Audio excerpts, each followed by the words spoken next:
welcome back to the party, everybody. I am your host, Lutch, aka the Indian Jesus, here to resurrect the second coming of Common Sense. Are you gonna come say hi? He's not gonna come say hi. If you would like to see Morty the Overlord, send in a donation. Who we got in the building? We got Avery.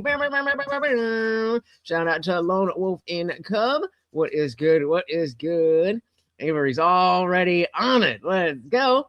So, shout out to Santana. Welcome, welcome, welcome. So I'm going to withdraw my support. There's no time given to members to express themselves.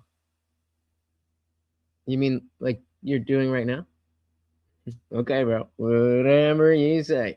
Whatever you do. You didn't pay for that membership anyway. That was a gifted membership. So slow your roll, homie. Slow your roll. All right. Let me know how the sound is, because sometimes my laptop microphone picks it up, and sometimes I need the actual lav mic. So just let me know. Music back. Music back. Yeah, it was ready.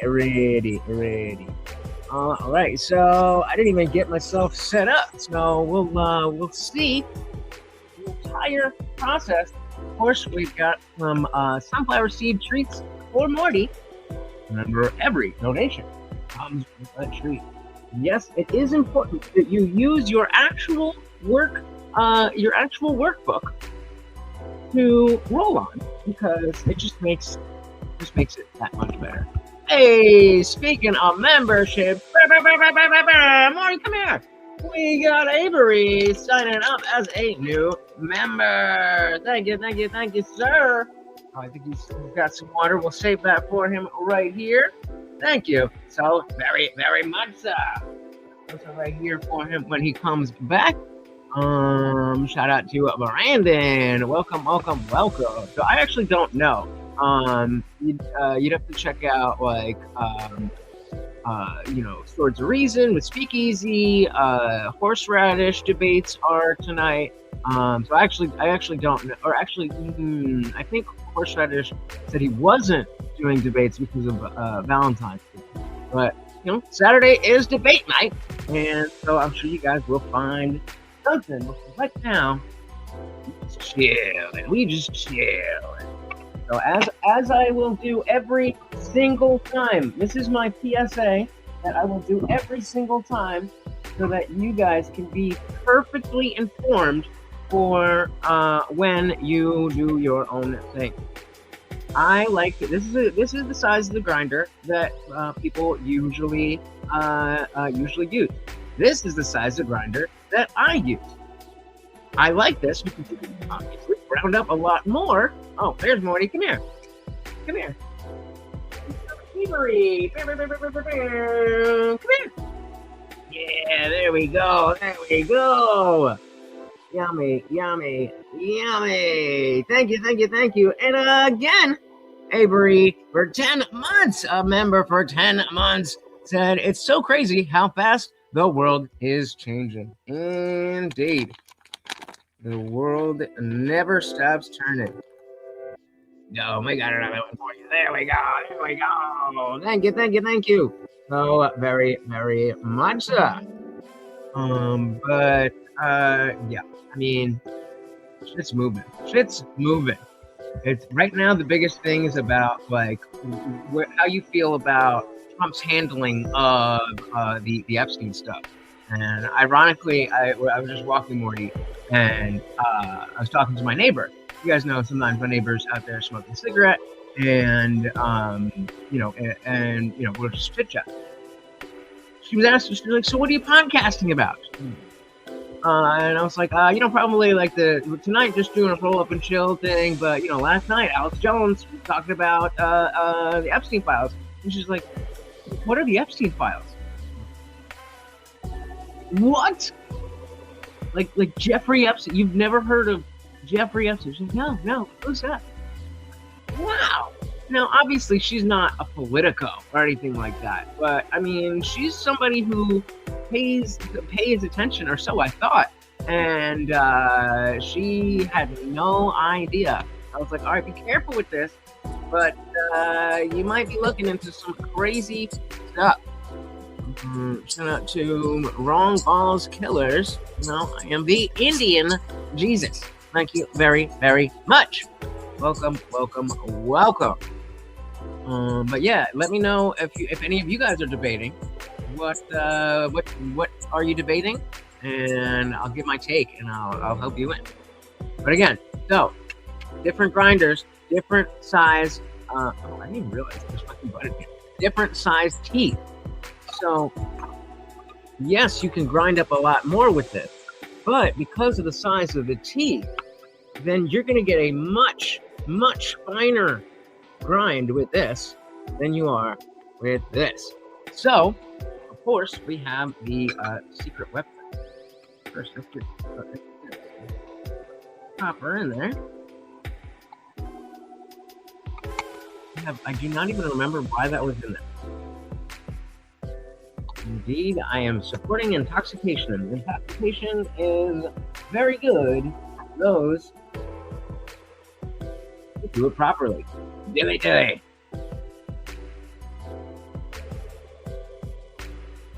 Oh, no problems with alcohol, right? So it's not about intoxication. It's just about the stuff that you don't like. I mean, what percentage of people? What percentage of people, like in America, do you think genuinely just don't know about Epstein? It can't be that big, but it's got to be kind of big, right? Like that's insane. Like how do you not? You never heard of it? You never heard? 34%. I could see it. I could see a solid. You think most people have no idea who he is? I don't know, man. I don't think that most people are going to be like, oh yeah, I know that the files were dropped, and I know that Trump said this, and that it doesn't matter that he said that. I'm not asking if how many people are down with the get down, but I was very surprised that you could be a part of, like, she's on social media and stuff. You just have no idea.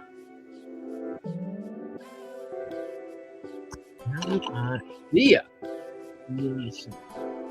So, I always like to use 2 different strains, because why not?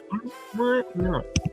What was pretty wild is that Trump is in the Epstein files from those files. Former Florida police chief said he received a call from Donald Trump in 2006 about Jeffrey Epstein's behavior. He's evil. Oh yeah, that's right.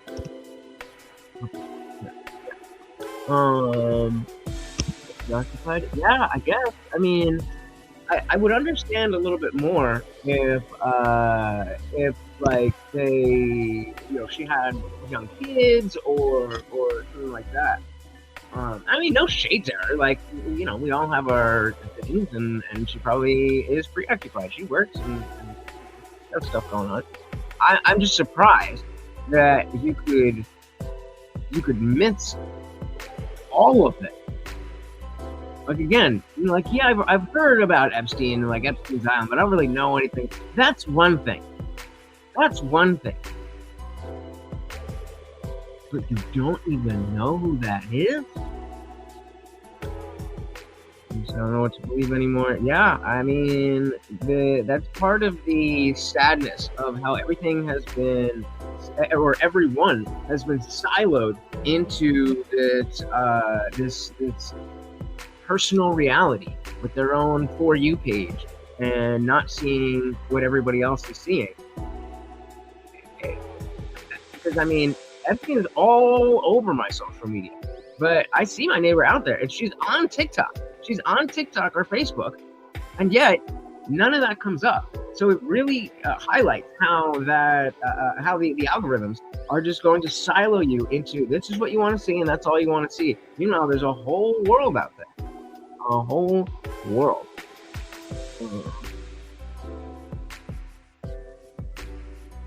Yeah, I mean, yeah, it's dark shit. I was like, make sure you, if you're gonna look into it, be mentally prepared, because whatever you think is going on, it's deeper and darker than that.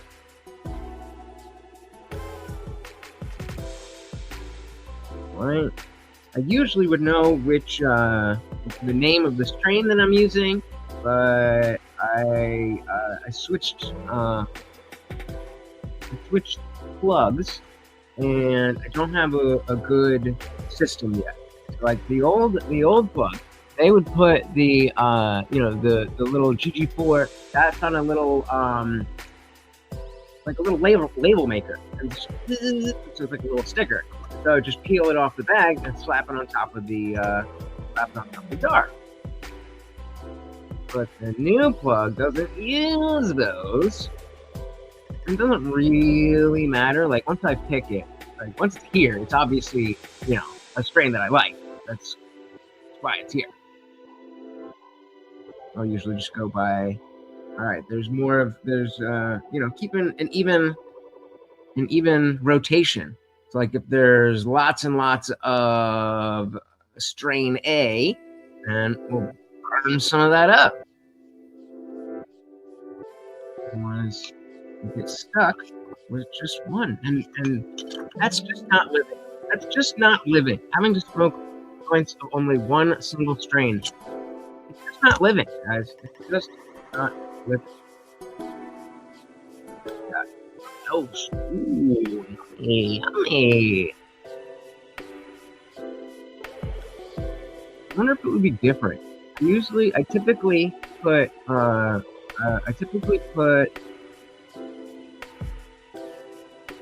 was just watching something that highlighted that. What was? Hold on. Let's see what we got. Let's go to history.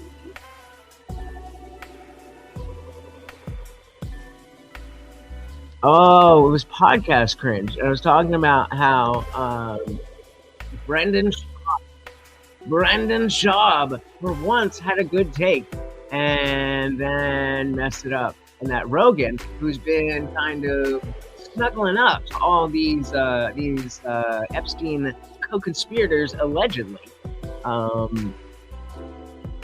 he was actually finally starting to call it out. Let's see what they got here.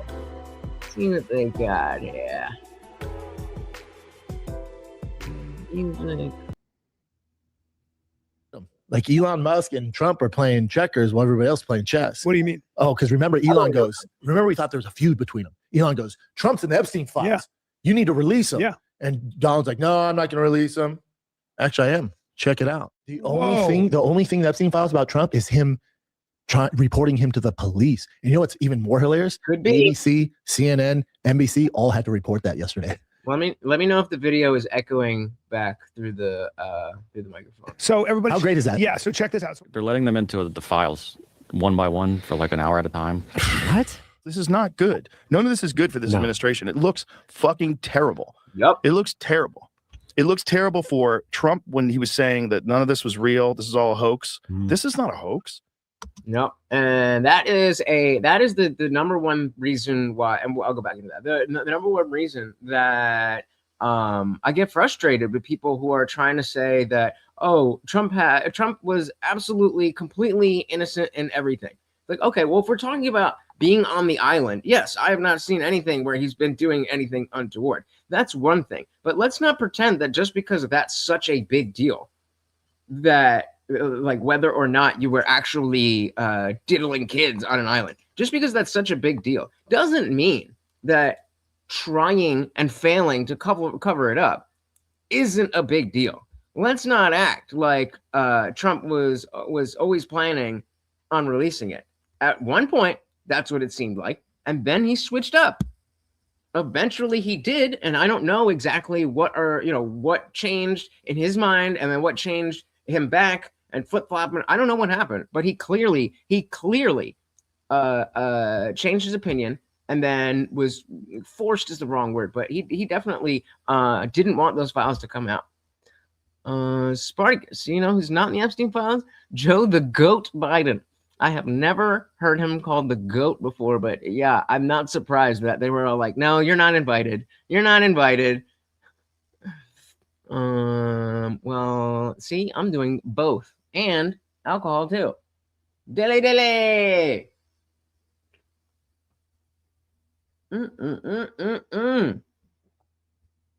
Intoxication. Nobody saw that, right? Nobody saw that. Rogan told Trevor Moore how he would die, and then 4 years later, that's how he died. Who was Trevor Moore again? I forget who that one was. Lowell said, from a realistic standpoint, how many pages are there? Millions. How many people do they have working on this? To go through every page to redact or unredact whatever is probably going to take a while. Oh, definitely. Definitely. Avery seems pretty strong that he's one of them. Let's see what he's what he's saying and see if we can read between the lines. Oh, what a difference 24 hours makes. Brendan Schaub has taken us on a whirlwind romance over the past 7 days, teasing us with some of the best takes on the whole Epstein files situation. Someone even suggested on one of my previous videos that he needs to be studied because his CTE is healing. Someone else suggested that Schaub is going to become the king of the ashes of the fallen Rogan Sphere empire. And I'm even on the record for saying Brendan is absolutely correct. Are you guys familiar at all with this channel, Podcast Cringe? This is one of the second channels, but if you have any care about like the people in the Rogan sphere and like what they're up to without actually having to watch those shows, definitely hit up Podcast Cringe. It turns out that the same... Wait a minute. What? The guy who turned water into wine promotes sobriety? Okay, bro.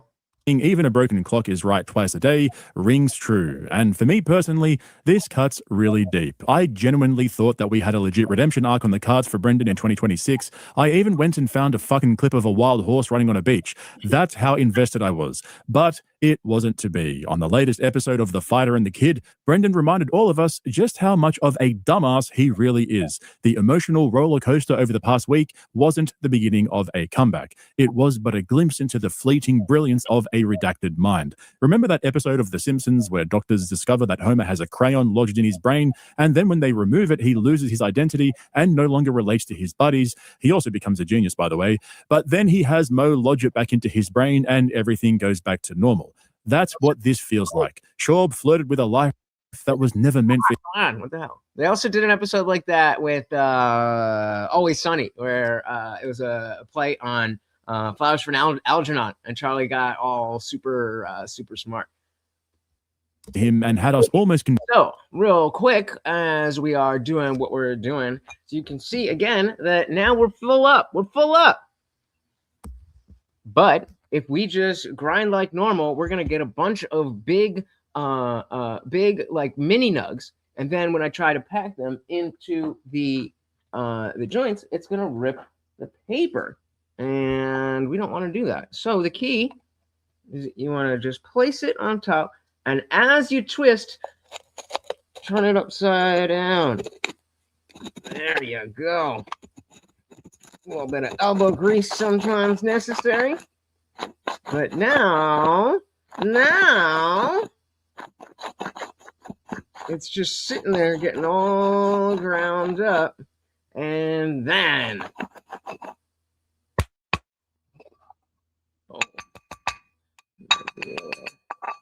we'll clean up. Oh, get our tools. Do a little clean out here.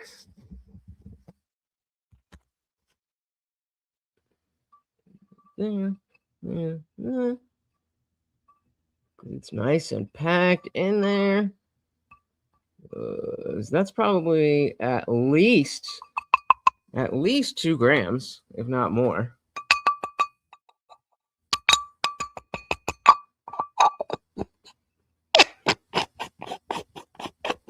And I actually haven't checked. Oh, look at it. Look at it. And I actually haven't checked the keef box. I haven't checked that in a minute. So it's probably full. Yeah, you know. There you go. And yeah, that's why I always show you guys when I do the roll up and chill, because it's awesome to have a grinder this big. But before I knew that little trick, it was so frustrating to try to pack the joints. And so now we've got our grind. Now we've got to add our extras. And you know, I mean, weed is weed is weed is weed, right? But at the end of the day, you want to minimize the amount of smoke that you're pulling into your lungs. That's obviously not healthy to burn things on fire and then suck them into your body. So you buy, speaking of keef, you buy some keef so that you've always got plenty, and then you sprinkle it in. That way you make each hit of the joint stronger, thus needing less joints in total, saving you money on weed, saving you money on papers, and saving you time in terms of getting high. You're trying to get there. You don't have to burn out six whole things. You know, once your tolerance gets out there. So this is keef, K-I-E-F.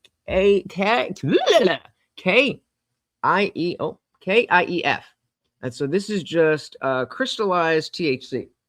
So I've got my little scoop here, and what I'll do is take about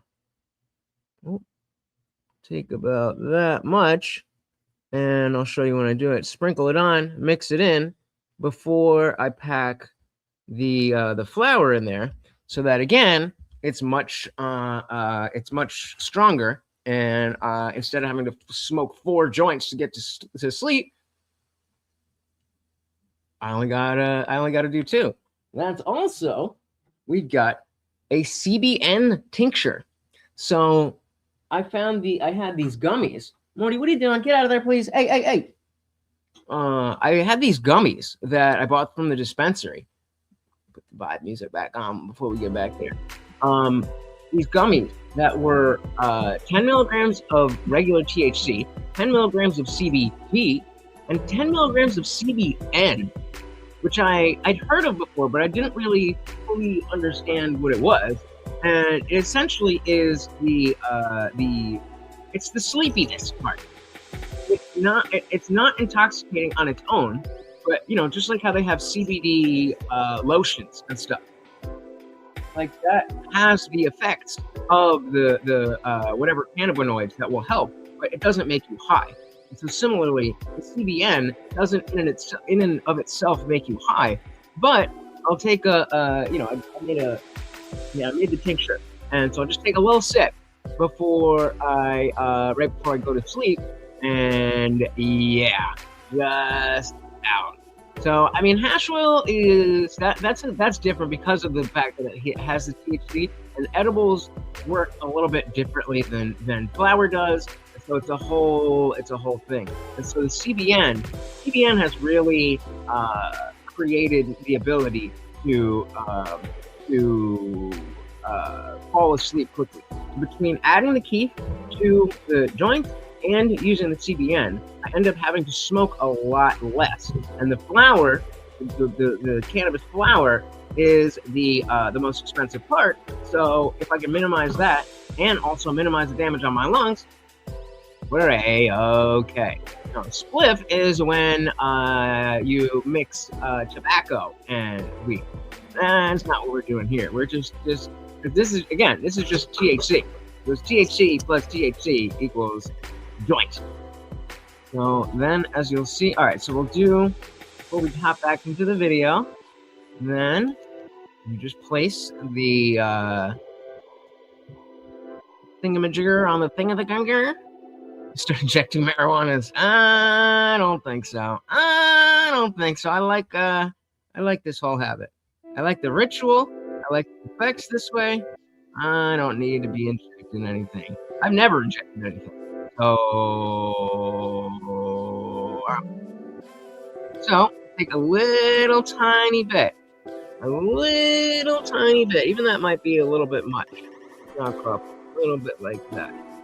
Tiny bit just to get a layer, because the mouthpiece is porous. Mouthpiece has, it'll fall through there.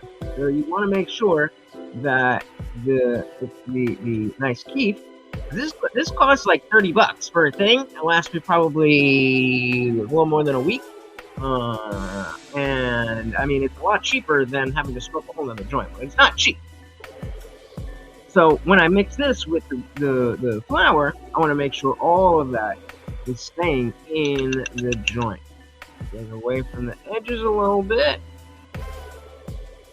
And then we take our scoop. I'm strong. Big scoop. Boom. Got that. And you just knock it on there. Oh, we got it sitting right there. And I'm just gonna mix it up.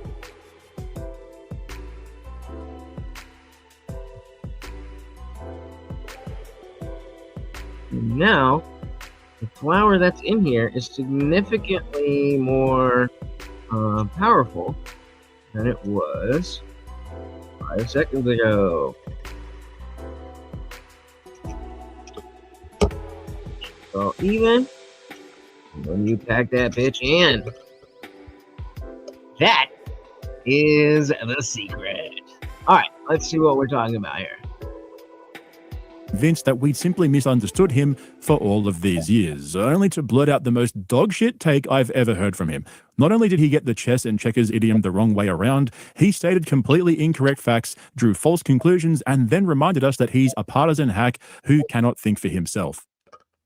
In the Epstein files, it came out. There's a lot of Democrats, a lot of Democratic power structure. There's both, but yeah, a lot of Democrats. But then, also rich people. But then they also played them. Like Elon Musk and Trump are playing checkers while everybody else is playing chess. What do you mean? Oh, because remember, we thought there was a feud between them. Elon goes, Trump's in the Epstein file. Does anybody think that this was how Brandon is presenting it? Yeah. You need to release him. Yeah. And Donald's like, no, I'm not going to release him. Actually, I am. Check it out. Well, Remember, brother. they've had these files forever, by the way. I know. It's not like they just got them. Yeah. Trump, they're aware of it. Elon's aware of it, right? So Elon and Trump are fighting, blah, blah, blah. Release him. You're in the files. And the whole media goes crazy. Everyone's like, yeah, Trump's in the file. That's why he's keeping him. Trump goes, I'll release him. Fuck it. You know what? I didn't want to do it. I'm going to do it. What do we find out? That Trump in 2012 notified authorities and goes, you guys need to look into Epstein and Ghislaine Maxwell. They're fucking devils. He found out about it. Not only did he find out about it, he reported it. Look that up. I think it was even earlier, right? Hey, I got Brian Callen just sitting here just talking shit. He don't know nothing about nothing. Have you guys seen the CoffeeZilla video? Maybe we should look at that instead. I'll skip forward to the part where I wanted to show you with Rogan. But that's probably a better idea. Complete opposite direction.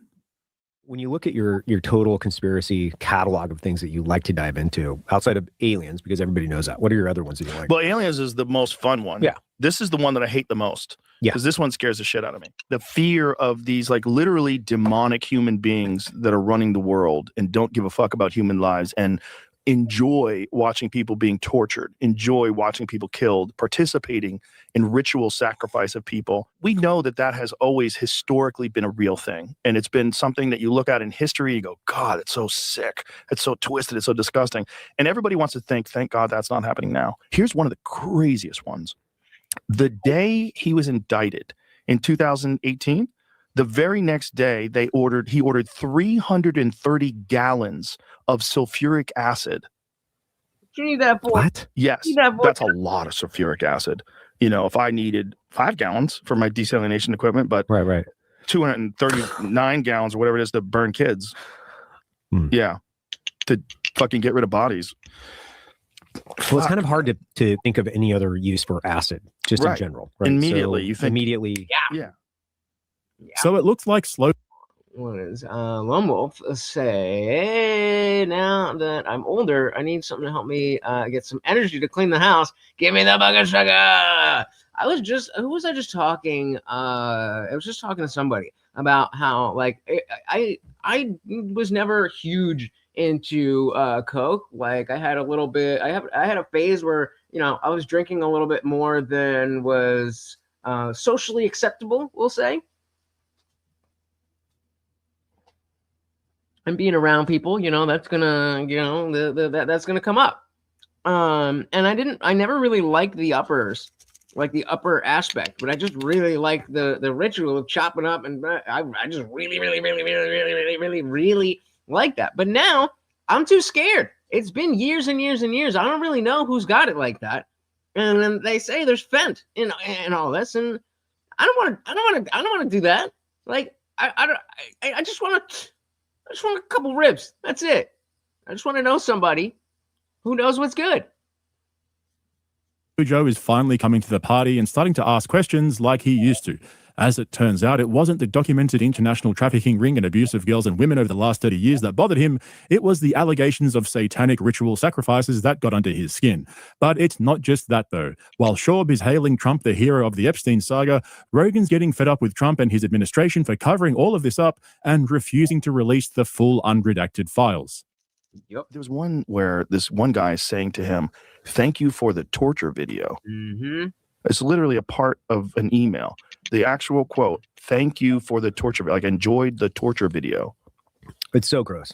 And they think they've identified that guy. He looked that one up, I believe, because it's weird. They're letting them into the files one by one for like an hour at a time. What? Yeah, bro. Like the Congress people can go look at specific millions of files. You got to tell them which file you want specifically to look at. It's crazy. The whole thing is crazy because like why have you protected people? And why is his name redacted? Why would your name be redacted if you're not a victim? Like, this is what's crazy about all this. Like, what is this? This is not good. None of this is good for this administration. It looks fucking terrible. It looks terrible. It looks terrible for Trump when he was saying that none of this was real. This is all a hoax. This is not a hoax. Like, did you not know? Maybe he didn't know. Blackmailed in the drafts, eventually killing their marriage. We talked about how. Oh my God. I don't know why my computer is going slow as a mother. Okay, so this is this is the most recent video from well, I don't know if it's the most recent. Lutnick, how Most recent video on the Epstein stuff from CoffeeZilla. CoffeeZilla goes hard. There ain't like somebody was trying to talk about. There was someone reported, "Oh, there's nothing to see here with the Epstein files." And I'm like, did you watch the CoffeeZilla video? Then don't talk to me.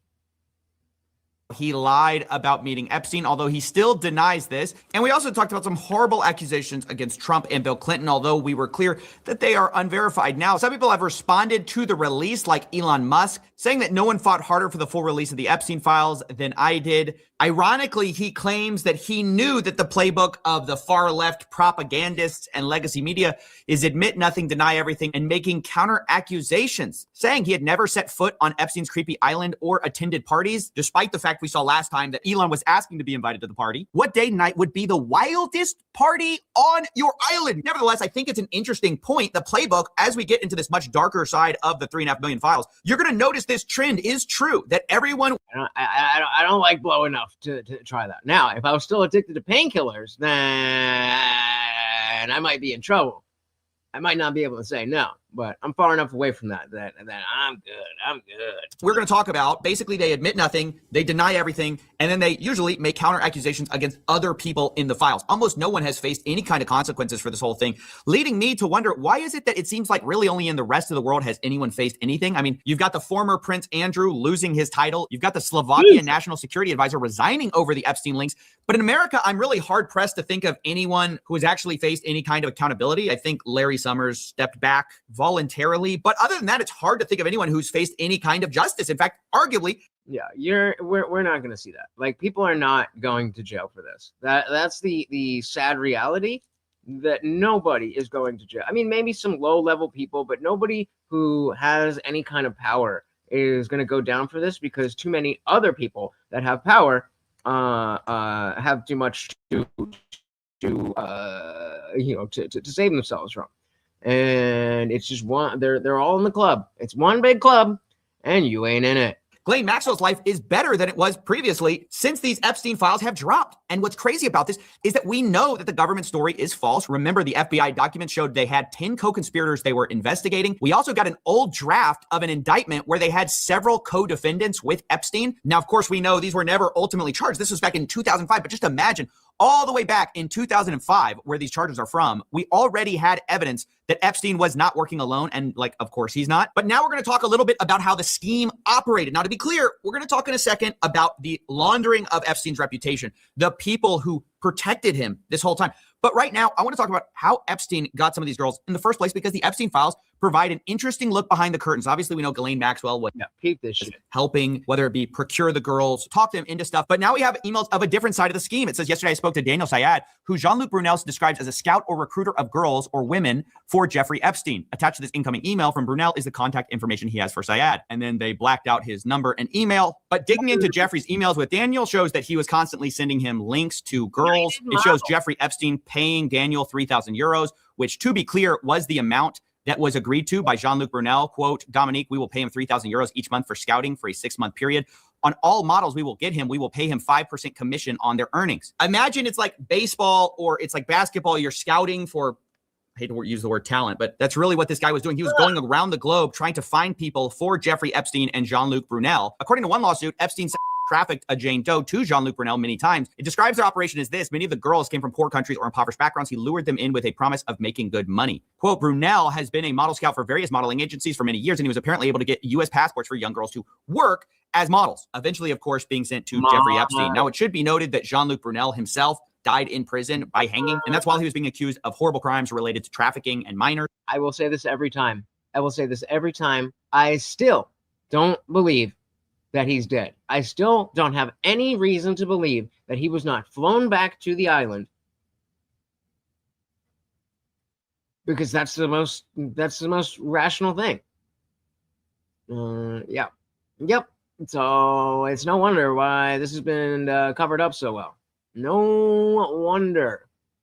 So this guy is not a good guy. He was part of the op along with Daniel Syed, who was also scouting on behalf of Epstein and Jean-Luc Brunel. They had their agreement. Here's a sample of how this would work. Jeffrey Epstein asked him to take a full body shot of someone. Daniel Syed says, now she is really skinny, I will do Polaroid. Jeffrey Epstein asks for a copy of her passport and then asks, how many tickets do you want for Woody, meaning Woody Allen? He says 2. Okay, thank you. Full body if possible. And then Jeffrey Epstein says, doesn't look too happy. Comments on her body. And then he says she is very sweet. I'll skip a few of the sordid details here. They comment about her body extensively. And then Jeffrey Epstein says, I sent a request that she want to come out to Paris on Sunday. He says, I will invite to come. And this is basically how it worked. Daniel Syed flew around the world looking for women, sending photos to Jeffrey Epstein, who then would get a copy of their passports and bring them to the States. Here's an example of this. Daniel Syed brings him a girl. They didn't redact his name, but I'm going to do it. He says, very nice, easygoing, dream to work in the United States or visit the United States working as a model in Dubai. He asks age. Daniel says 22 or 23. I forgot to ask her. She looks younger. I have her number if you want to call her. She was going to send this evening. And this happens over and over. At one point, he talks about a Thai actress. Jeffrey Epstein says he can see her on Wednesday, and then he complains that she wants to meet in a restaurant. I don't do that in New York, and then says she didn't even respond. Not nice. The point is, a lot of these girls were looking to come to the United States for one reason or another, for some kind of dream. They would ask for passports or visas, and then ultimately get sent here by this network of people who would later be accused of trafficking or other abuses. Not to be clear. Yeah, just like, oh yeah, come, we'll help you out. We'll help you get your green card and passport. But you're gonna have to do some stuff. Ah, shit! God damn it. Where were we? Passports and bring them to the States. Here's an example of this. Daniel Syed brings him a girl. They didn't redact his name, but I'm going to do it. He says, very nice. See her on Wednesday, and then he complained. Nice. The point is, a lot of these girls were looking to come to the United States for one reason or another, for some kind of dream. They would ask for passports or visas, and then ultimately get sent here by this network of people who would later be accused of trafficking or other abuses. Not to be clear, there have not been charges against Daniel Syed, and the government, remember, says they have no evidence. This is not just prostitution, homie. That, like, I mean, slavery's been happening forever too. No big deal, right? Prostitution is the consensual exchange of money for sex. Not promising that you're going to be a model in America and then be like, Psych, you gotta get fucked by 3 heads of state. That's wild that you're coping for Epstein. That is wild.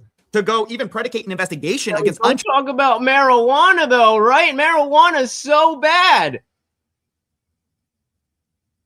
But Jeffrey Epstein, no big deal, says Santa. That's crazy. We'll see a lot of people go to jail. We see James Comey, Ray, Fauci, and many more. I agree with you, but I would not hold your breath. I would not hold your breath. Charge third parties. So it's a little bit bizarre to be reading about this scouting operation for Jeffrey Epstein, the way he recruited girls, and then be told, yeah, nothing to.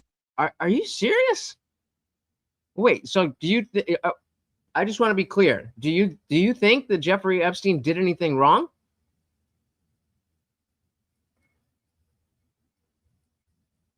That's what I need to hear from you. Do you believe Jeffrey Epstein did anything wrong with women? See here. Yeah, one of the scouts was like this, like, who himself in jail. But no, there's no one else here, even though there's definitely guys floating around. Even though we literally have redacted defendants in our old draft of an indictment. We have nothing to do. We can't possibly imagine doing anything. And that brings me to one of the frustrating parts of these whole files is the redactions. I mean, I know I've been over this, but it's a different thing. In the past, the files were sort of overly redacted to protect people. The problem this time is not only are a lot of people still being protected, like literally the names of the people they were going to charge, you couldn't. Yep. Now, again, I've heard that it is possible that the reason some of the potential co-conspirators have been redacted is because the federal government is already working on that. But yeah, like if you're saying, well, okay, exactly. But we're not talking about grown women. And even if we're talking about someone who's 18 or 19, like, okay, technically by our laws, that's an adult, but like these are victimized people. That's crazy. That is heartless. I don't know how you could say that. Argue those are victims, but the work was just done so sloppy that oftentimes you'll find that the DOJ has uploaded 2 documents that are functionally identical and they redacted one but not the other, letting you see what's ultimately. You have weird and gross opinions. I'm going to say you have weird and gross opinions. Sorry. Not sorry. Behind the mask, which is dumb because sometimes the thing they're redacting is Jeffrey Epstein's name. Or other times it's somebody who clearly is not a victim because then you see the non-redacted copy and you're like, yeah, that's clearly not a victim. So it's a little strange what they seem to have done here. Let me give you a for instance. So we have this message from somebody whose name is blacked out and we see participants and then we see Jeffrey Epstein is involved, right? And it says, we need to work around your 38. We need to push back on the lies, then crush the pedo trafficking narrative, then rebuild your image as a philanthropist. Now, I want to know who's doing that? Who's trying to Yes, I am biased against sex trafficking. Are you not? Are you willing to hear out the sex traffickers?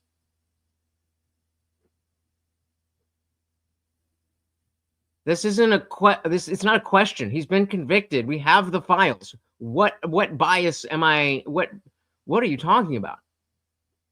It sounds like you do. That's why I'm asking you these questions. You just said no big deal. You just said no big deal. We're literally talking about young girls. Maybe some are over 18, many not. And you said no big deal. So if I'm confused, it's because you're using the wrong words. You don't demand that I take back what I say. Right? What do you think sex trafficking is, bro?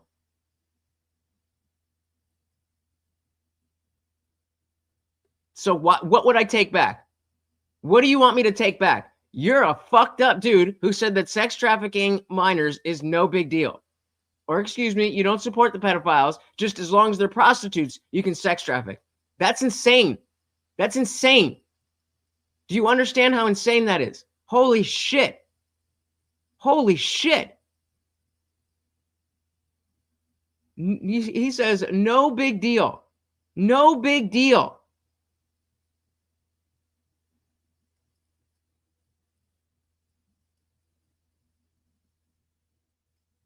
You did, though, because it's on the screen right now. Right now, it says no big deal when we're specifically talking about prostitutes being sex trafficked. And you said no big deal. That's what we're talking about. So if you're having a different conversation, then again, it's your fault that I'm confused. Shout out to Captain Ridiculous. Like I said, I don't expect any real type of convictions of people in power, but I hope so. But I don't see it. See, Axel knows. That's what I've been saying. I have no reason to believe he's not back on the island or in Israel or something. There's no reason to believe that. Once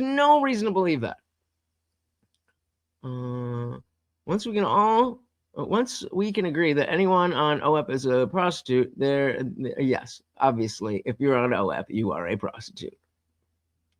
Okay, again, what am I confused about?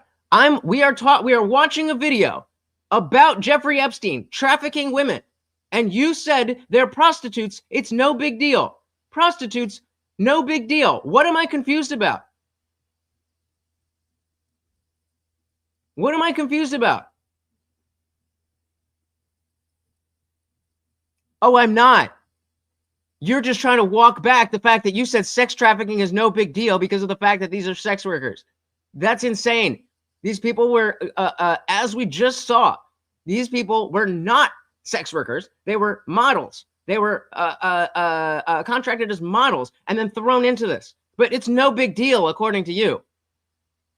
Rebuild Jeffrey Epstein's image, right? Well, we go ahead, we scroll down, and we see that Jeffrey Epstein sends something. He says, in any bar where drinking age is 18, and you see the participant is once again blacked out. But underneath it, in a separate file, we see Steve Bannon, a famous political figure, is in here, and he's saying the same thing. He says, first, we need to push back on the lies, then crush the trafficking narrative, then rebuild your image as a philanthropist. Guys, why did you censor out his name? Or like, why was that censored at all? I don't understand. And I certainly don't understand why Jeffrey Epstein's name in this one is censored. So Jeffrey's not censored in this one, but Bannon is, and then Bannon's not censored in this one, and Epstein is. And sometimes this creates the bizarre impression that they are censoring for victim names or for some like kind of victim status or for some reason. And then you see the other file and you're like, why did you do this? It's just very poorly done. Wait, let's walk through this. Because either I'm confused or you're confused. What happens? We have these recruiters, right? That's just like, oh, it sounds weird, but yeah, they're recruiting for talent. Okay, so we've got these recruiters. These dudes are looking for young women who want to be models. They may or may not be of age, but they are young nonetheless. They are in poor circumstances, and they explicitly want to get U.S. passports. So they say, yes, you can come with me and be a model, and I will bring you to the United States. And then they don't and sell them into sex slavery. So what part of that is no big deal? As you said in your own words, no big deal. So what is no big deal? I keep asking you, and you keep not saying it. I keep asking you, what is no big deal? We'll leave it up there until you say, no, what you're confused about. Okay, fine. If you know more, then tell me what the fuck you're talking about. You said no big deal. What about this is no big deal? What about this is no big deal? That is the next thing you need to say.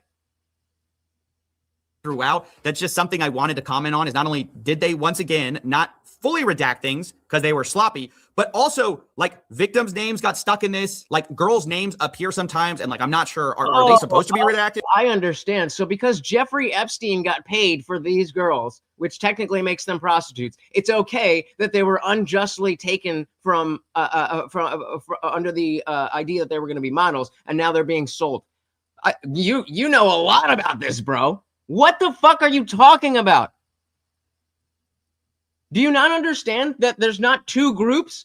Yeah, but they didn't, motherfuckers. That's what we're talking about. They didn't get that money. Jeffrey Epstein and Ghislaine Maxwell got that money.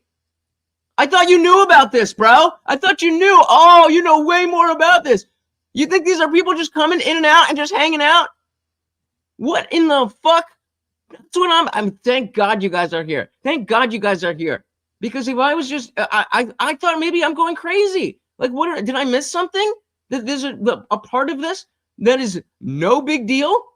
It's no big deal to prostitute young girls who never wanted to be prostituted. What?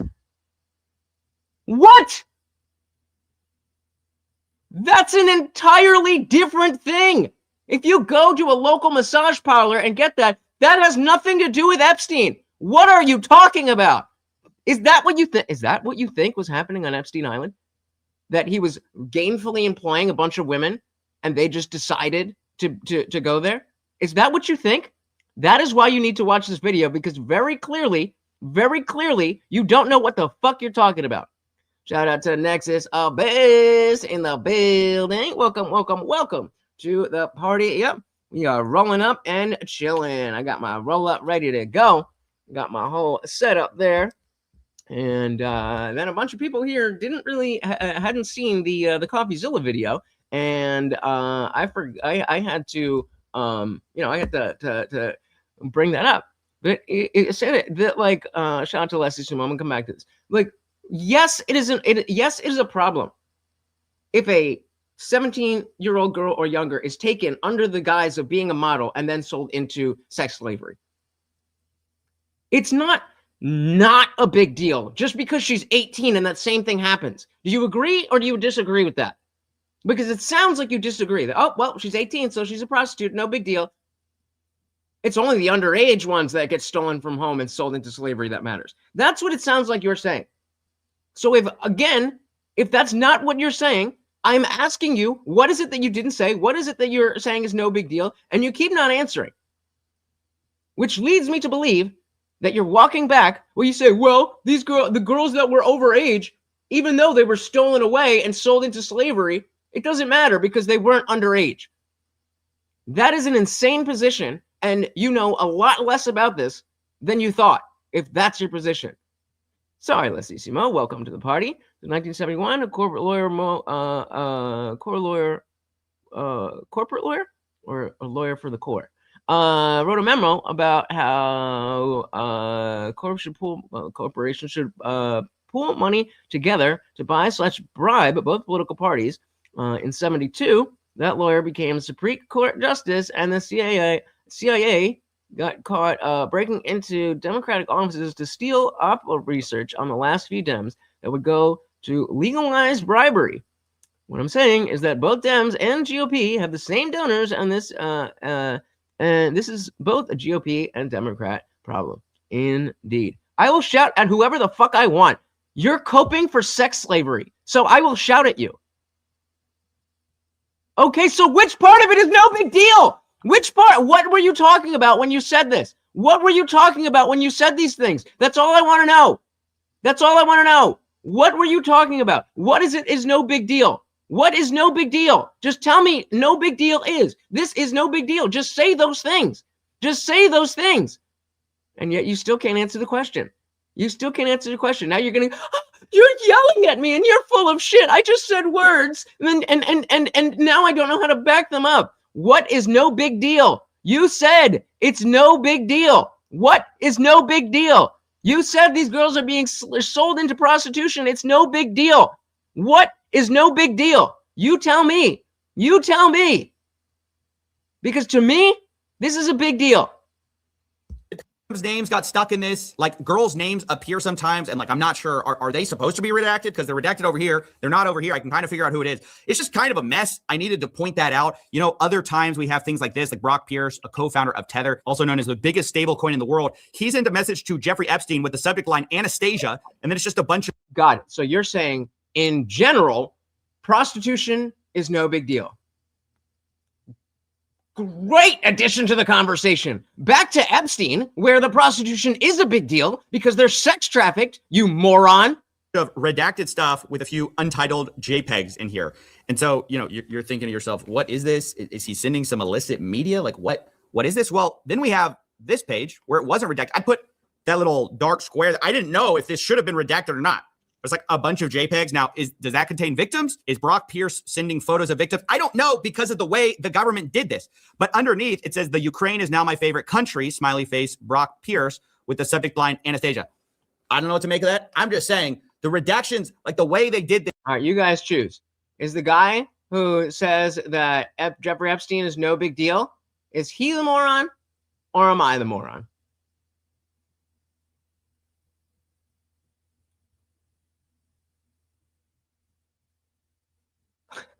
I don't know how to help you from here. Surprise astronaut. Welcome. The best way to unfuck your life is to subscribe to this channel, guys. I'm live every Monday, Wednesday, Friday, 8 p.m. Eastern, and just like right now, sometimes whenever I feel like it. So come on through, hit that subscribe. You know YouTube sucks with those notifications, so you may as well hit the bell so you never miss an Indian Jesus live party ever again. Yeah, I mean, thank you. Clearly, everybody is on the same page but you, Santa. Everybody's on the same page as you. We're talking about the most recent CoffeeZilla video about Epstein, and someone doesn't fully understand what's going on because he says the prostitution is no big deal, even though these women were sex trafficked, many of which may have been overage, but were still sold into slavery. I mean, we've got it right here, brother. We've got it right here. Run the tape back.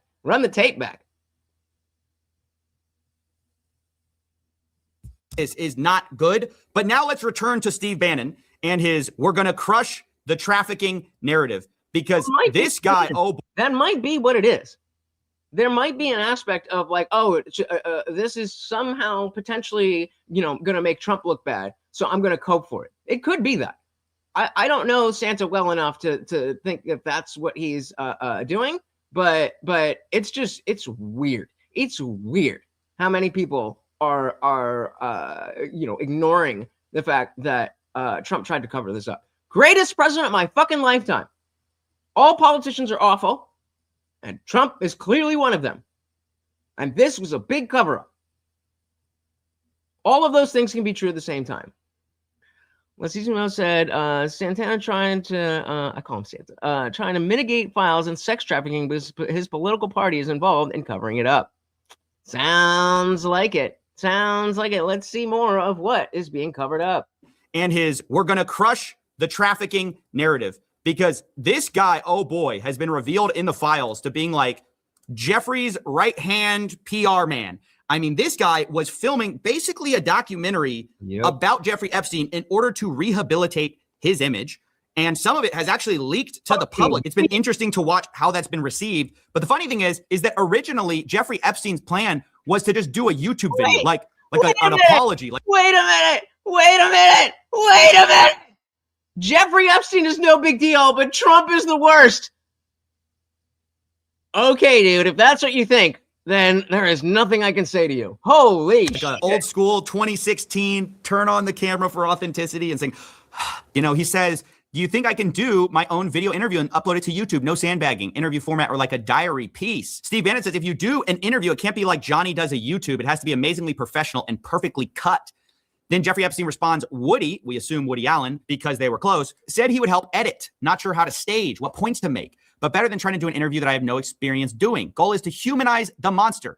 Anything written carries little weight, to which Steve Bannon replies, yes, Jeffrey. So this is Steve Bannon and Epstein trying to plan the documentary that came out to try to make him look better. Steve Bannon and Woody Allen trying to help Jeffrey Epstein rehab his image.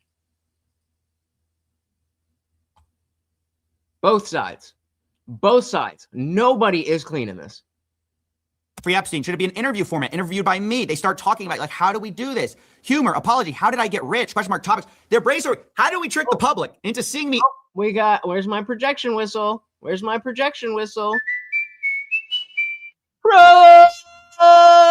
Projection. Yeah, Jeffrey Epstein's no big deal, but I only see the truth that I want to see. Okay, bro. As more than a monster. Now, funny enough, right before this, Jeffrey Epstein asks about a dinner with Woody, and then he says, or too many pedos in one place. And you gotta love the self-awareness there. Now, I don't know what he meant by that. To be clear, I'm not making that accusation against Woody Allen. We'll talk about him in a second. That's Jeffrey Epstein saying that. I think what's interesting to point out, though, is how all these rich and powerful people are circling the wagons to try to protect Jeffrey Epstein's reputation, right? This is a guy who at this point has been known for years to have pled guilty to these 2008 charges. This was an open secret. And so Steve Bannon goes along though anyways, and he films this documentary. Now, what's interesting is he starts talking about the documentary and he starts saying, I'm watching our second hour now. Guys were blown away. I didn't think it was as strong at the time, but I was wrong. Need huge part about threat of AI versus reality, threat of climate change. And this is where the notes start going back and forth of how can we get you to think of other things? So part of the conceit of this big interview of Jeffrey Epstein was to try to humanize him and actually present him as this genius, everyman, quirky guy with a few. We just want, Jeffrey Epstein, that billionaire, that genius, that party guy. Oh, no, but let's keep that one at the side. But we just, all this good stuff, says Steve Bannon. Like, no big deal, right? Laws, right? They knew they couldn't run away from the crimes. To quote, in Bannon's words, yes, of course, but we must counter rapists who traffics in female children to be raped by world's most powerful, richest men. That can't be redeemed. Can't redeem the unredeemable. You are a lot of things which we will show, but you are not that. Bannon is aware that they can't fully embrace the Epstein thing. They have to kind of make it about more than that. And if you see the YouTube clip going around, that's what that is. And it's been so interesting to watch the reaction because you see, even for people who've been prepped with the idea that this is basically propaganda, some of them still fall for it. They post things like, Cat Bro is casually confirming the world's conspiracies because he's talking about 2008. But guys, that's the whole deception. They're like trying to be like, hey, this guy, this horrible monster, he's going to tell you the secrets of the inside club. So you think more, that's the whole thing. That's how they're getting away with this. It's not some kind of, he happened to want to talk about this. This is all premeditated. Yeah, that's sad. Sad but true, right? Sad but true. Bannon knows how to get done what he wants to get done. Sadly. Lone Wolf said, if Jeffrey Epstein is no big deal, but Trump is worse, sounds like you call evil good and good evil. And I'm not even saying Trump is good. This has gone through revisions. They even called Jeffrey Epstein the smartest guy in the room. Look, you're the smartest guy in the room. You say right? that? You know that. It's honestly ridiculous. Anyone believes a false conceit of you're obviously the smartest man in the room. You could tell us the world's secrets. I mean, this guy, honestly, he talks about some of his engagements, like with the Rockefeller board, and he tries to say that owning a calculator is why he got that. It was very advanced in those days to have a Texas Instrument calculator where it could, by putting in the numbers, it would multiply for you to do square roots. And that was the first, and everyone who had a calculator was already. We know what calculators are, bro. We know what calculators. Guys, don't forget, Morty is chilling over here and is dying for some treats. Every single donation, 99 cents or more, and that's the lowest amount. So any donation. Yep, here we go. Israel. But I mean, he definitely was working for Israel, right? I mean, I definitely am not with the whole essentials behind everything, but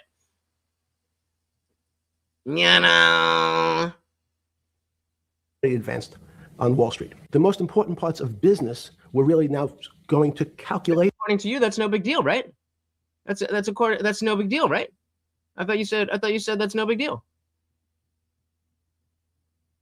No principles, just positions. Delay.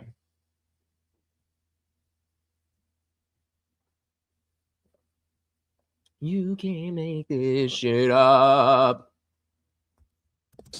On Wall Street. The most important parts of business were really now going to calculations. Places like Rockefeller needed someone to say, look, we're entering a different world where numbers and the numbers of companies, portfolio management was going to be balanced. It was going to be statistical. Jeffrey, could you come on the board, potentially sit on the finance committee? So we're honestly supposed to believe that Jeffrey Epstein got onto this prestigious Rockefeller board because he had a calculator, but also that he's the smartest guy in the room, the smartest man on Wall Street.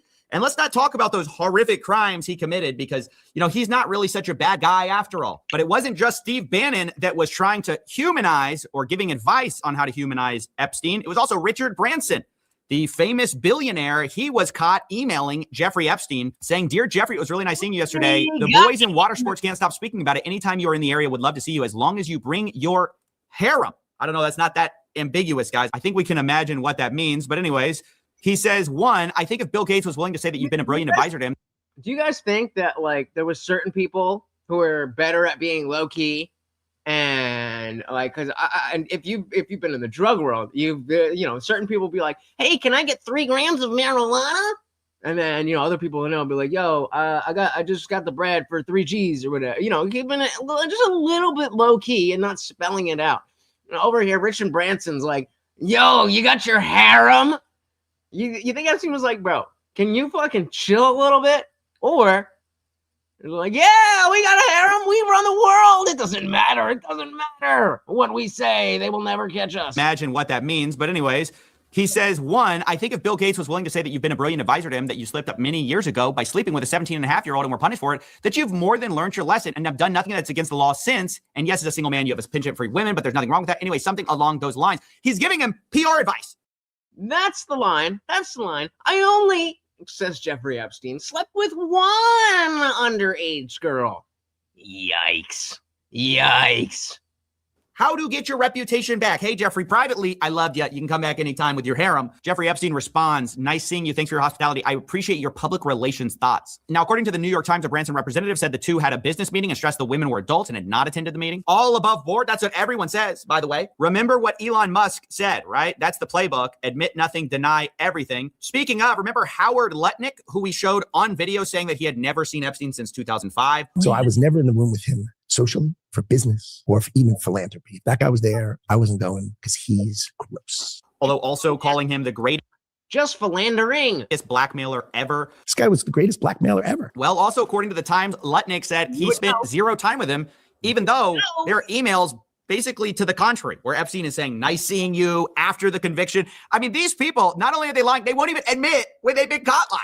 But now let's talk about Prince Andrew, too, who was caught lying over a woman at some kind of a party. I mean, just not a good. More ways than one. This is not doing you any favors. I know Prince Andrew soon will probably be on the comeback tour. It's going to be a bunch of highly paid PR execs. Maybe Steve Bannon can jump in, shoot another 5-hour podcast trying to rehabilitate him. Like, Prince Andrew, what's the secret behind the royal family? Look, you're the smartest guy in the room.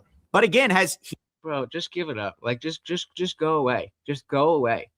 You're sitting here trying to crawl back from saying that Jeffrey Epstein is no big deal as long as they're overage, because they're technically prostitutes. If I don't want credibility with people like you.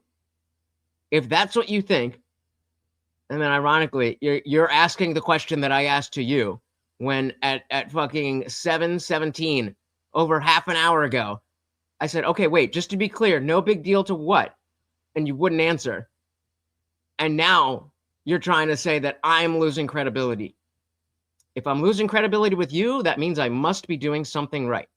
Shout out to Edge of the South. Welcome, welcome, welcome. So I asked for a trash bag at one of my old jobs, and a coworker tried to sell me some weed. Hey, that's low key. That's low key. Yeah, I'm fucked if I don't have your support. Oh no! Oh no! He admitted anything? Has he denied everything? Now, we should also probably talk about Noam Chomsky as well, the guy behind the book Manufacturing Consent, which in hindsight, maybe we should have suspected something. But either way, he also sends some reputational advice to his buddy, Jeffrey Epstein. He says, I watched the horrible way you've been treated by the press and public. It's painful to say, but I think the best way to proceed is to ignore it. When the vultures dearly want is a public response, which then provides a public opening. In general, I think it's best not to react unless directly questioned, particularly. Okay, exactly. So then we understand that you say, as long as they're above age, if they were lied to and sold into sex slavery, no big deal. That's what you said every time. And I said, I just want to make sure that that's what you're saying. And then you said a whole bunch of other shit. And then you started attacking me. So we are clear that you believe that when you said no big deal to prostitution, that if a girl is over 18 and says she wants to model and wants to come to the United States, and someone brings her here and then sells her into sex slavery, that you say it's no big deal because she's not underage. Well, I'll take the time. I'll find the one where you specifically said no underage so that we can be completely fair.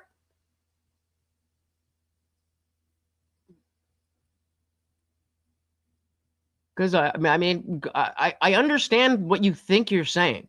I understand that you think that there's two different groups, that there's trafficked little girls and regular just prostitutes.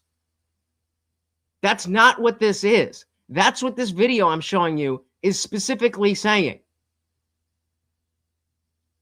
But I'm making it up, right? I don't know anything. I mean, okay, I'm just watching what has been in the files. It's literally, we're literally looking at the files.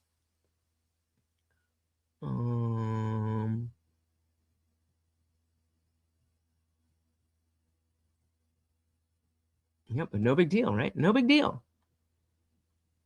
There we go. So they're underage. That is the problem. So if someone is of age, yeah, I got you. I got you. Oh shit! Did I pull it? Did I start? Let's make sure I start it, so I don't have to follow it again. Start, right? Okay, perfect. So now we got it. Now we got it. Now it's start. So now, in your opinion, as long as the person being sold into sex slavery is above age, it's no big deal. It's prostitution.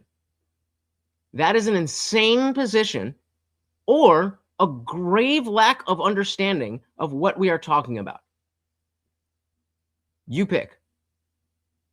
Response, which then provides a public opening. In general, I think it's best not to react unless directly questioned, particularly in the current mood. That's the best advice I can think of. No. Now, he sends that to Matthew Hiltzik of Hiltzik Strategies, who is a also famous PR guy, I guess, trying to help Epstein, I assume. Who responds again, Santa. I understand that in general, you are saying that prostitution is not a big deal.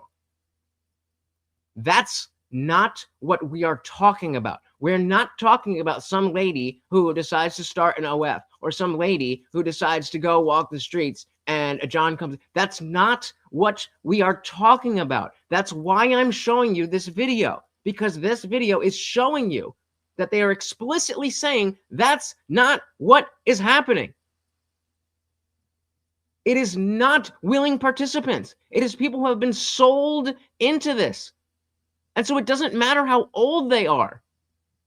Do you understand that now? Do you understand that it's not just about people who are okay with sharing sex for cash? It's about people who are not okay with that and are being forced to do it anyway. That is what we are talking about. Are we on the same page now? Like I said, they're trying to sanitize the Epstein files because Trump is implicated.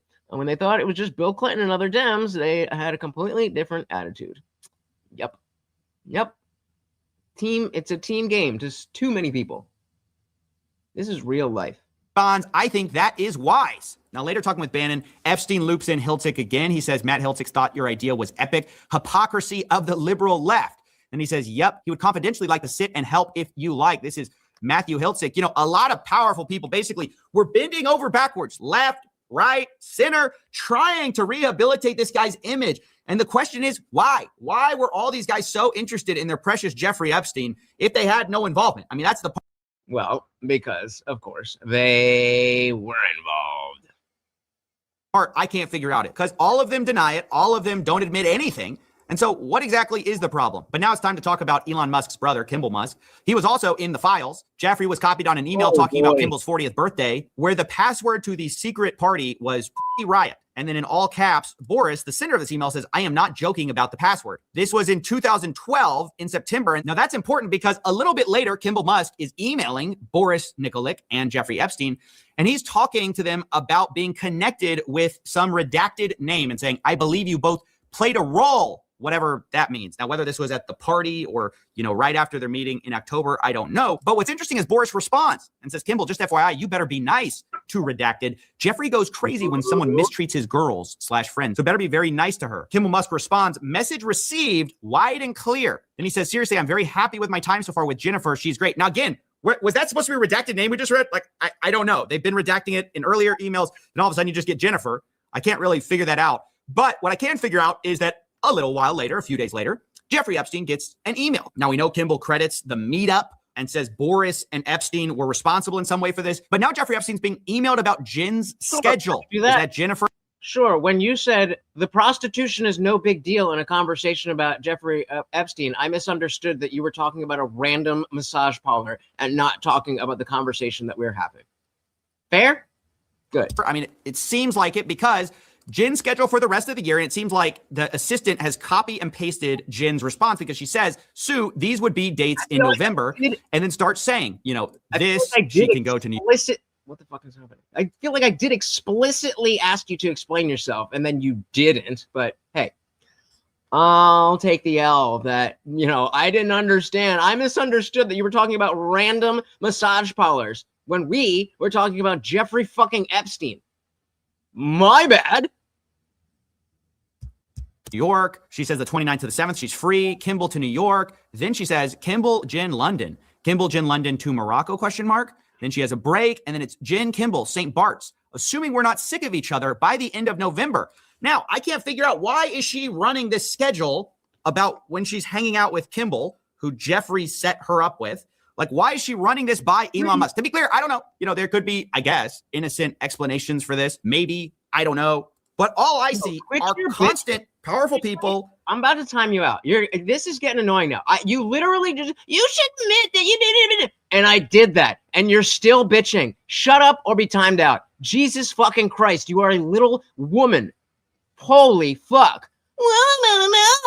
I'm just fucking maulding like a 5-year-old girl. Either being intro to girls, talking about the harem, talking about beautiful ladies, and the FBI, they can't figure it out. They have no evidence to even investigate third parties. Why? I guess because they're rich and powerful. Around the world, we're seeing resignations. We're seeing people lose their status. But here in the United States, we've got like multiple presidents in the files. We've got the world's richest man in the files, several of the world's richest men in the files, and we just can't drum up any kind of evidence. It's just incredible to me. Now, I also want to talk about another rich and powerful person, and that is Peter Attia.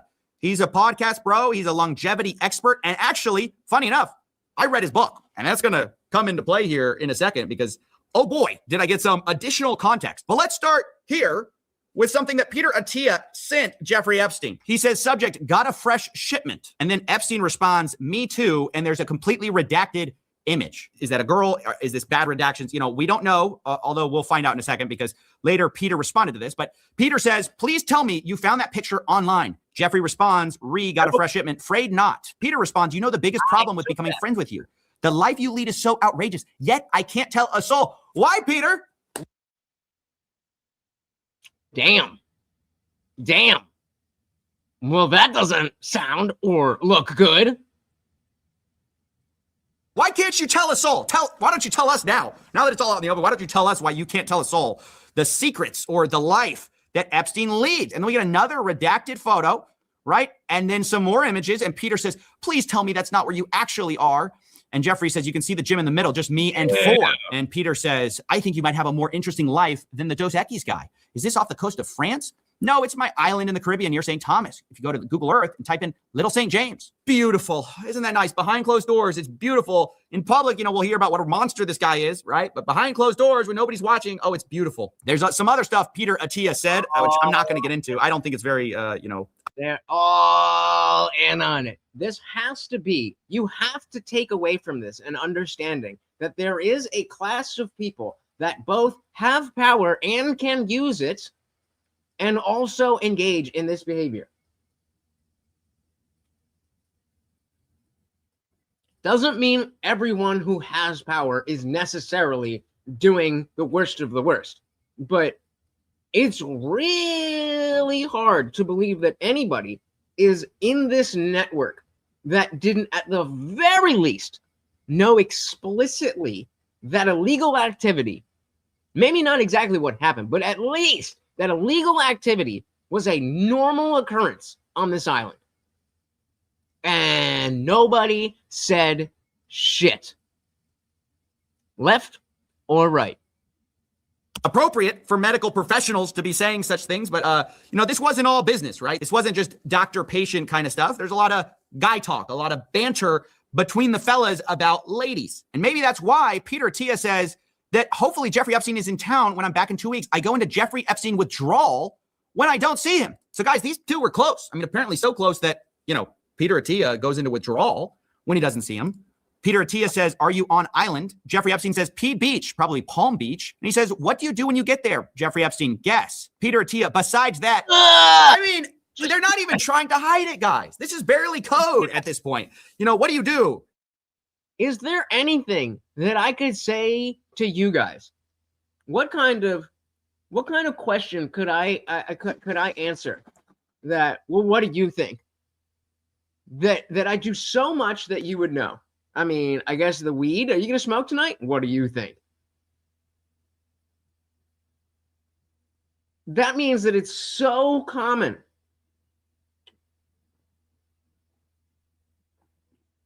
It's so common that there's not even a question that there should be some child rape going on with world leaders. That's a given.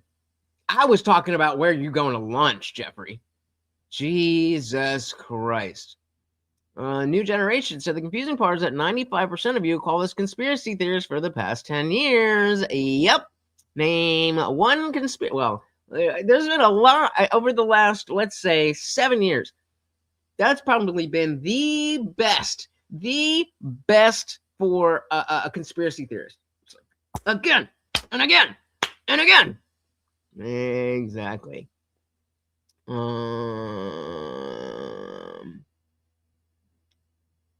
What the little? That's racist. Larry said, I point out how Dems are on the list. Crickets. I point out Trump is on the list, and MAGA's like, hey, Trump's arrangements. I'm a retard. Yep. There's a lot, because I happily voted for Trump, and I would never say that I regret that vote. And that doesn't mean that, like, I'm okay to fucking, like, if something comes out that he did X, Y, and Z. I don't think he did, but I haven't personally read the files. So we will see. And you better believe if something's in there that implicates Trump, it will be out there. It will be known. And if that happens, I will fucking call for his impeachment. Until then, everything we have seen from Trump has been that he was anti-Epstein. And we can't forget that, like, because of the fact that so many powerful people were in this cabal, that there's a second layer. So we have the actual cabal. We have that second layer of people who are like, fuck, well, those people have power. I need to suck up to them. But, like, I'm not part of that. And then, it goes in concentric circles. So we have the actual cabal. We have that first layer of people who for sure knew what was going on. They're like, I don't care. I'm just going to, then, it goes out and out and out where you might know that something's going on, but you're not really sure and da-da-da-da. But people knew. People knew. Shout out to Craig. Welcome to the party.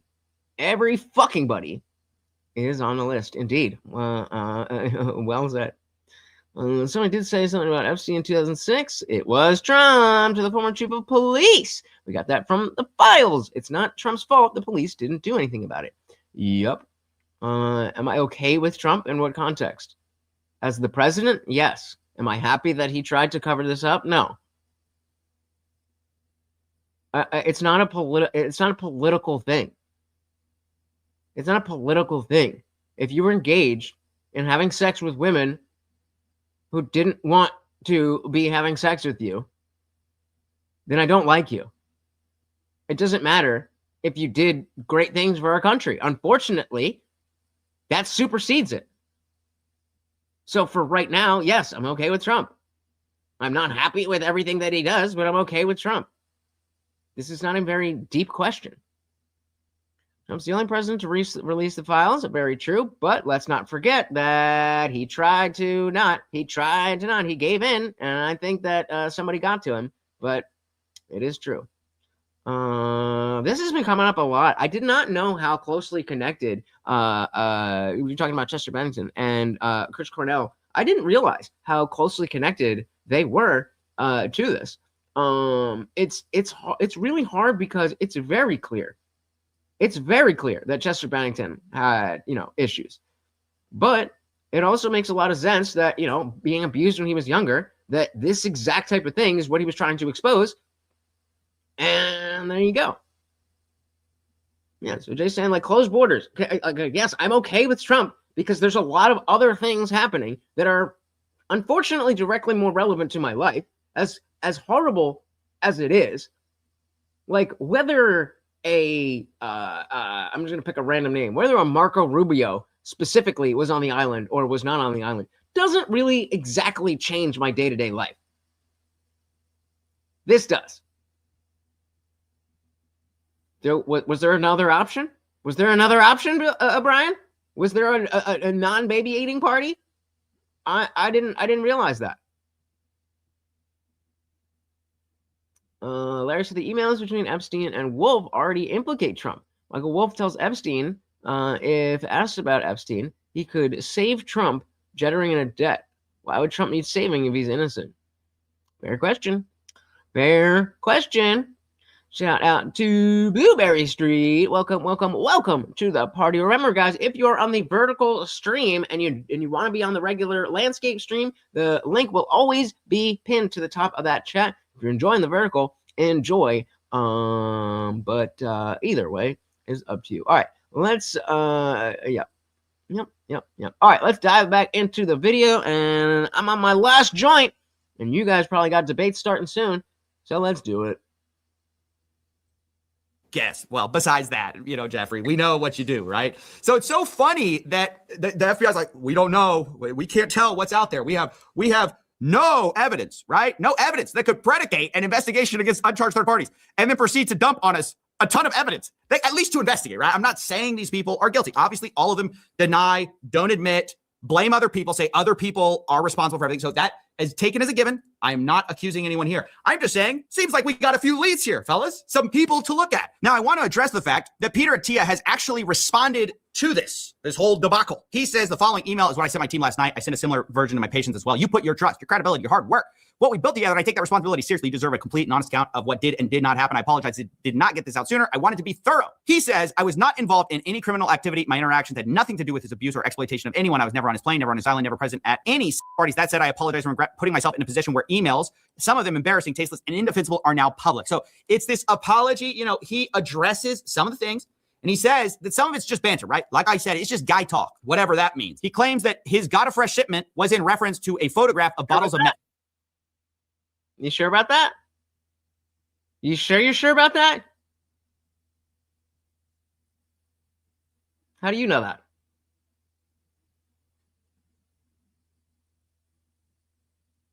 Is the proof in the room with us? You're just saying things, brother. I personally don't think that Kamala Harris ate babies, but I also don't think that Trump did either. So we were talking about the parties of people, and yes, both the Democrats and the Republicans had baby eaters.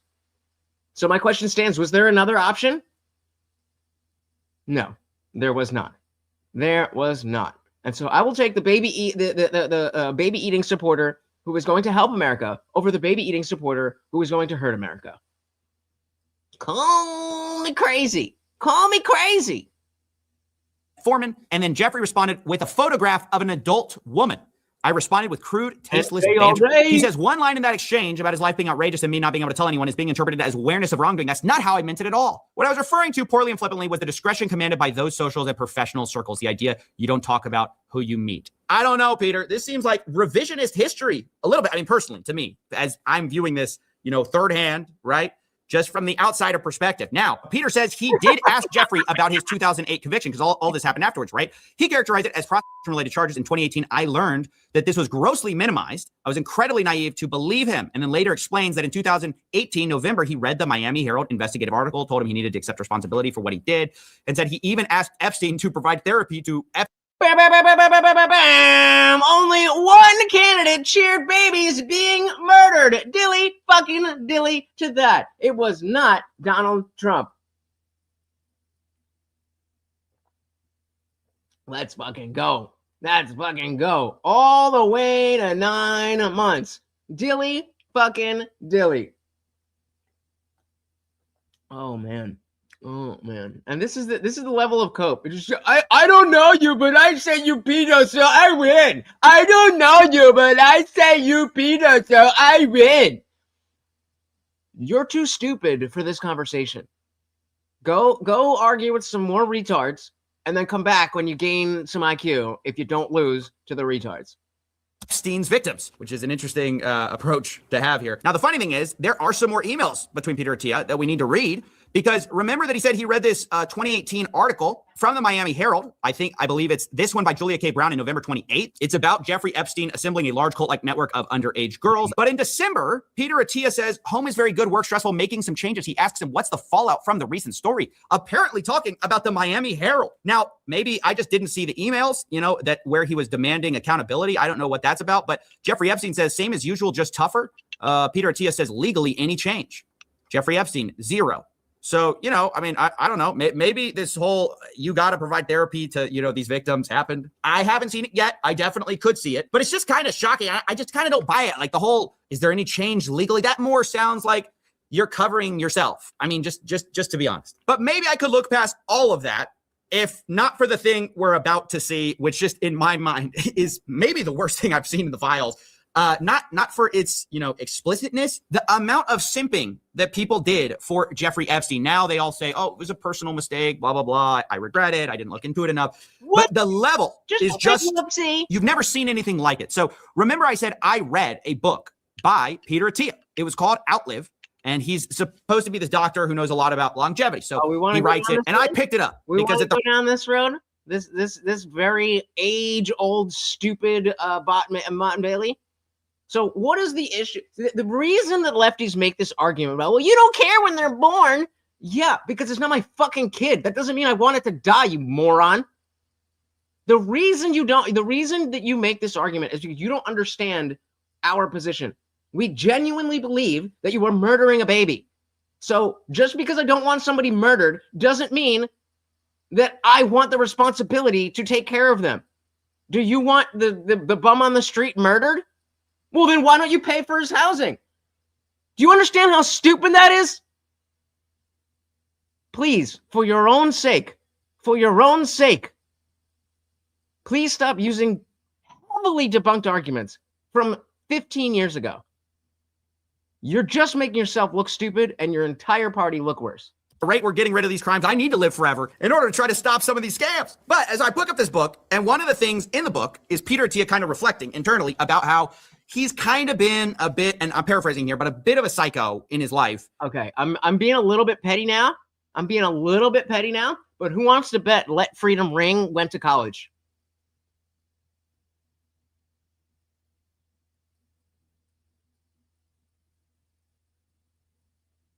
Position of privilege.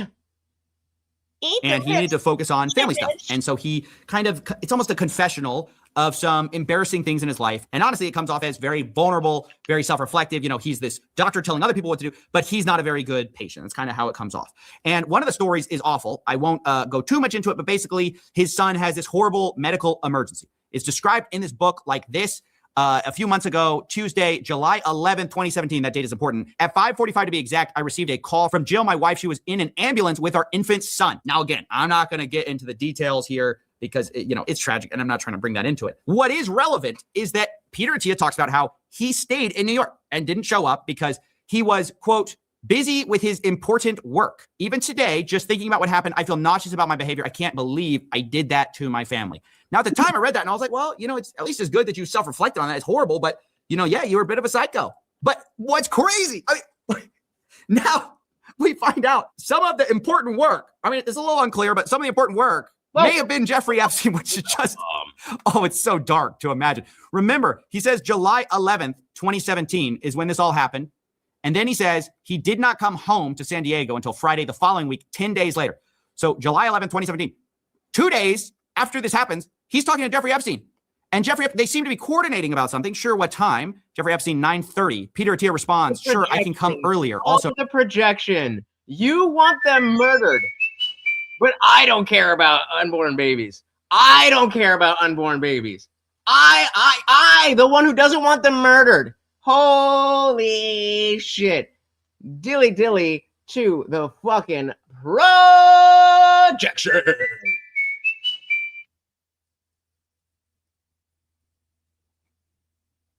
You can't make this shit up. I want them to die, but you don't care about unborn babies.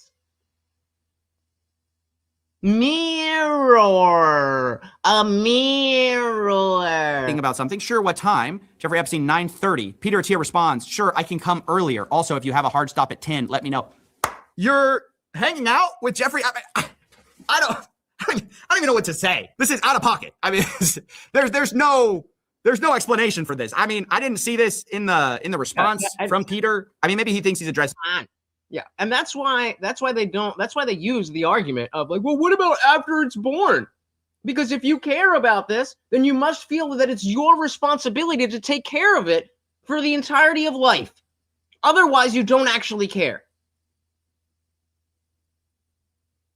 It's just lowbrow emotional arguments that don't actually make sense. I care about people not dying. I don't care about making sure that people have a fantastic life. Those are two different things. Those are two different things. And there's the racism. Oh, I must think this way because of white people. I can't possibly be a person who thinks for myself like you do, right? Always. I mean, it's like I could read you like a book. It's fucking pathetic. No explanation for this. I mean, I didn't see this in the response from Peter. I mean, maybe he thinks he addresses it because he already admitted that was like scummy, but that is just. There's a reason that didn't make it into the book. Is what I'm trying to say. I didn't see that in the book when I read it. I was actually, one of the things I needed to do, my important work was seeing or talking to Jeffrey Epstein. I mean, isn't that weird? Like that's the simping that I'm talking about is these people love this guy, or that's how it seems to me. Like, what are all these rich and powerful people doing, protecting him, missing emergencies for Jeffrey, fawning over Jeffrey, asking for Jeffrey's harem, saying their biggest problem is the life they lead is so outrageous they can't tell. So, I mean, what is going on here? And is it true they all didn't know, right? Because, I'm reading these documents and it's hard to say who exactly knew what, when, but I don't believe, remember, they're all denying it. I don't believe nobody knew. I'm actually really, really kind of saddened by the fact that so many of you are just like politicizing this and playing like red team, blue team. Like I've been all week. I've been saying fuck Trump for trying to hide all of this shit because he has not been implicated in anything. So yeah, I have nothing to say as I've been talking for the last an hour and 38 minutes straight. You guys are too, I need to stop. I need to stop paying attention to those of you that are too dumb to understand what I'm saying. I don't know how to reach you. You are too far beneath the IQ level necessary to understand the nuances of, yes, I voted for him. No, I don't like how he's behaving. That doesn't mean that I think he's a pedophile. There's nothing in the files that explicitly says that. Of course he's in the files because he's been the fucking president, you fucking moron. Right? Clearly, some people knew what was going on. And there's all this kind of coded language in the files and where they talk about this stuff almost in like a nudge. And there it is. There's no nuance. Just this is the bad and this is the good. See, you're too dumb. You're too dumb. And then, of course, you say it right in there. So we got another projection.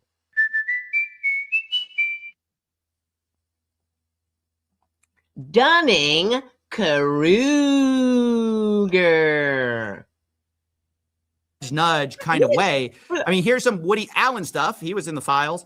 He said, for those of you on the left, what exactly do you think I'm trying to do by showing this video? What exactly do you think I'm trying to do by showing this video? I would love to see, again, like I've literally been talking shit about Trump with this entire fucking thing. You are just too brain rotted to understand, like I said, the nuance that I actually care about the sex traffickers and the victims not playing a team game.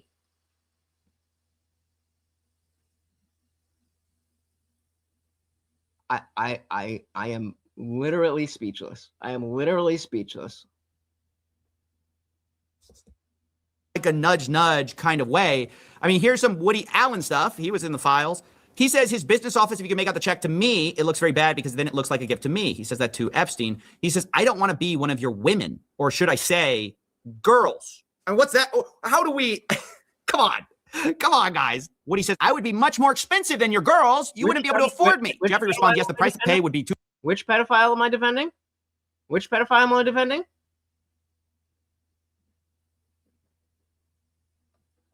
Oh, none of them. Too high. Woody says, this will be a beautiful friendship. And then Jeffrey says, as long as I follow orders, smiley face. Woody Allen sends a message saying, Woody says the exact same thing, but in a dirtier way.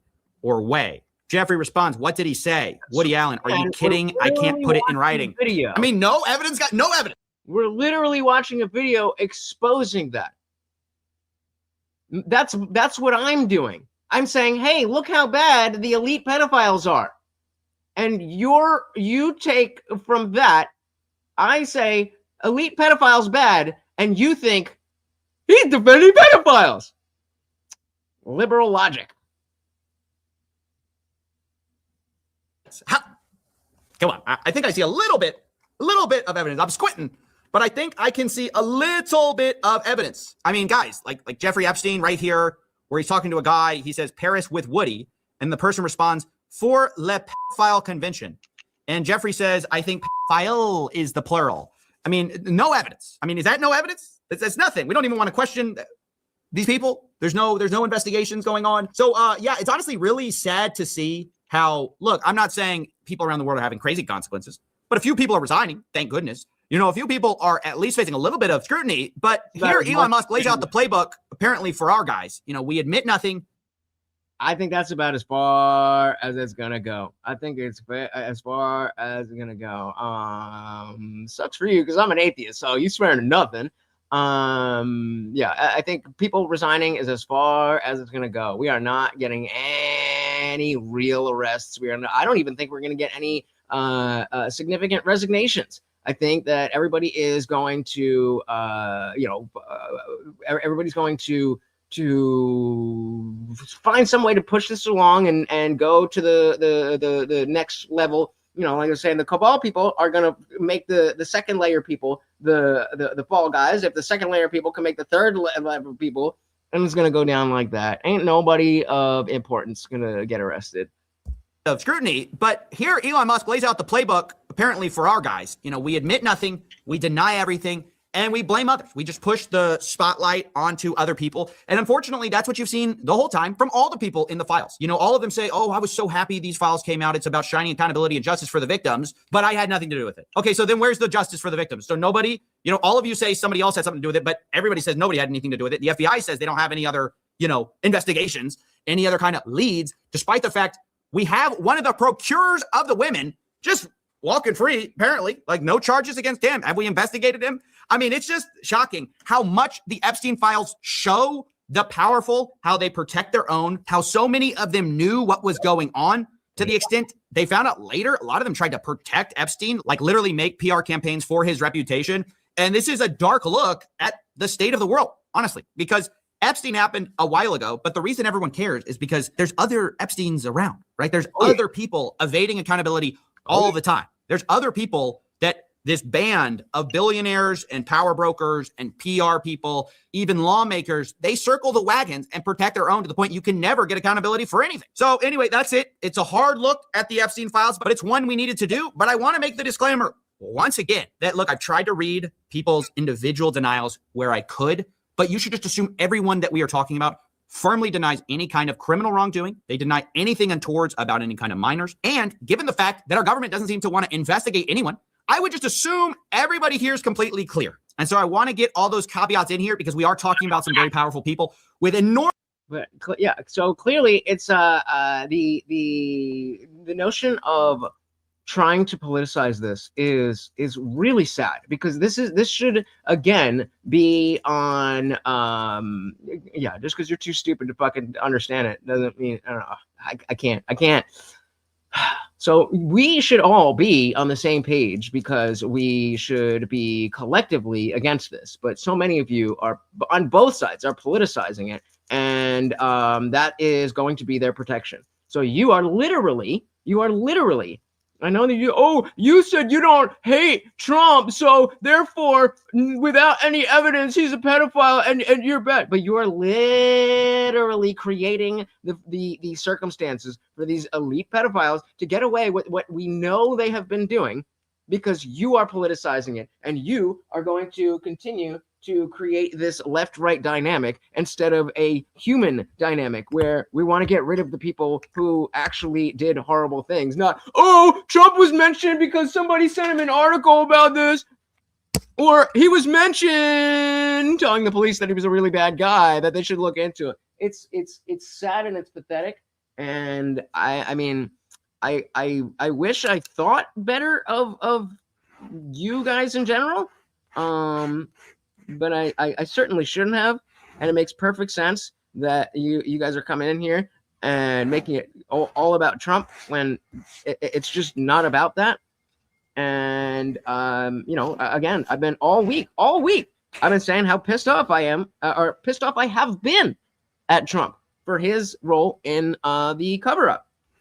But because you are unable to see any nuance in anything, and everything is just, are you the good team? Are you the bad team? Then it doesn't sound to you like, oh, good team? Did you say good team? And because it doesn't sound like that to you, then you don't understand it. So I mean, it's really fucking pathetic, but hopefully you guys can grow the fuck up and realize that this isn't a game. This isn't you know, something cute. This isn't something to be won. This is a real thing that's happening. And you should care about the reality of it. You should care about the victims. You should care about the people who are actually doing this in real life, instead of acting like you just want to win a game of politics. It's really fucking pathetic. It's really fucking sad. But hopefully, you've learned from this. Hopefully you've learned from this. I don't think so either. But hey, I tried my best. Shout out to Avery signing up as a new member, but a member for 10 months. Thank you so very, very much, sir. And I was going to be a dick, but I'm not going to say it. All right. Thank you so very, very much, guys. Again, if you are new here, please hit that subscribe. I'm live every Monday, Wednesday, Friday, 8 p.m. Eastern, and sometimes whenever I feel like it. So, where is it? Oh, yeah. Hit that subscribe, and you know YouTube touches those notifications. You know what? Actually, hold on. Let's see what everybody's up to. Let's see what's going on here. Should we join the panel? Let's see what they're up to. Well, I'd probably also argue, especially once you get toward the later stages of life and you have to start and you don't make a will, just common law, intercede in the fact when you pass down your assets. It'll go to the next of kin. The common law is also not something that's acceptable in every single state. Yeah, but I think in no states does it automatically happen. Right. Yeah. Right. All right, let's go spice this up. But that's not what Rich said. I don't think he was saying that they're counting, but I don't know why that would happen. They're only counting if you don't consider it a marriage.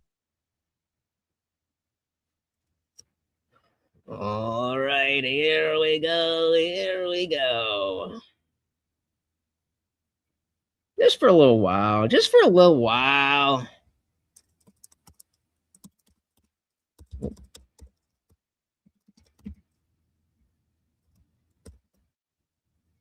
Let's see if they're mean.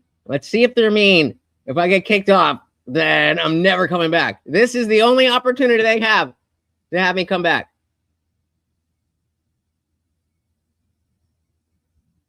I read it, okay, but we're just not gonna see this the same way, Girl Paul. It's good to see you, Indian Jesus. Wait, give me a thumbs up. Is your name usually this? Okay, it is Indian Jesus. Sorry, your name confused me. How's it going? Goody. How you guys been? I've been well. How about you? Not bad. We're just, I did a roll up and chill, and I was talking about the CoffeeZilla video on Epstein, and a bunch of lefties were like, "Yeah, but Trump." I'm like, wait, like that. Hold up. We have like a real thing here, and all they care about is making it a political game. So sad. CoffeeZilla has been doing some good work on his Epstein stuff. Not gonna lie to you. Yeah. Definitely. Even though he kind of annoys me sometimes. I haven't really been a follower of him like that. Where am I? I've seen some other things, and I've known that he's done like deep dives on things like this before, and so that's I've trusted him, but I haven't necessarily looked into a lot of stuff that he's done.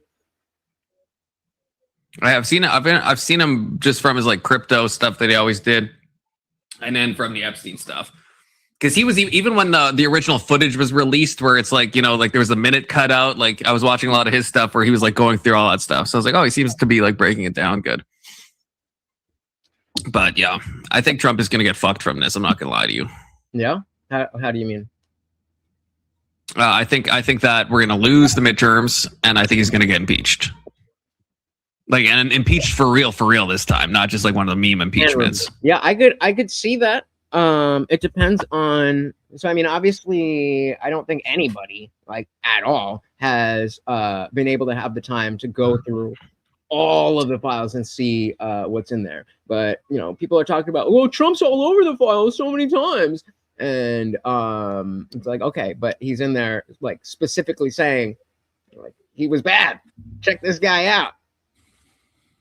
It's more the handling, though. That's the thing that's going to get him. I mean, like, I think Pam Bondi is openly in contempt of Congress and is still just like lying through her teeth about so many things, right? Like, it's just, I mean, if you look at the Epstein Act or whatever, the Epstein Freedom Act, as I always call it, which is not what it's called, but whatever it's called, it says that any redaction, right, it has to have a note on why it's redacted. Yeah. It has to, every redaction, you have to be told why. And so we already know from like Ro Khanna and Thomas Massie openly saying that like Les Wexner was a co-conspirator, so that was illegal to redact. And then all the other redactions have no notes beside them. So not the files were released not on time. They're still not all out. There's redactions where we know they're illegal redactions, and all the other redactions don't have notes. So it's like there's so many violations of this act. It's not even funny. He gave the left something to hold on to. Like, Pam Bondi's gonna be absolutely fucked. Yeah. Pam Bondi, bro. What was that fucking hearing? What was that fucking hearing? Crashing out. She was crashing out hardcore. A fucking shit show. She was like, you don't need don't forget to about the GDP going up. Yeah, we're talking about this. The GDP and the Dow is up, so it doesn't matter that. Oh, and then she brought up that poor white girl that was like stabbed on the subway. It's like, what does that have to do with anything, though? Like, we're talking about the Epstein files. Like, I understand that's a horrible thing that happened, but like, how is that exactly related, Pam? Like, she was like grasping for like any random thing that like, hey, Republicans, you guys care about this, right? Hey, what about this issue? It's like, okay, Pam, we get it, but none of that's related. I mean, if this was Merrick Garland, believe me, we would be up in arms. Anson says he can fix Pam, but I can fix Carolyn Levitt. Okay, I'm confident in that one. Pam Bondi is unfixable. I can fix them. Pam Bondi's unfixable. Mm. I didn't realize she was almost 70 years old. Oh yeah, she's in her 60s, right? God. Yeah, she's. I thought maybe late 40s, early 50s. Yeah. Pam Bondi is in her 60s. Yeah. Dude. So that means She she be looks good drinking for that her blood age. of the children. I'm gonna be honest. She's on that adrenochrome grind set, you know. Jesus. Dude, she must be one of the beneficiaries of the island. Look, Confluence respects the grift, okay? We're not no more grift talk. Not again. God. Please, no. Please, God. How's this Rich Cooper guy? Actually, Well, he seems like a bit of a dumbass. I'm not gonna lie to you. Andrew's kind of taking him to task. If I may, there was a time when I needed the whole red pill space, and remember this was when Kevin Samuels was alive and running shit, keeping it classy. And I just between not really having that type of relationship with my dad, talking about girls, and then being in long-term relationships in high school and college, I never really got the ins and outs of the dating game. And so I just, was in this blue-pilled Disney world, rom-com world where it's just like, oh, girls are sugar and spice and everything nice, and you just got to be yourself. And so, after college, I did it right, but I didn't do as well as I would have liked. And then I found all this red pill stuff about female nature. And, there's good stuff there. It just, it got, and I hate this word, but it got toxic. Rich Cooper was one of the guys. I was like, oh, this guy gets it. So you knew this guy. Okay. I've been subscribed for at least like 5 years. But yes, there was a time when I was like, oh, this guy gets it. Dang. Okay. This is the first I've ever heard this guy. Was like literally today when I found this video. It's a black man, correct? Not too old, probably like late 40s, early 50s. No, it's like, who are we no, it's the guy in the video that we're watching, Rich Cooper. I thought we were talking about Kevin Samuel. My bad.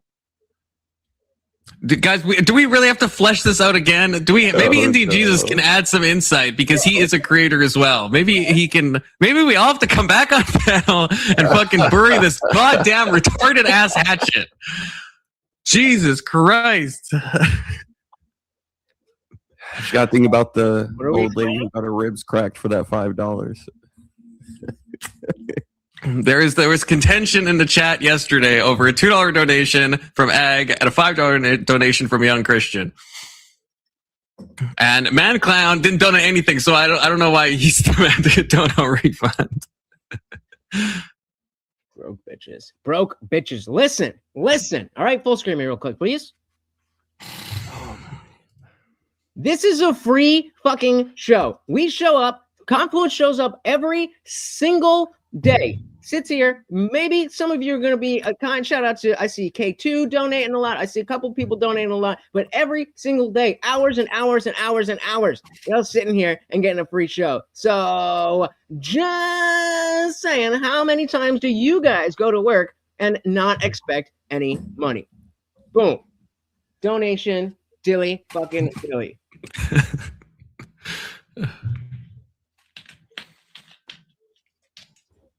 The question was over if I respected a donation or not. That was the thing. That was the thing. A donation is a donation. A donation is not a bargaining. This isn't pay for play, guys. Yeah, you don't get. And I just messed up doing this because the tattoo poll is over, and I am getting the Trump with as a Hindu god. But the Sisyphus tattoo. Oh, nice. The Sisyphus tattoo came from somebody who was a member and said that because he was a member at the second level, that rarely donating elsewhere, but because he was a member at the second level, $10 a month, that's less than $1 a stream, that he deserved extra say in what tattoo was going on my body when I decided, okay, we're going to do a stream goal. If we hit X amount of dollars, we'll do a poll and you guys get to choose. And I was like, all right, you can get one of the 4 options. A quarter of the entire poll, you get to pick. And it won. And I was going to put it on my body. And then he cried about it because I told him that I personally didn't love it and that it was a basic design, which it was. He's a basic bitch. Sorry. And he got all mad about it. And he's like, well, my money is better spent elsewhere. Okay, bye. You don't get to hang fucking $10 a month over me. Keep your fucking money. See, but look, I can't. There's so much drama. Confidence is killing all future donos because I understand how donos work. Okay, which is, this is crazy. I will gladly refund Ag. I will gladly refund your $2 donation, and I will gladly refund Young Christian. I think is fine with it. He's the one who donated the $5. I gladly will refund his too because I don't care. I'll gladly send me your Cash App, Ag. I'll send you the $2 back. Okay. What is the exact issue of why there should be a refund? Because there's two issues, 2 separate issues. I have to go through this again. There's 2 separate issues. One is Ag had sent a dono when this new person, someone's friend, Keelan's friend, this guy, Keelan. I did that yesterday. Friend came on panel and she had a specific question and Ag had donated $2 saying, ask her how she feels about Splashback. So like when you take a shit and the water hits your butt, and I was like, Egg, I'm not reading that. She's up here for a thing, okay? So nope. I was like, yeah, I don't. I'm like, I'm not reading that, and then but it's like I do say at the top, I read all super chats. So my thing to Egg was that I was like, yeah, maybe I should have read it, but I still don't think I have to ask her that. The menu thing is a different thing. The menu is a separate issue. That's what young Christian. Hold on. Big screen me for a second. It's where I go. I get that Colin's like, oh, we do the show, right? He shows up. It's free. No one has to know. But when you're providing a service, which is entertainment, that's what it is. When you're providing a service and you have a menu and someone pays for something on that menu that you are providing, to not respect the dono and do whatever they paid for that's on the menu, the service you're providing, that's where the issue is. Not that and that's Con fair. is like not doing this as like a side thing or a hobby or something. That's not the issue at hand. Okay, so that's Which fair. I don't need the $5 refund, by the way. Like, I'm not that. No, but the principle matters. The principle matters. But that's fair. So okay, then I think as people who are here to support Confluence's show and community and all of that, there is he should get grace. There is no guidebook on how to run a channel, especially on how Hold on. I got. So as viewers, Okay, I hear you now. as viewers, you guys should allow a little bit of grace and be like, all right, this time I'm gonna now know that I need to add this rule without expecting. Unless it's a big, if you drop $50 for XYZ and you're like, oh, I can't do that. That's one thing. But if you drop $2, like, does the motherfucker not deserve $2 anyway? Yo. Well, this. I was trying to think of the principle of this, and hold on. Go ahead. Full screen me for a second, okay? Okay. he got a sermon he got to give. Hold on, just a second. There you go. Ooh, the Grim Reaper. Yo. If you're gonna see him in the chat, I can. Your donos are appreciated, I read it the and we first time. love you for donating to Confluence. All right, but just because you donate does not mean you're going to get what you want right in the moment that you ask for it. All right, especially if there's like a guest who maybe isn't going to respond well to a question that's obviously meant to trigger people. So yeah, just fucking deal with it. And Khan, do you not understand how to do this? Just tell them you don't just read it and say, I don't know what you mean by backsplash, so you'll have to donate again if you want to enlighten us. Come on, dude. Look, I already said to Egg. I don't know why Egg is still like holding this against me. It seems, even though I DM'd Egg and I freaking said, I should have read it. I should have read it. But was it actually funny? Hold on. Was it actually funny? Does anybody think it was funny? Well, that's not. I don't think that's the right question. The question is. No. He said it was meant to be funny. I'm just asking. Does somebody is it funny? Come on. I wasn't. You got to donate for me to read it. Young Christians was more, but this is what I was saying before. There is look, I'm new to this menu thing, so I'm hoping I get some grace from my chat, who I appreciate. No grace. But I hope I get a bit of grace because it's like someone, Fu Toy mentioned something at the beginning that, because I was doing a trivia night yesterday, IJ, for if you didn't know. And so Fu Toy was like, I'm going to pay money to mute the other panelists. And I was like, oh yeah, shit. Okay. And so I said at the beginning, I'm like, okay, obviously, the menu doesn't, but if I forgot to say that, and let's say someone just mutes Big Soda or me, who's hosting the trivia for 20 minutes, now it's we just can't do it. Or it's that's an unforeseen thing. There's certain things, or I gave the example of if Andrew Wilson, let's say, joined and someone pays to mute him right away. It's he'll never come back. I'm going to have to be no, I'm sorry. There's just going to be edge cases where I'm I don't know how to exactly deal with this in that moment. What you need to do is you need to take this situation and apply it to the menu. You just go from it. You adapt it. You adapt it to whatever specification you want. You just add a piece to the menu. I reserve the right to reject any particular super chat, and I will do it. But I must give you a reason. That's fair. Hold on. Anson, first of all, it doesn't say I'll read them immediately. There's been cases do you remember that one, Anson, you talked to that one girl that came on here, that was talking about how like she had a family member who was like murdered. If someone donated something that was like just like irreverent, I would not read it at that moment. I fucking wouldn't. I will read all super chats, but they're not guaranteed to be read the moment that they could put in. Maybe that'd be like, yeah, a $50 super chat gets like auto read or something. How like the whatever has like a TTS where it's like no matter what's happening, the TTS like comes through. There's like, but like a $2 thing, if it's a super serious convo, I do tend to wait until like, this is not the right mood for this type of super chat, right? Like, I feel like that's valid. It doesn't make me a liar. It doesn't say all super chats get read instantly. Okay, it doesn't say that.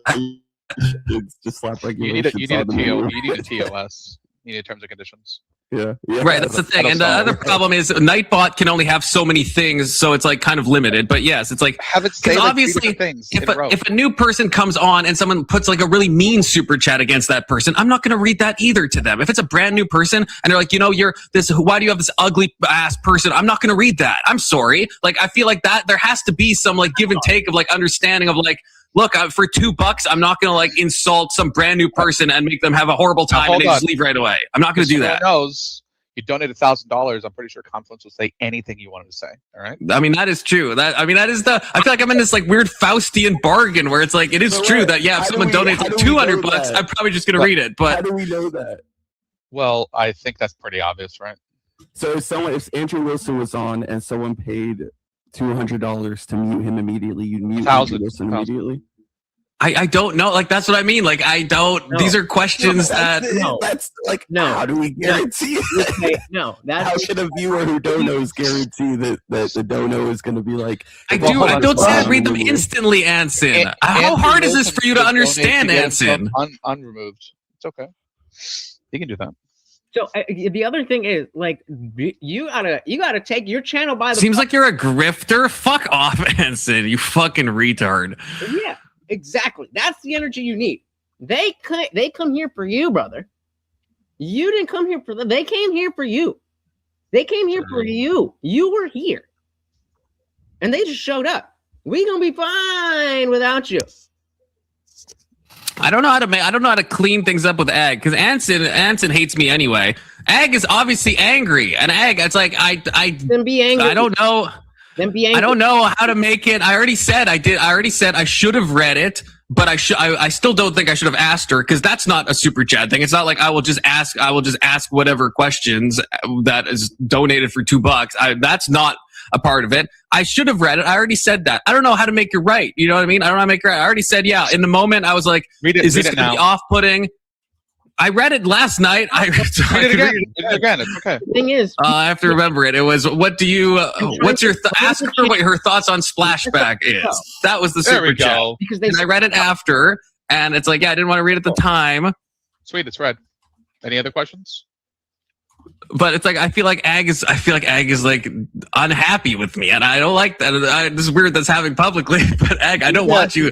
Ag, I like you. I don't want you to be unhappy with me. Like I said, I should have read it, but I still stand by my decision to not have asked her that, because even if she was okay, I don't know that, and I feel like she had a specific question that she wanted to ask, and I thought this feels odd. I don't know. This is just my thoughts, but again, I think I should have read it.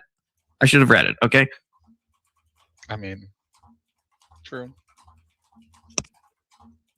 But I don't know. I feel like this has caused so much drama. It's like the menu is like a new thing. Okay, there's a lot of cases where I'm like, yeah, I had the same thing with Indian Jesus, and me and Indian Jesus talked about this. We know this because it's like I love Indian Jesus on my panel, and last time, people paid to kick him, and he was brought back, and he was muted a bunch, and then he left, and it's like. And then I'm thinking, well, I like IJ here, but if he had a bad experience, it's like, yes, it's like I have the menu, but now it's like he might not come back. You know what I mean? Which I'm glad he's back.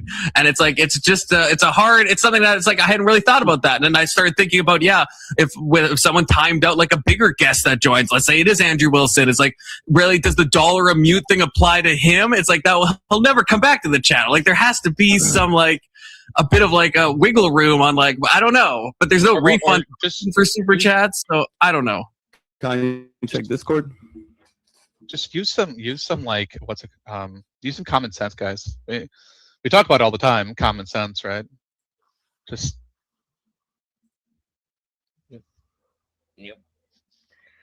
Is Alex casting spells? I cast spells everywhere. That fucking. I actually learned to cast spells just from Maryland. I think Brett Cooper is omega hot. Okay. Really? Okay. Yeah. Only because I really want to fuck her and squint my eyes and pretend I'm fucking Ben Shapiro. That's insane. Which not in a gay way, like in a normal way. And so that's. I think the normal way is the gay way. That seems anti-Semitic compliment. Yeah, that's super anti-Semitic comedy. Topanga says you guys are mean to Jesus. I mean, how far into the podcast you guys get? Let's see. We got 13 minutes in. 13 minutes in. We Which beat is, last I mean, time's record of 7 minutes. also welcome, Keelan. I don't think I said hi to you.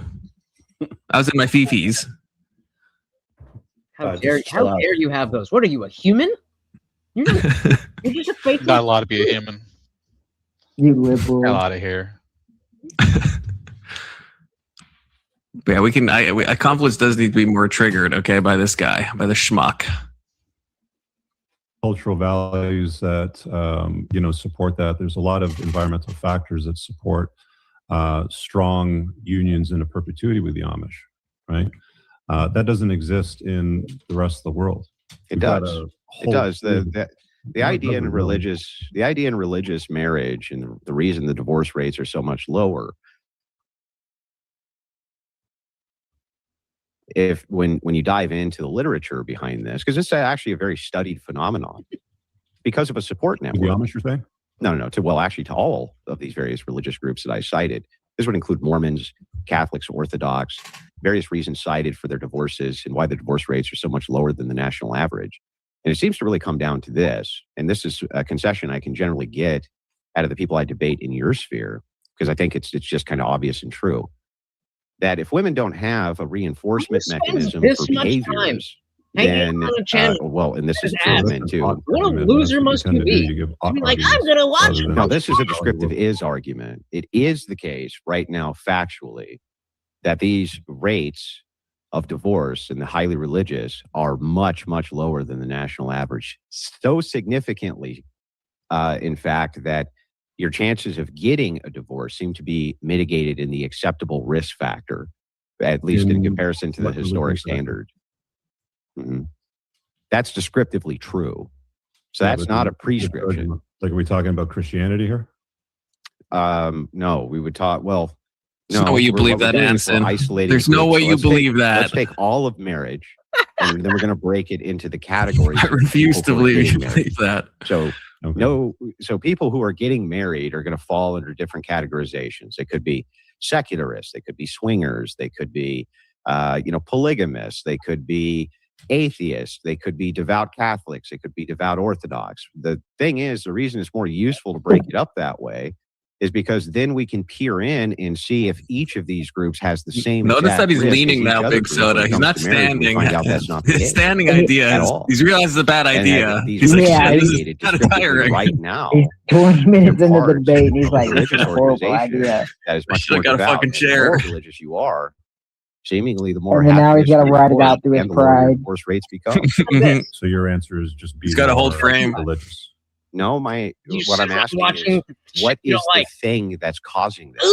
What is the thing that's causing these groups to have such a more mitigated amount of divorce? Have a good night out. The national average. With a nice lady. What is it? That it's written to encourage women to leave men and divorce rape them? Wait, what was that? I'm sorry. Do you want to start with family law and how it's written to encourage women to divorce rape men? I'm not disputing that. True. It just doesn't, because you're not contending with my point. What are the things inside of these religious institutions? Is that still a valid threat? Yeah, but what are the things inside of these religious institutions that is causing this mitigation where the risk is so much lower than the national average from people who are not inside of these religious institutions?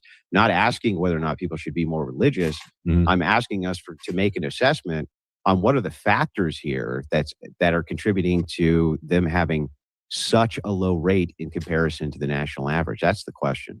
Okay, so what's the difference in rates between Christians and non-Christians? Depends on the denomination. But I just went through them Yeah, broadly. he just went. I can go through. He just went through this. He just gave all the breakdowns. I can go through them again if you'd like. Here, I'll pull them back up 1 second. Sorry. Yeah. Just average them out. So when we're going through each denomination, we can start with. See that little comment there, brief aside, that little comment that betrays how he thinks, right? He said just average them out. I don't know if you guys caught that, right? He wants to just hear the averages of just like Christian versus non-Christian. But that's his whole problem. If you just put women into broad categories and just look at marriage in broad categories, then yeah, marriage seems like a 50-50 shot. But as soon as you break it down, you realize there's stuff that you could do as an individual to make it not a 50-50 shot of marriage succeeding or marriage failing. You're not just rolling dice. Marriage Don't you dare ask people to take responsibility for their own choices. How dare you? Have we? That's a bold act, Confluence.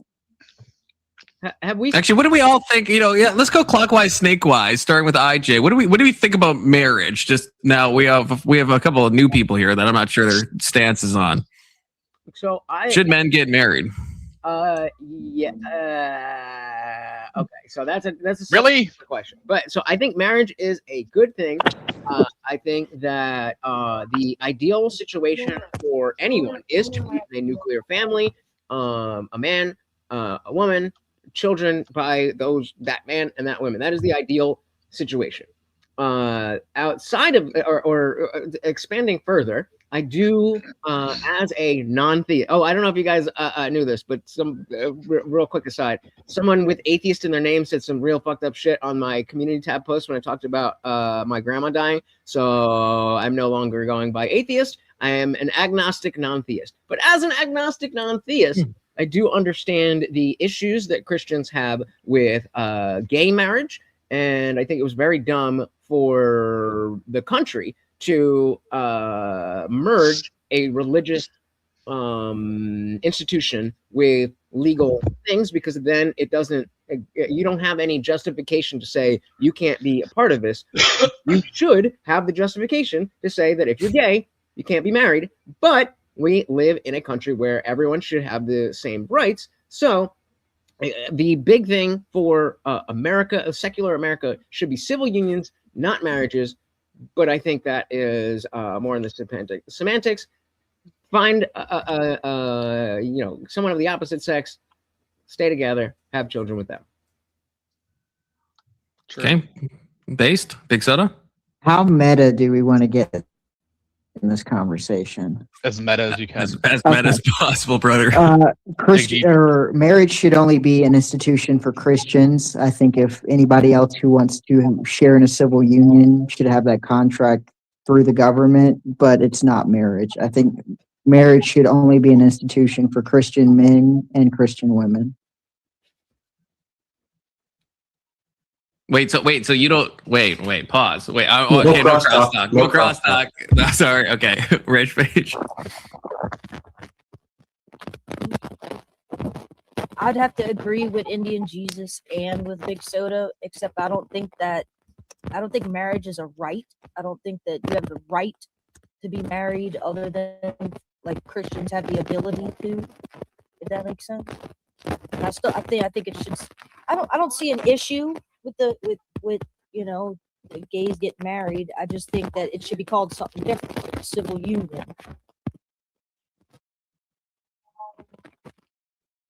Actually, based. I mean, I agree with that. Young Christian.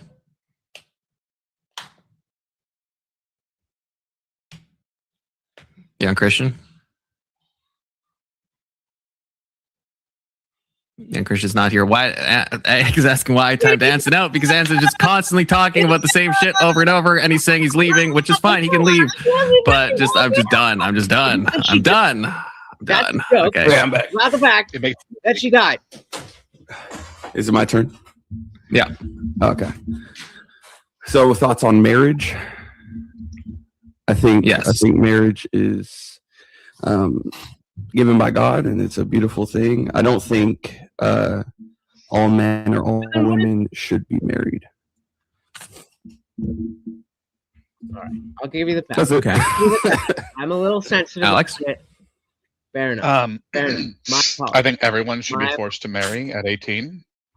And then the only way you can stop being married to that person is to marry someone else. I do want my government issued wife. So yep, it would cut down on. Are you sure you trust the government?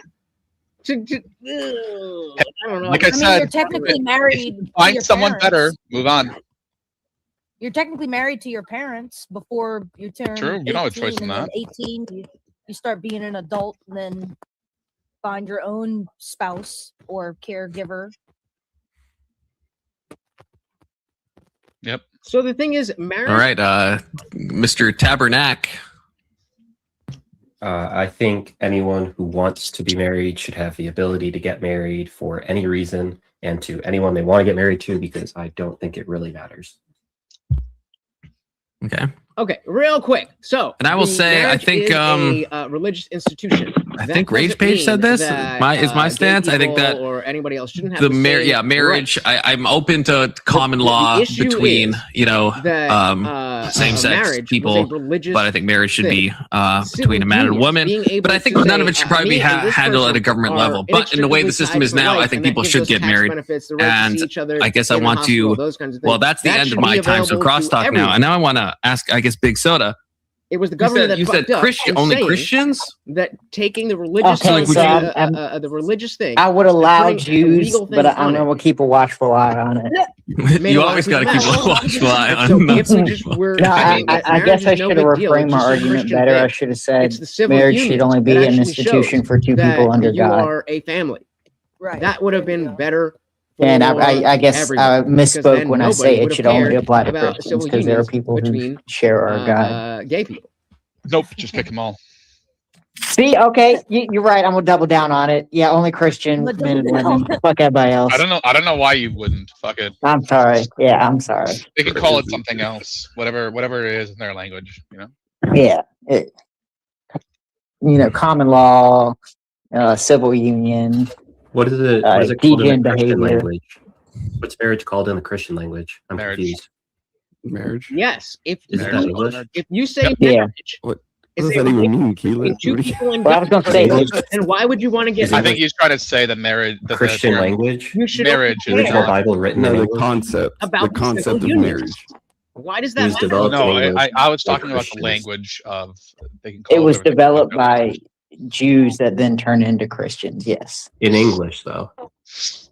in English. I guess you were having the argument over the word marriage itself and not Yes, the it was concept like they behind could it. call it Okay, something yeah, else. that's fair. That's fair. I Then thought they were cool. marriage itself was just invented by some English twat. Always has, always will be. It's always the left with the party of acceptance and grace. And Oh, look who it Nitpicking. is. this is insane. Hey, I'm It's gonna Emmett. how's it going? What's up, buddy? It's going great. How's karaoke? It's fine. It's going. He's here because someone said the Jews. That's true. That is absolutely true. I summoned him. I missed you. The Jews, they are the Jews. The Achus. The Achus. Is Keelan here? Keelan is. think He's he right is next here. to you. Yeah. Okay. Hey, missed you. Keelan, how are you doing? You should have been here last night. I would no, I shouldn't. I would have screamed at people. It wouldn't have been bad. Okay. That actually would have been based. I had like a 6-hour stream. I had the gayest 6-hour stream of all time, and I was part of that. It was horrible, and I lost my mind at the end. Why'd you gay so hard? I didn't, but we did hear some audio from people, and it wasn't great. Just saying.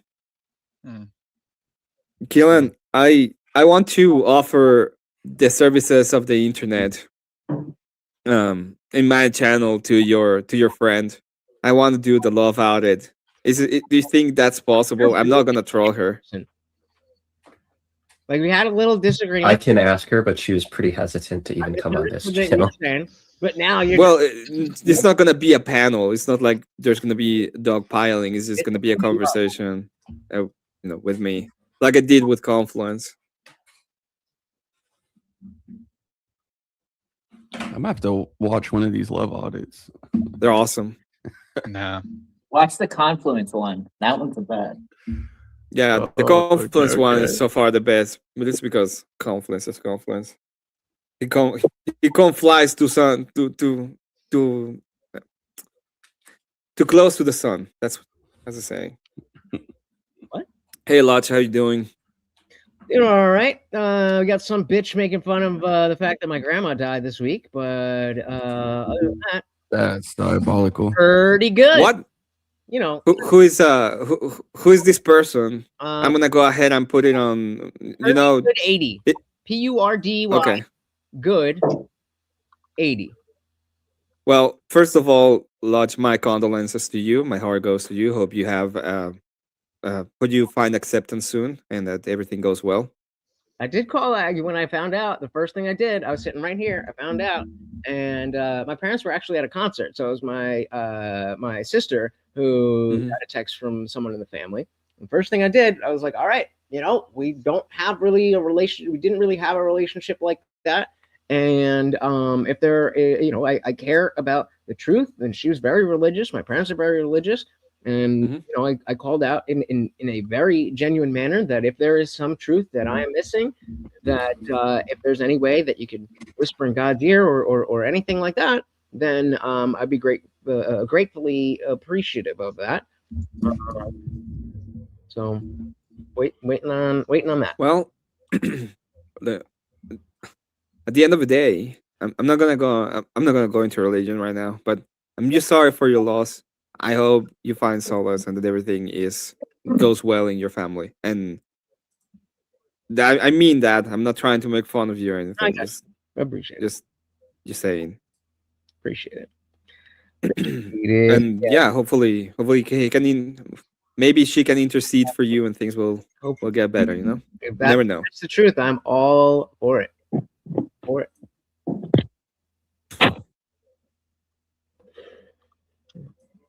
Where the fuck did Confluence go? Let's fucking watch this thing, man. He's hiding. Sorry, Confluence is Zen coded. Okay, he's back. He's back. And K2 says, "Bow, bow, bow, bow, bow." Check Discord, not for panel. Did K2 send me some really anti-Semitic? Probably. Okay. Here, Not for panel. I'm gonna put a screenshot while you're in Discord. I'll play the video while I watch your thing, K2, and I will see what it's I like. need to go back to my karaoke stream. I just want to ask you, Keelan, that if it's possible, it would be appreciated. I think that would be fun for everybody. But if not, it's perfectly fine and understandable too. I'm not gonna like attack you or anything. I just want to know if you thought it was even possible, because that was kind of wild, and I just listened to like 5 seconds of it because I don't wanna give myself an idea. I want to go blind into it if it happens. But yeah, that's great. You know, I'll send you a if you're in Confluence Discord, right? Yes. Yeah. Okay, I'll try to find you there and I'll send you a message. Thank you for having me on Confluence. I'll be seeing you later. Bye, Oh, sevens.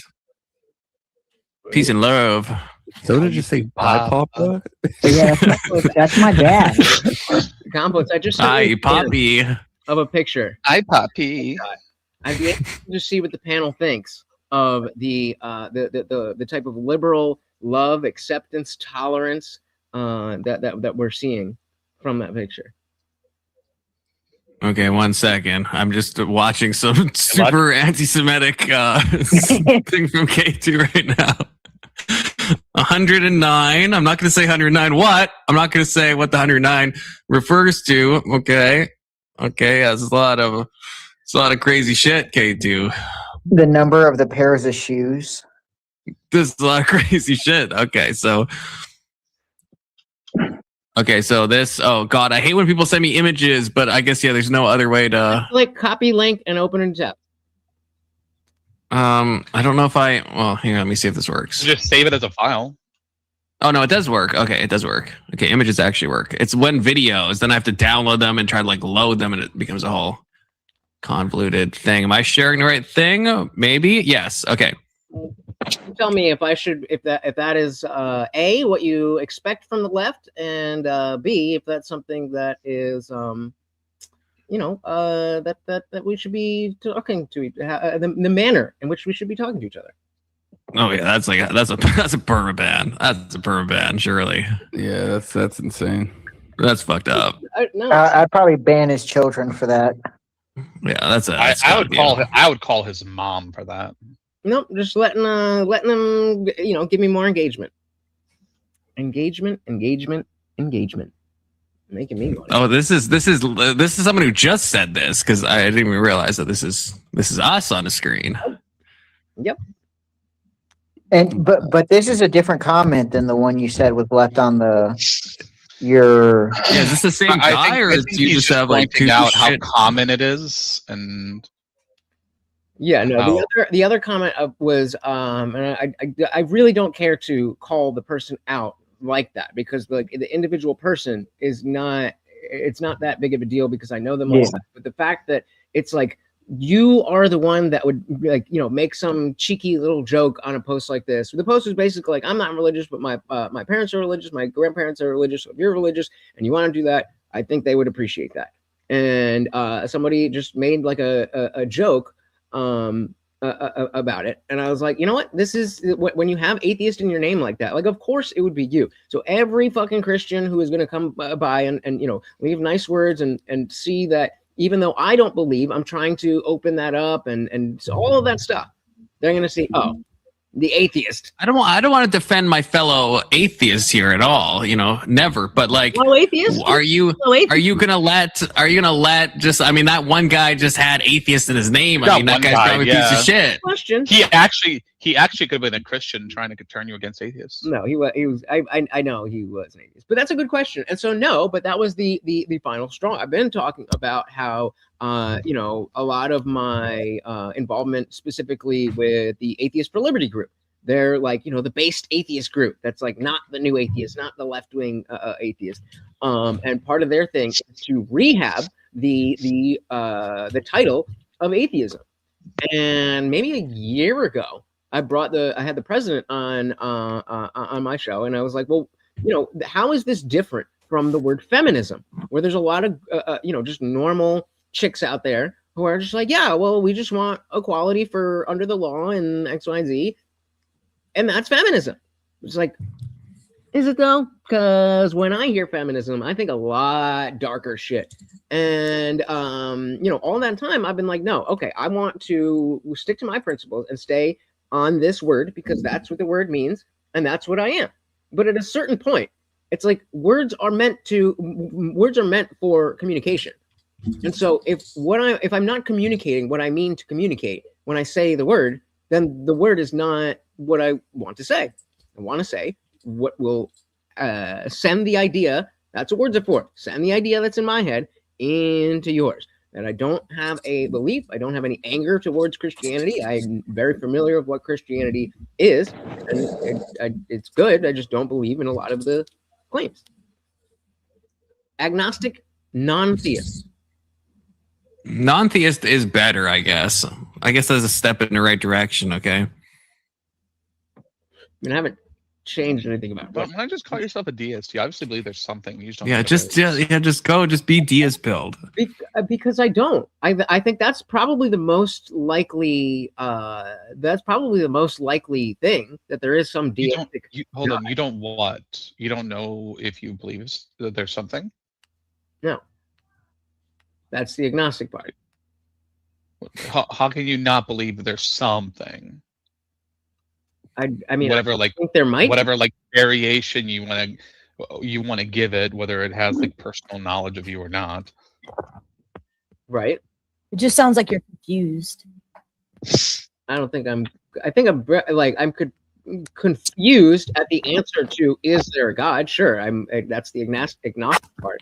I'm very clear on that is the question that I don't have the answer to. I don't think I'm confused. I think I'm very aware that that's the thing that I don't know.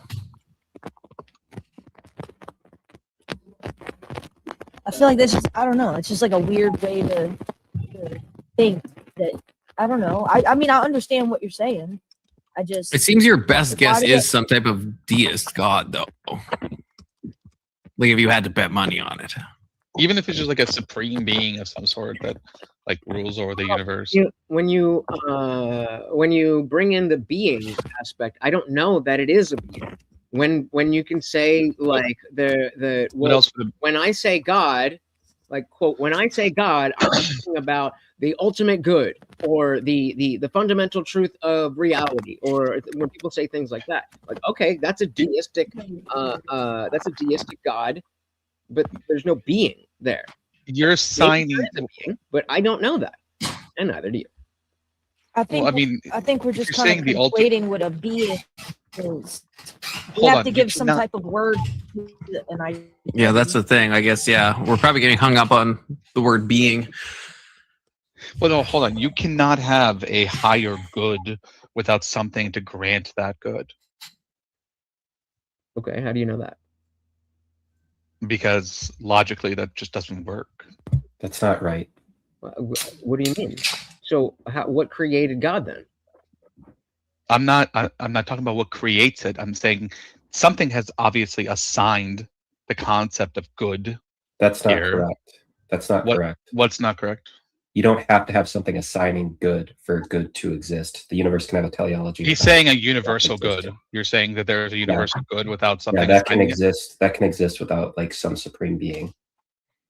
How? How? Yeah. It just exists. Is the That's best way to put it. Did you read the title? Did you read the title? Yeah, I mean, it's the same thing as God, and right? the It's supreme circular. being just exists. Yeah. I don't know. I don't know what you want me to say there. Like, Yeah, it's a circular argument. It all no, it's not a circular argument. It's not circular. My argument is that for you to call something universally good, some like apex of goodness. Well, Brandon has said I'm something right, to so I'm give going to leave that on that. What did? He said, Brandon said I'm right, so I'm going to leave on that note. All right.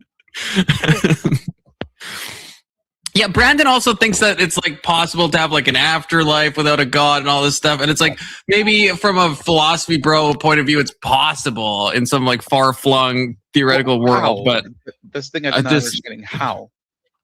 I don't know. I just feel like I would just whatever Brandon or Keelan are redefining, I would say that thing is God. But like the thing with being, it's like even the Bible, this isn't even me being woo-woo. I wouldn't say God is a being. God is being itself. Like God is not a being. God is being. That's in the Bible. That's biblical. You're talking about concepts, right? The concept of a being. Yeah, But of course. something has to give the concept like some like That's amazing, Soda. correlation. That's amazing. Right? Average Confluence panelist joiner. Look at that nose. Beautiful nose. Man, your nose is like peeking out, man. I'm You can't Jewish. contain the schnoz. Spider-Man cracked out.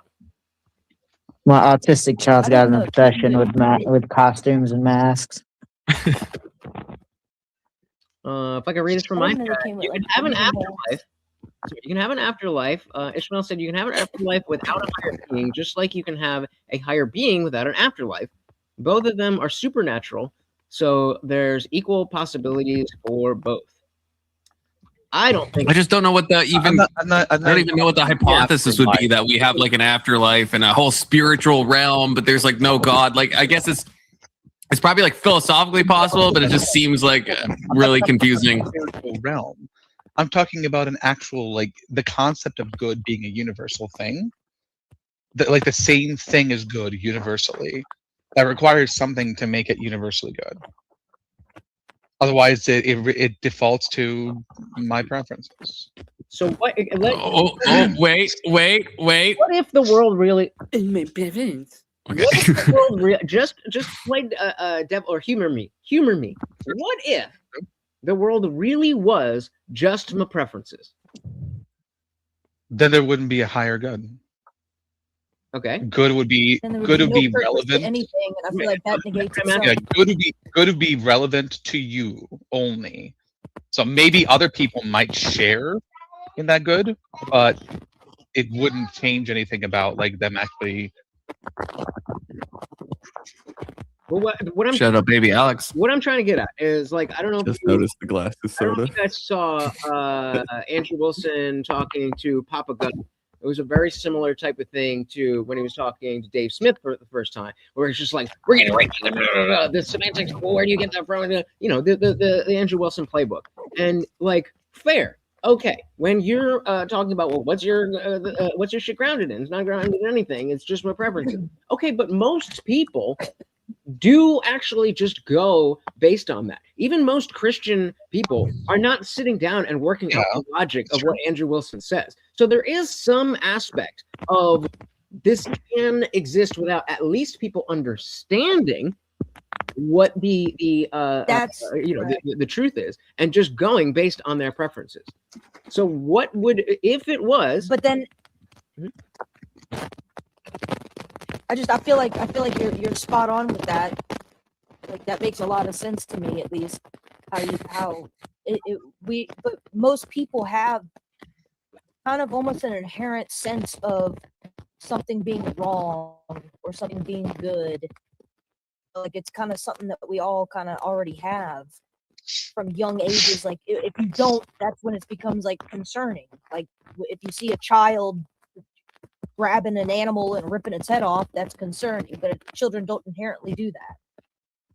Well, you could say that you could say that some of that is like literally bred into our DNA. You could say a lot of things, but my point, and you're right, IJ, that people typically default to their preferences even when they say that it's grounded in something else, and that's because we can't ever truly hit the truth. We can't hit the most good because it's a moving target, right? Every time we reorient ourselves, we find ourselves somewhere different to where we were. We can know where it's at, or we can know we're going towards it, but we can't know both. So one moment. So are you expanding like quantum physics to macro level stuff? It's not really macro, it's a concept, right? So but kind of a lot of quantum stuff doesn't work as a concept. Yes, I'm using that as a concept for what I'm talking about. Are we because friends I don't again want to now? describe a freaking Are we arrow friends again now, or what the fuck chasing is going on? target around the field, right? But oh shit, my kid. Oh my god, my kid. Either way, if you want to say that there is like this ultimate good, then you have to assume something that gives that good weight or gives it substance.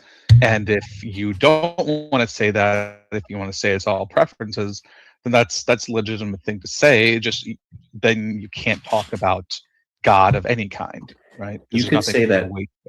You could say like what gives it weight is that it leads towards the eventual state that the universe is supposed to end up in, and that would be like an emergent state of the universe, not necessarily something fundamental to the universe, which I think God is the opposite of what I'm saying, where God is like fundamental and that creates the good. I'm saying that the good is created after the universe, if that makes sense. But you're talking about the heat death or the end of the universe. That's the not necessarily. Well, what is the ultimate state of the universe? That's not something we could know because we're just like one small part of the universe, right? Well, I mean, eventually it all has to collapse somehow, right? Okay, dude, what are you fucking sending Whether me? we burn through all the hydrogen that exists in our universe, so Alex, that's not necessarily true. There have been theories that are like dark matter, dark energy, which we barely understand. We don't understand really at all. Will result in like the universe collapsing back in on itself and then recreating itself in like universe. Yeah, I understand that, but I'm saying the universe as it exists now would have to disappear. It would have to die and be reborn. What? Is that sorry? Is that connected to He brought up the good as being like. Yeah, I don't think like the universe's death necessarily speaks to like the universe's purpose.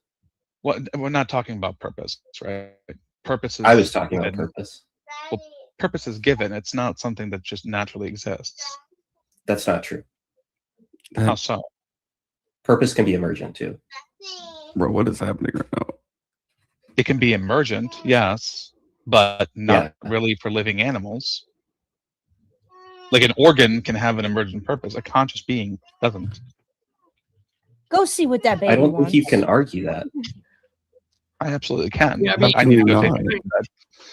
I don't think you can decisively argue that. Is what I can decisively argue it. I can. All right, I'll be back in a little bit. Okay. Good. Baby Alex gets what Baby Alex wants. That poor baby was like, Dad, Dad. You go see what that poor baby wants. Pizza time. Oh, I don't. navel orange feeling. I don't understand what the Pizza. the argument is. What is that code for? Oh, Keelan's having one of those U9 red pizza parties. Damn. Having a pizza and What's grape all soda? Yeah, can someone, Turkey? Holy someone shit. walk me? Maybe when Keelan gets back, but can someone walk me through what Keelan's arguing? I think they were trying to argue between there being an existence without God. I was talking about purpose and good. Yeah, I think he was saying purpose isn't always given. Like purpose can originate from nothing. Well, yeah, he started by saying teleology doesn't require God, which I don't think I agree with that, but maybe we just understand teleology differently. Like teleology without God is just nonsense that we're calling teleology because we're pattern recognition machines.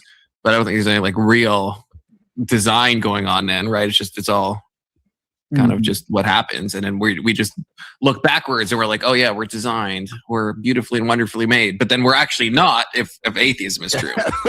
We wouldn't be. Yeah, it's just like we can look back and be like, oh, it's so beautiful what happened, but yeah, it's a happy accident. Yeah, it's like a Bob Rossian coded phenomenon. But let's say I don't that think is the it's a thing. reality. What does that do to your worldview?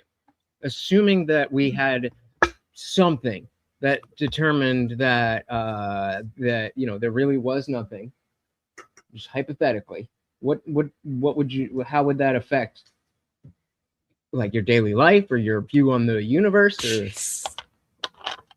Like if there was no God, there was no God, how would that all a affect happy your accident. personal life? The Big Bang really did happen, and it was just a bunch of stuff following physics and chemistry. What if? I think the Big Bang happened. I think it was intentional. But yeah, if I thought everything was meaningless, I'd probably live life as if everything was meaningless. Yeah, there we go. Nihilism would probably creep in. Yeah, I would be a nihilist. I might still, I'm not saying, I'm not going to do the meme thing where I'd be graping and pillaging and stuff. Because I don't think that's in my nature. Yeah, I'd hope not. But right. But it's like, but I would have no reason not to. That's just my preference would be not to do those things. So then I would be brand encoded. It'd all be my preferences. Right. Yeah. And so, yeah, so I would, but it definitely would make changes. Like there's a lot of times where, right. And I think in all of our lives where it's like, you have like an internal moment where you're like trying to think of what the right thing to do is. And I think if I was an atheist, I would just be outward focused. I would just be like, do other people see me as good? And then that's all that counts. And even if I'm an evil piece of shit, as long as no one knows that, then hey, no harm, no foul. But now with God, it's like, well, now that guy knows that, so now it changes things a bit. But that then leads us to the conclusion that there is such a case where at least a plurality, even if we're not going to say a majority, a plurality of people, their preferences would be like, especially if we're talking about like we're in the world and the timeline and all that, that right now and tomorrow or tonight, we find out somehow for sure that there is no God. That people already have the culture, the values to not go out and grape and kill and all of that stuff, because that doesn't do anything, even from a selfish perspective, that doesn't do anything. Like theoretically, you can get to all. But I think you had to learn that. Raj, how would your life change if we came to find out that the Christian God exists? Ooh, the Uno reverse card. Yeah, no, not much at all. I would just be like, oh, okay, so Really? Not much at all. Wait, what? Wait, how? Wait, pause. Absolutely. Wait, I how? already live in such a way that I think is already the best that I can do. So what do you expect would change? You wouldn't pray more. You wouldn't like read more of the Bible. You wouldn't like go to church more. Praying all my life. Well, hold on. I've been praying all my life. I know you guys don't believe me, but I do. I mean, okay, maybe not every day, but at least 3 times a week, I do a genuine prayer to God. Wait, but wouldn't you pray more often if you knew for sure that God exists? Wouldn't you be like, holy shit? To what end? He already doesn't answer me. Him existing doesn't mean that he's going to answer me. Well, it means that right now you're kind of tossing up your prayers and you think that maybe they're going to nothing because there's a chance that there's nothing up there. Mm-hmm. But if you knew that there is being itself listening to your words, that you can conform yourself to that being's image, doesn't that sound tantalizing, you know? I mean, I can see you're smuggling in another premise that not only does God exist, but God is going to change his behavior towards me. And so didn't you say if the Christian God exists? Wasn't that Young Christians the question? I said sure, yeah. So the Christian God interacts. That's a key thing of the Christian God. He's a personal God. He interacts with us, right? We're in union. So wouldn't you seek out that union, right? So okay, Spirit can reside in you. There's a lot of interaction going on. Okay, but you're asking not only what if I knew that the God of the Bible existed. Because right there, I already live my life in such a way, based on being a Christian, based on being an American. I already live my life in such a way that if there was a God, I would think that he would approve of the way that. No, no, absolutely no. Hold on, let me just fucking. So if you're asking if that existence comes with a different experience of my life, then yes, that would change. But that's what I'm saying. Those are 2 different things. You didn't ask that question. You're smuggling in that, oh, I would have this relationship with God. But if you're put in the position that God already does exist, and I already do pray, and I already do not have a relationship with God, then the fact that he's there doesn't change any of those things. It would only be the 4th thing that his relationship. So you're saying. Well, if he was there, you would have a relationship with him, right? We find out the Christian God exists. You're saying that. That's what the Bible says. That would change. Where's the relationship? Like you're living to the letter.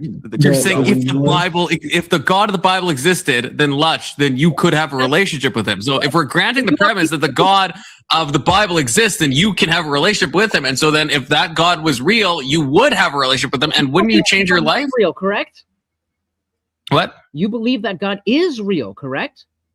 Yeah. So under your belief, it should be impossible that I don't have that relationship because I am genuinely open and that God does genuinely exist. So what does me knowing that God actually is there, what does that change about the fact that I've been reaching out and he has not said anything back? I've said this before, but I think that there's a lot of internal stuff. Wait, all right, let me say this. I think there's a lot of internal stuff that happens. Like even if I ask that question to myself, if I believe in a Christian God.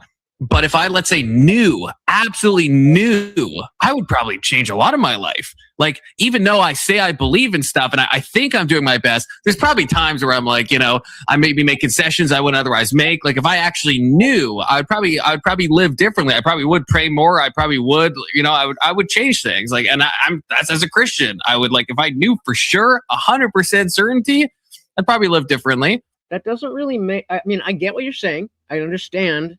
But that doesn't fully make sense to me, because if that's already what you believe, then but belief and doubt are like 2 sides of the same coin, right? That's what I'm saying. Like I believe, but a belief isn't like I still fear death, right? And that's because it's a belief. If I knew for certitude, I wouldn't. We still wrestling with flesh. It's like walking. Right. It's like walking into a building and you see security cameras, but you don't know if they work. But then if you know that they're on and you know that they're constantly being monitored, you're going to change your behavior more so that you assume, I'm assuming these are working. So your mic's giving me actual cancer rage page. I think it makes sense. I think that's a bad comparison. A good example. If you go to a store and you see that there's no cameras there, are you personally, I mean, you know, clockwise stick if you want. If you go into a store and see that there's no cameras, are you personally more likely to steal? Because I'm not. That's what I was trying to say. So that's what I'm saying, is that I'm already in the position that it doesn't matter if there's a security camera there or not. I don't steal because I think stealing is wrong. So whether or not a God exists is not going to change that, because I'm already in line with what that potential God thinks. So the question of what would I change, like I'm not looking for a security camera to decide on whether I'm stealing. I've already decided stealing is wrong. Therefore, it doesn't matter if there's a security camera. Yeah, but stealing's kind of a low resolution take in some ways, because like, yeah, if you're like not a thief, you're probably not going to be like tempted to thievery. But like, would your goon sessions change if you knew that there's like a security camera above your head? It probably would if you think about it. You probably would. Is there anything that you with the Christian God? Is there anything that you disagree with? Just one thing, like an action. Maybe there's something he says don't do, and you do. Is there anything? I mean, no. Looking at another person and lusting after him. Is there anything? I mean, if you put me on the spot, I just got to go lowbrow and the slave. You don't gotta say something crazy. Just yeah. So off the top of my head, I would say genocide and instructions for slavery are probably not good. So is this regulations on slavery and the genocide? Yep. Okay. Is there the genocide, like when he commands the Israelites to wipe out someone? Say again? When he commands the Israelites to attack like a neighboring nation? Yep. You disagree with that? Correct. Because you view it as genocide? Mm-hmm. And that him giving a civil law on slavery, you disagree with his regulations there? Correct. I don't. Okay, so if God existed, would your view on that change? Would you look into it deeper? No. No? No. You wouldn't? Not even a little bit? Nope. No? And you know the difference between moral laws, ceremonial laws, and civil laws, right? They're found in the Old Testament. Not specifically, if you want to lay out the definitions. Well, I'm saying if God existed, would you look into them? I mean, I'm interested. This is my point. I'm interested in learning about it right now, and I don't believe that the God exists. So this is exactly the case in point.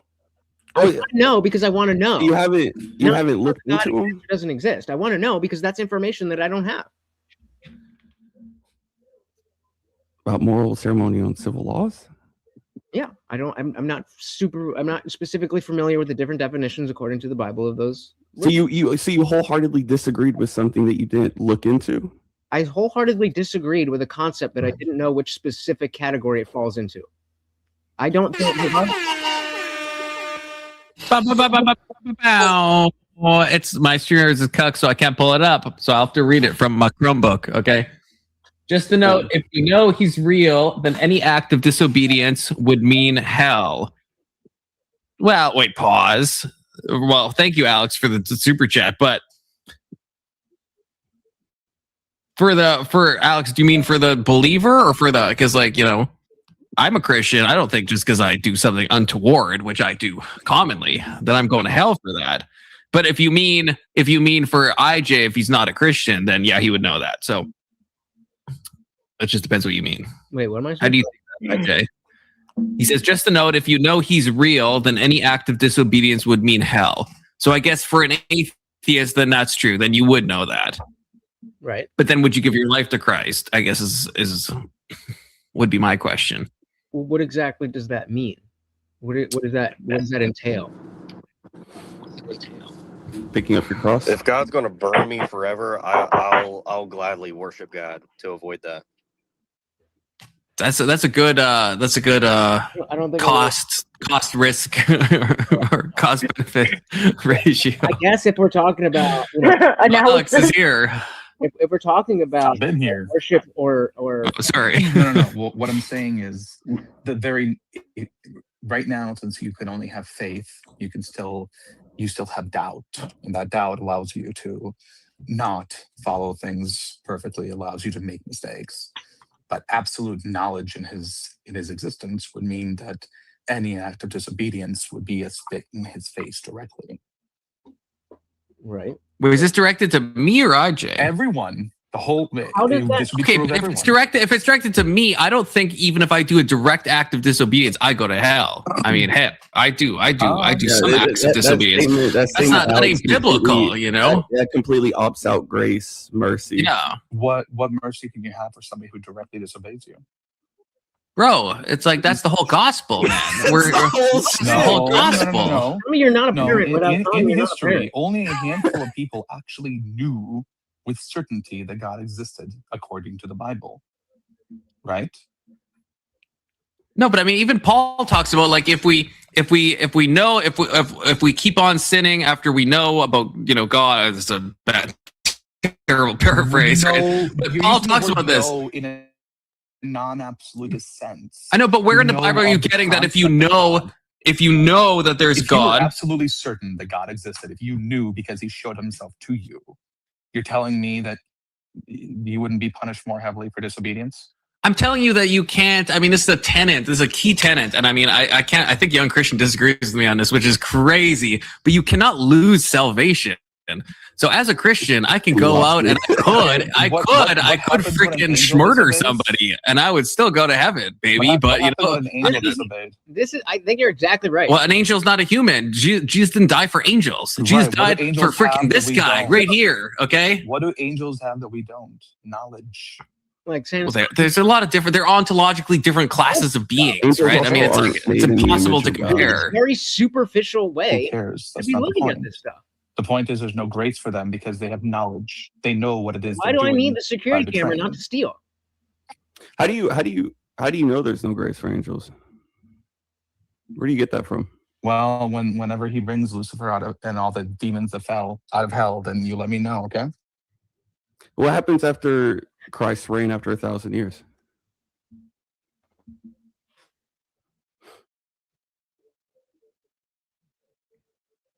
Hello? Am I Say muted? that again. What happens after Christ's reign after 1,000 years? That's where the Bible ends. My understanding is hell is locked away and the earth is freed from it. But you don't know what happens. Well, you don't know what happened. Nobody knows. You're what right, I happens. don't. But I'm not Correct. claiming that God doesn't have any Correct. grace for angels. Agnosticism is the only accurate position. So you're I'm saying sorry. that We should be agnostic. Go back to I'm heaven. Definitely. done. You're the one arguing that. I haven't made any Yes, claim there. I'm making the very, very clear argument that the lack of absolute certain knowledge gives us the grace. It's not just if we knew with absolute certainty, there's no reason to ever disobey. So I asked you, how do you know that God has no grace? Fishing For guy? angels. This is a fishing guy. Because every angel that disobeyed him is in hell. This? What the fuck? And I asked you what happens after Jesus' 1,000-year reign, because that's when the Bible ends. I thought they get yeeted. Don't they get yeeted into the lake of fire? Isn't that in Revelation? Yeah, he gets casted out, and then it says Christ rules Yes. for years, and it stops there. No, the second death part of Revelation. You're saying because the Bible doesn't explicitly say I'm that trying to get them to Satan realize and that all the angels that fell are locked away in hell for not all working. eternity. I'm doing does my not best, means right? that there's chance that there may be grace later. I mean, you can say that, I guess. I can't argue against it, but it sounds like it's completely, I don't know. Doesn't make any I'm sense. actually thinking it could go either way. God, they could just be in Well, hell sure, for but there's no forever, indication or that it's gonna go something the way that you're happens. We don't saying. know. Well, yeah, of course we don't know. We don't even know if you go to Completely hell missed for that. just not believing. Completely missed it. Oh, Right. we don't do know. that. We absolutely do not know. We definitely know that. So the You- criteria is hold to on. gain salvation. Sure, that's what. Who said that? Christ. What did he say? You must believe in me, or you go to hell. I mean, in so many words. If you In believe in so it, where do many you words, go? not If you exactly believe in those it, where do words, you so go? you don't really know what for sure the metric might be, given the fact that he just said it's through me that you can go to my Father. If you- well, if you he don't- may accept you even if you Or, didn't accept him while you were alive. If you believe in Christ, I mean, You go to Jesus heaven? says, whoever will have believed and been baptized will be saved. I mean, how else do you What take if he- that, what if he Alex? say to the- Link what to about the people the stream that we're watching. I don't know. YouTube version. If you would like to join he the what? people, you just have to click. Yes, he says, yeah, the very next passage. Yet truly, whoever will not have believed will be condemned. This is Mark 16:16. Should be on the screen. So if you've been baptized, then don't. Whoever believe believes and is baptized will be saved, but whoever does not believe will be Alex, condemned. why are you nitpicking? I mean, what is You that? What else believe does that you were mean? baptized, you were So what the saved. fuck So is why that? are you like pulling words out? So then, Just if lock you're in on the whole baptized thing. and you lose your faith, then you'll be condemned. Yeah, Wait, that's what- what To be what do you- saved, you Con, must believe and be baptized. that's where me and Con disagree. Well, no, that's what it says. Literally, what it says. It only gives you one criteria for being condemned. You know, that's why we do something called systematic theology, right? Scripture interprets scripture. That's why we have all the passages in Romans that say and then click the pinned link in the chat.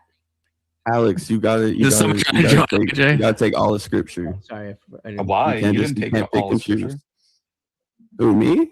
Yeah.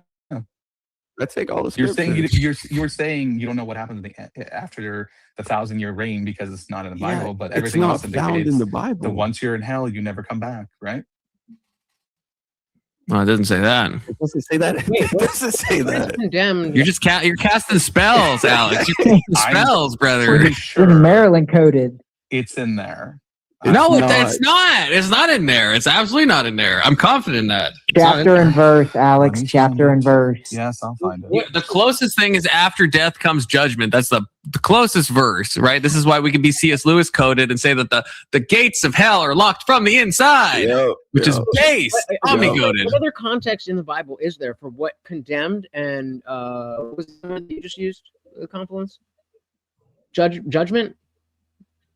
I don't know if I said that, but the verse just says condemned. You said there's judgment, and Yeah. then So That verse, yeah. That's the closest verse that we think that means that maybe there's no chance after death, because it says there first comes death and then judgment. But I don't think that means it's necessarily immediate, We don't especially know because nothing. there's people who died and judgment is a specific day, and so people that died 1,000 years ago, where are they right now? That's what theologians talk about as the intermediate state, where maybe there's like some weird Sheol coded thing that people are like living in, right? Purgatory. Sounds like dirty Protestant talk. No, that's like I that's know it's bosom coded. That's what That's scripture- bosom that's what- coded. that's what scripture doesn't really tell us. Yeah, Say but it's the Catholics. great I mean, the angels. Catholics do believe that there is like a purgatory that you go to. Yeah, you know? I knew the Catholics were into that. I don't know. Actually, Catholics Ortho Bros. are I don't know if into that. I don't know if they believe in purgatory. I'm actually not sure. There's no other context within the Bible that specifically talks about when Matthew they say 25:46. condemned and they say judgment, what that actually means beyond the words themselves. How do you mean? Okay, I condemn you. What did I just do to you? It means I'm separate from you, that I'm going to hell, separation from God. No, when I was saying it, I was saying that you're a bad person. So that's what condemn means in Well, sure, but if we're talking about judge, if you're tying judgment in there, Yeah, right? First I- comes death, and then judgment. That's what we're referring to. right. And so I'm saying Yeah. those are broad words. And I'm just trying to get a clear understanding of what is being referenced. What type of condemnation, what type of judgment, what does that actually mean? If you condemn something, Let me get like 2 verses it would before be this one comes in. disapproval. It's Oh, like a disapproval. yeah. Yeah, let me get a little context to this. Look at the context. Okay. Oh, also, I'm on Bible Gateway. Oh, God, I didn't realize that. You're infected Lord, now. forgive me if I've sinned. Damn it. Okay, where was this? 20. So this is in a parable. First of all, Alex, that's important to understand, right? Like a parable is a parable. It's not like it's not. No, what It's compliment? also another scripture. Once we tackle this one. This is Okay, sheeps and Thank you. goats. Don't be goat coded. When the Son of Man comes to in his glory and all the angels with him, and he will sit on his glorious throne, all the nations will be gathered before him, and he will separate the people one from another as a shepherd separates the sheep from the goats. He will put the sheep on his right and the goats on his left. Then the king will say to those on his right, "Come, you who are blessed by my Father, take your inheritance, the kingdom prepared for you since the creation of the world. For I was hungry and you gave me something to eat. I was thirsty and you gave me something to drink. I was a stranger and you invited me in, etc., etc., etc. Then the righteous will answer, Lord, when did we see you hungry and feed you, or thirsty and give you something to drink? When did we blah, blah, blah, blah, blah. The king will reply, Don't do that. Don't do that. Just read it. okay, Just no, read I it. disavow the Just blah, read blah, it. but it's a long verse. It's a long verse. Fucking But we know where it's going. It's obviously, dirty yeah, when did I, Protestant it's like a repeating thing. We understand, okay? No, I'm The just king gonna will skip reply, through verse verse alike. truly, Skip I through. tell you, whatever you did for one of the least of these brothers and sisters of mine, you did for me. Then you will say to those on his left, depart from me, you who are cursed, casting spells, into the eternal fire prepared for the devil and his angels. For I was hungry and you gave me nothing to eat. I was thirsty. I'll read the whole thing.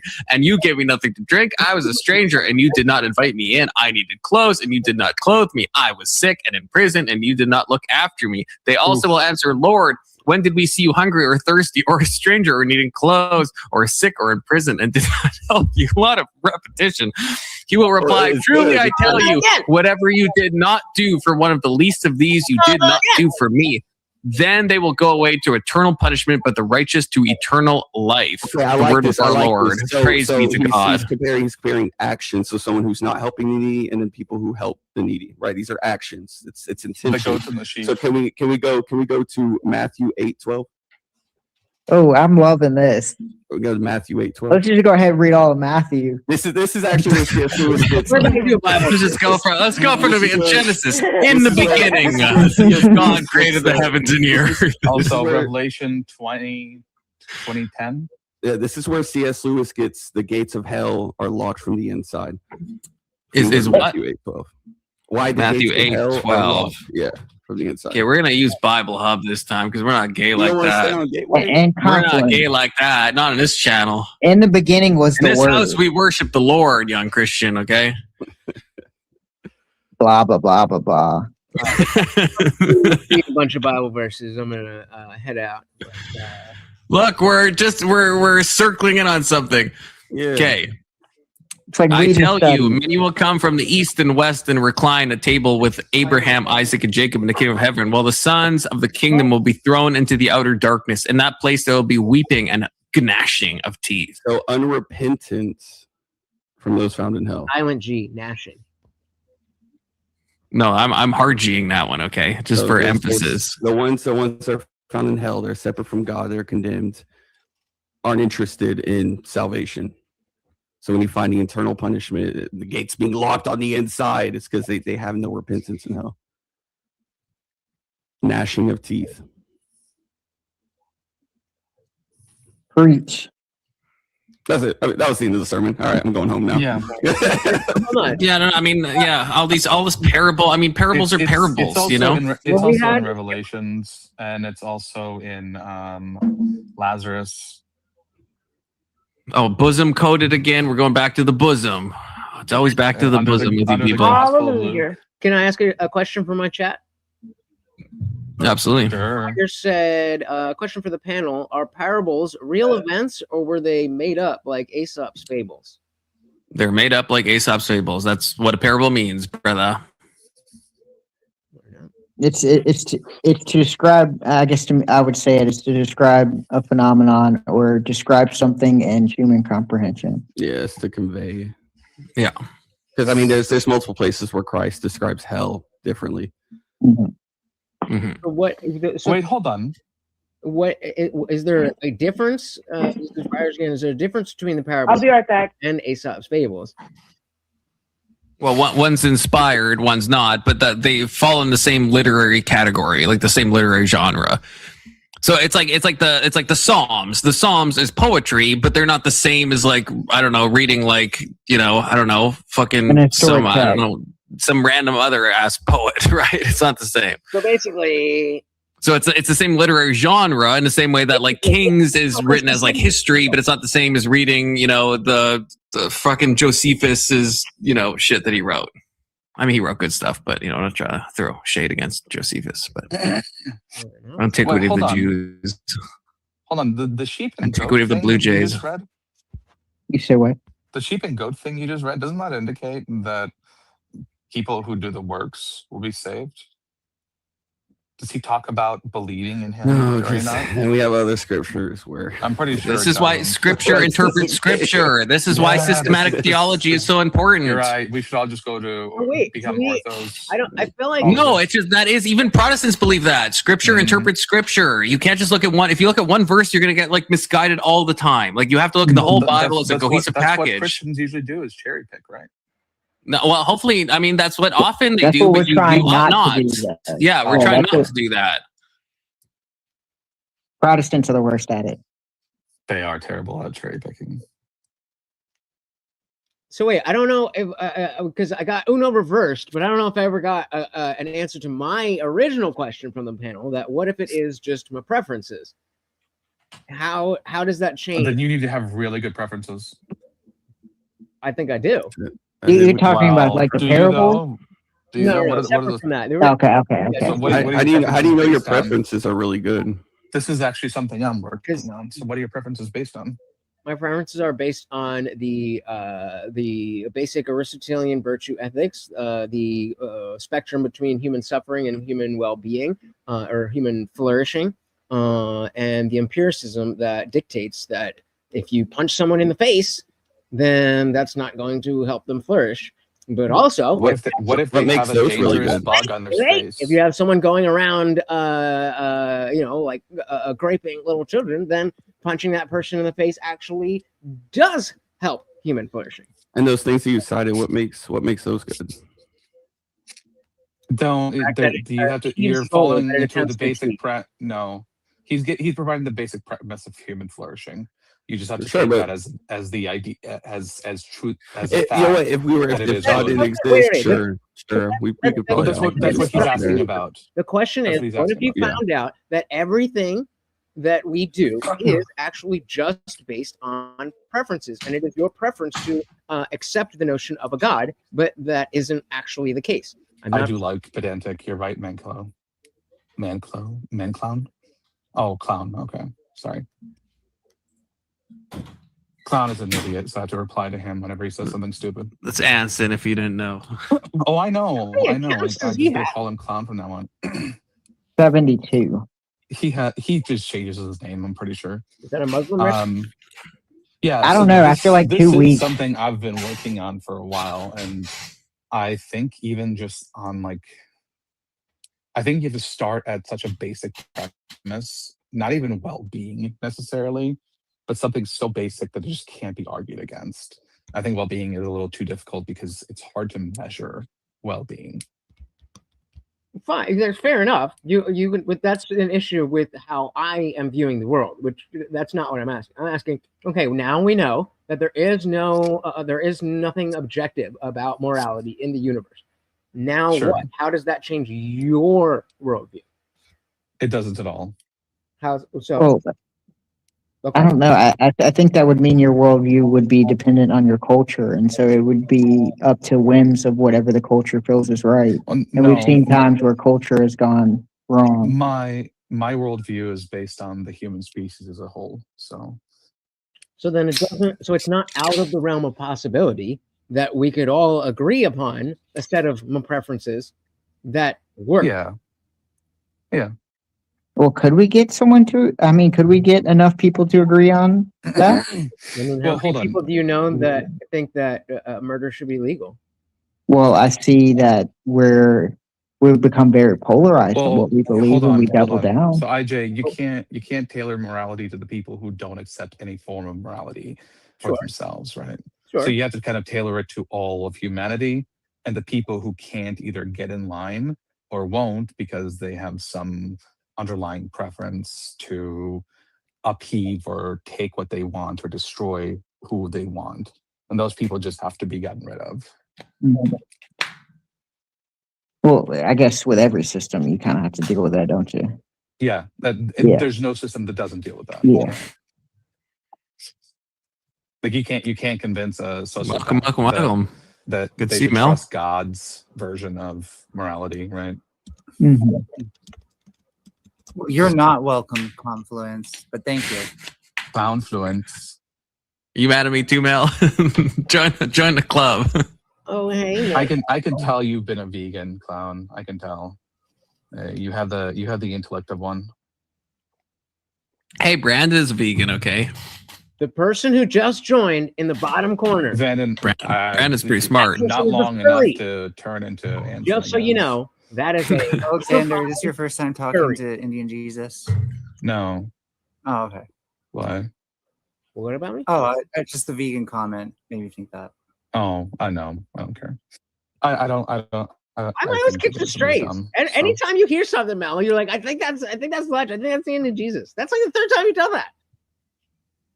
I thought he was shitting on Confluence for being gay.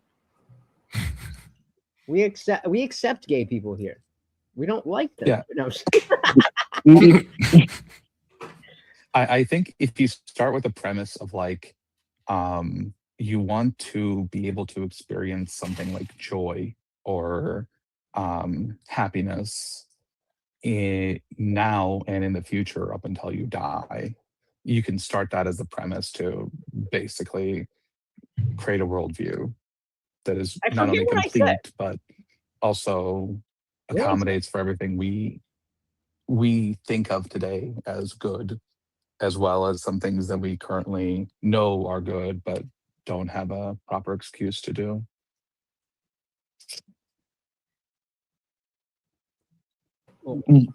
Now, correct me if I'm wrong. Are you saying that we ground that in joy?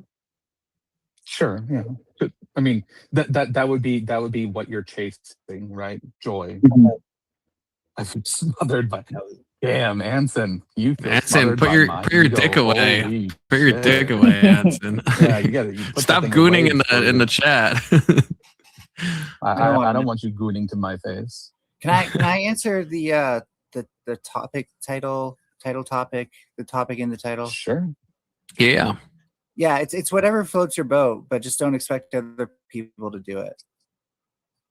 I feel like that's like I don't even think that answers the topic title. What is the topic title? Are you talking about the banner at the bottom? Would you live differently if you knew the Christian God existed? No, I mean the stream title. Oh, marriage. Okay, gotcha. Oh, I see. Okay. I got called insufferable by Anson. Holy shit. How dare you join a Confluence panel and think that it's on topic? Yeah, that's fair. I would live we were on differently. topic. I would live differently if I knew the Christian God existed. I'd probably stop like questioning my assumptions and testing reality. Right? Yeah, buddy. Oh, you So- got a stretch. He's been You there. could Come you could I'd probably literally become just forget. stupider, is what I'm saying. Okay, disavow. Yeah. Look yeah. too soon. In some ways, you'd have more time for other things, though. Oh, you got one more here. I mean, there we sure. go. There you go. What is If it? that's the thing you If want. that's what you do, if you thought the Christian God existed. Depends who you're fucking. That gets back to the marriage topic, the Trump weave, okay? Very much, sir. Of course, that makes you. Would you get married, Mel? Sponsor. If you knew the Christian God existed. Very. I mean, I like the pageantry and ritualism of marriage personally. Like, I really want to wear a wedding dress and stuff. So I would. I don't think it's a big deal, though. I think you could also be intertwined with somebody in the same way without that sort of ceremony. Well, the question is assuming that you had absolute knowledge that the Christian God was real, would you get married to have your fucking or No, it'd be would about the you- same. Okay. We all know. You We all know just accepted it. because if we're saying that Yahweh exists 100%, like we all know, like we find out marriage isn't like a requirement. We all know that, right? Well, to have sex, it kind of is. Well, to No, have to get into sex. heaven, you must be married. To Wait, get into how heaven, many- you must be married, and you I'm must. just making. I'm making sure we Can I- all know that. You, I know Mel said. Well, Hold on. Am I wrong? Is it not required to be married to have sex? No, you. Yes, sex should before be- marriage is considered. You should be married. did any of you stick to that? I did. I didn't. I wasn't always a Christian. I'd rather just Well, my repent for wife my did. sins. I'd rather People just make be like- mistakes, IJ, okay? People make I mistakes. wasn't- rather- I wasn't always a I'm just Christian. asking. I'd rather make it future dead Melanie's problems and repent for my mistakes to Jesus, instead of Well, worrying with impulse control now. so here's what I was positing earlier. If you had absolute knowledge, then you couldn't just pass it off to future, because everything you're doing is with the firm knowledge that you're doing it in contrary to Christ, right? But I could just say sorry. I personally think that having that knowledge would almost guarantee everyone goes to hell. So wait, does that mean that there's a sin that's more deadly than the 7 deadly sins? Knowledge of God, yeah. Well, I thought all sins were equal. All sin. You know, first of all sins are not equal. That's a fucking heresy. Yeah, that's definitely that's not true. not true at all. Second of all, 7 deadly sins is not from the Bible also. So, you know, it's a couple of things there. Who's the delusional guy? Me? Oh, Anson's comment? Yeah, Anson has taken a special hatred toward you today, Alex, apparently. nice. Republican? And Ag is casting spells. He's trying to summon a djinn. Manton, if you want to pay to have me booted, I'll let you do it this time. Also, good to see you, Section 230. First time chatter. What's up? That just means that you've critically wounded him in the past, and he knows he can't win against you anymore. Oh yeah, he absolutely knows he can't. Let's throw it I to know. the chat.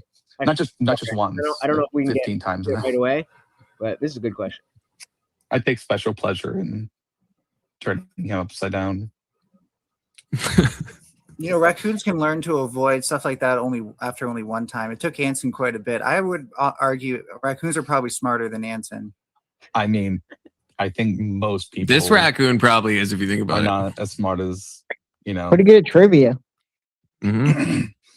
Raccoons are fucking amazing creatures, though. Holy shit, I love raccoons. They do wash their food. They do. They are so hygienic. It turns out I they're like raccoons. probably actually doing that because it helps them feel the food better. Yeah, but it doesn't matter why they're Anson's doing it. comment, It's just fucking fucking doing wild. it. No, I'm just looking For the at it. fourth time. Just being like, For the fourth time, I'm That's wrong on so many levels. the link. Yep. That link. That's right. Where are we? Conference, Right, wanna have another right there. TOS That debate. link. That is. God, no. Absolutely no. Just kidding. Well, if it's a debate about TOS, then you win. But if it's a debate about whether it's going to hurt his channel, then that's a little more difficult, right? I'm somehow in like 6 different like fights with like 6 different people at the same fucking Yeah, time. I'm trying to distract you. Dude, hold on. I think who did I watch that said that? Like you have to like only participate in like 1 or 2 fights at a time, because if you're in too many of them, then you group all your agitators up against you, and then you're fucked. That's true. If Anson ever joins Team Mal and then gets lumped in there with, I don't know, probably smoking trust me, Space I'm the Man or last- something, then I'm fucked. I'm the enemy that Anson will make friends with all of my enemies for, even if you were his enemy. The enemy Good. Me and is Anson can group up. my friend, right? So, yeah, no, I'm the last on the chopping what are block you in, that, asking? in the enemy list, at least. What are you asking? You said. Okay, what about this? Phantom Knight. My question is, why is it that once Adam and Eve ate the fruit, God switched from creation via earth to creation via birth, ensuring that sin would be passed down and proliferate? I think that depends on how you see original sin, because I think orthodoxy, Big Soda, is probably the best one to hold know on. this. They don't Hold on. believe in original sin. This is Protestants believe this, though. Hold on Mm-hmm. though. you hold on. Why didn't God just create a new Adam and Eve? Because we were meant to eat the fruit is the real answer, but I don't think I'm supposed to say then that. why was he But pissed? that's the secret knowledge that Hold none on, of you're was all he supposed to know. acting- Are you saying that God is an actor? He was acting pissed off. Also, no, wait, before we get I mean, there, all the world is a stage, right? this is a distraction. The And it's real a combination question- of just and mercy. The real question is, Why did he switch? The real question is, like, if God, sorry, what was that person's question again? Because like, there's a more meta question, which is, your confluence, your answer was that it depends on what you believe. That's ascribing God's will to be whatever the fuck we feel like, and I doubt that God has like this multiplicitous will. Probably had like a singular goal God had in mind, so it's probably not whatever the fuck we think it is, right? Well, according to the Bible, God Right, lives by rules, and He does not ever betray those rules. Right, so it's not whatever the fuck we think. It can't. I definitely, if I think it's something that breaks God's rules, it's not going to be that, right? Right. I'm not sure what you think I just said, or think your what I answer's exactly said. garbage. What do you think I said? Let me flesh it out or correct it. You said that what God's will was when making Adam and Eve and deciding to let us eat the fruit depends on what we think it is. No, I Go back. No, in the I stream. don't. Yes, you did. No, I said we were intended to eat. We were meant to eat the You fruit. said that after, but your first answer was it depends on what you think it is. That's like you're taking that the wrong way. You're taking that the wrong way. I was saying like it depends. I think I was talking about if you're Orthodox and you think in original sin. I was talking about that aspect. If you think sin is passed down or not, or if you're Protestant, right? If you're Protestant, you think that you were born corrupted already, whereas Orthodoxy, you were born into a fallen world, but then you are only sinful once you have chosen sin. So that's what I meant with that. By God. We have Bob Moose in the back. Give me one of these. Yeah, Give me one of these, Bob.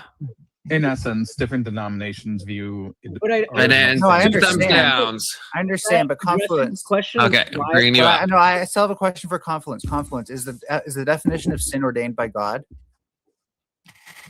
Is the definition of sin ordained by God? What do you mean by ordained? Bestowed, created, defined. Yeah, in some sense. I mean, sin again is like missing the mark, right? Which is how it's usually talked about. So then again, it can't be whatever you think it is. There's only probably one. No, I know real I already explained that you're like that's not what I was I'm not saying you just decide that's not what I was saying. I was saying Sometimes like I think you just move and open your mouth without actually thinking about. no, sometimes when I clarify, Mel, you don't listen to my clarification. What I was specifically saying was it depends on if you are an Orthodox or a Protestant, how you view original sin and how you think about hamartiology and how you think that is passed down. And now when I offer that clarification, you're like, no, but you said these words and I took them in a certain way, and now you can't like explain or expound upon that, and that's retarded. I'm taking it as a backtrack. So well, can you just okay? Can you just take it as if he really did say what you think he said, then clearly he just misspoke and now he's correcting the record. Yeah, and I'm criticizing for it. That's all. Well, that's not backtracking. That's just not being precise no, if I say some bullshit, and I don't admit that was bullshit. I swear to God, Mel, you send me so much. Holy shit. Why did God switch from creation? I say some bullshit, to and then I say another line after that's made to make me seem really smart without Nobody acknowledging cares. the thing I just said was bullshit. That's called being irresponsible. Yeah, we're Oh off my topic God. here. Let's get back. So why did God switch from creation to birth? Was the question.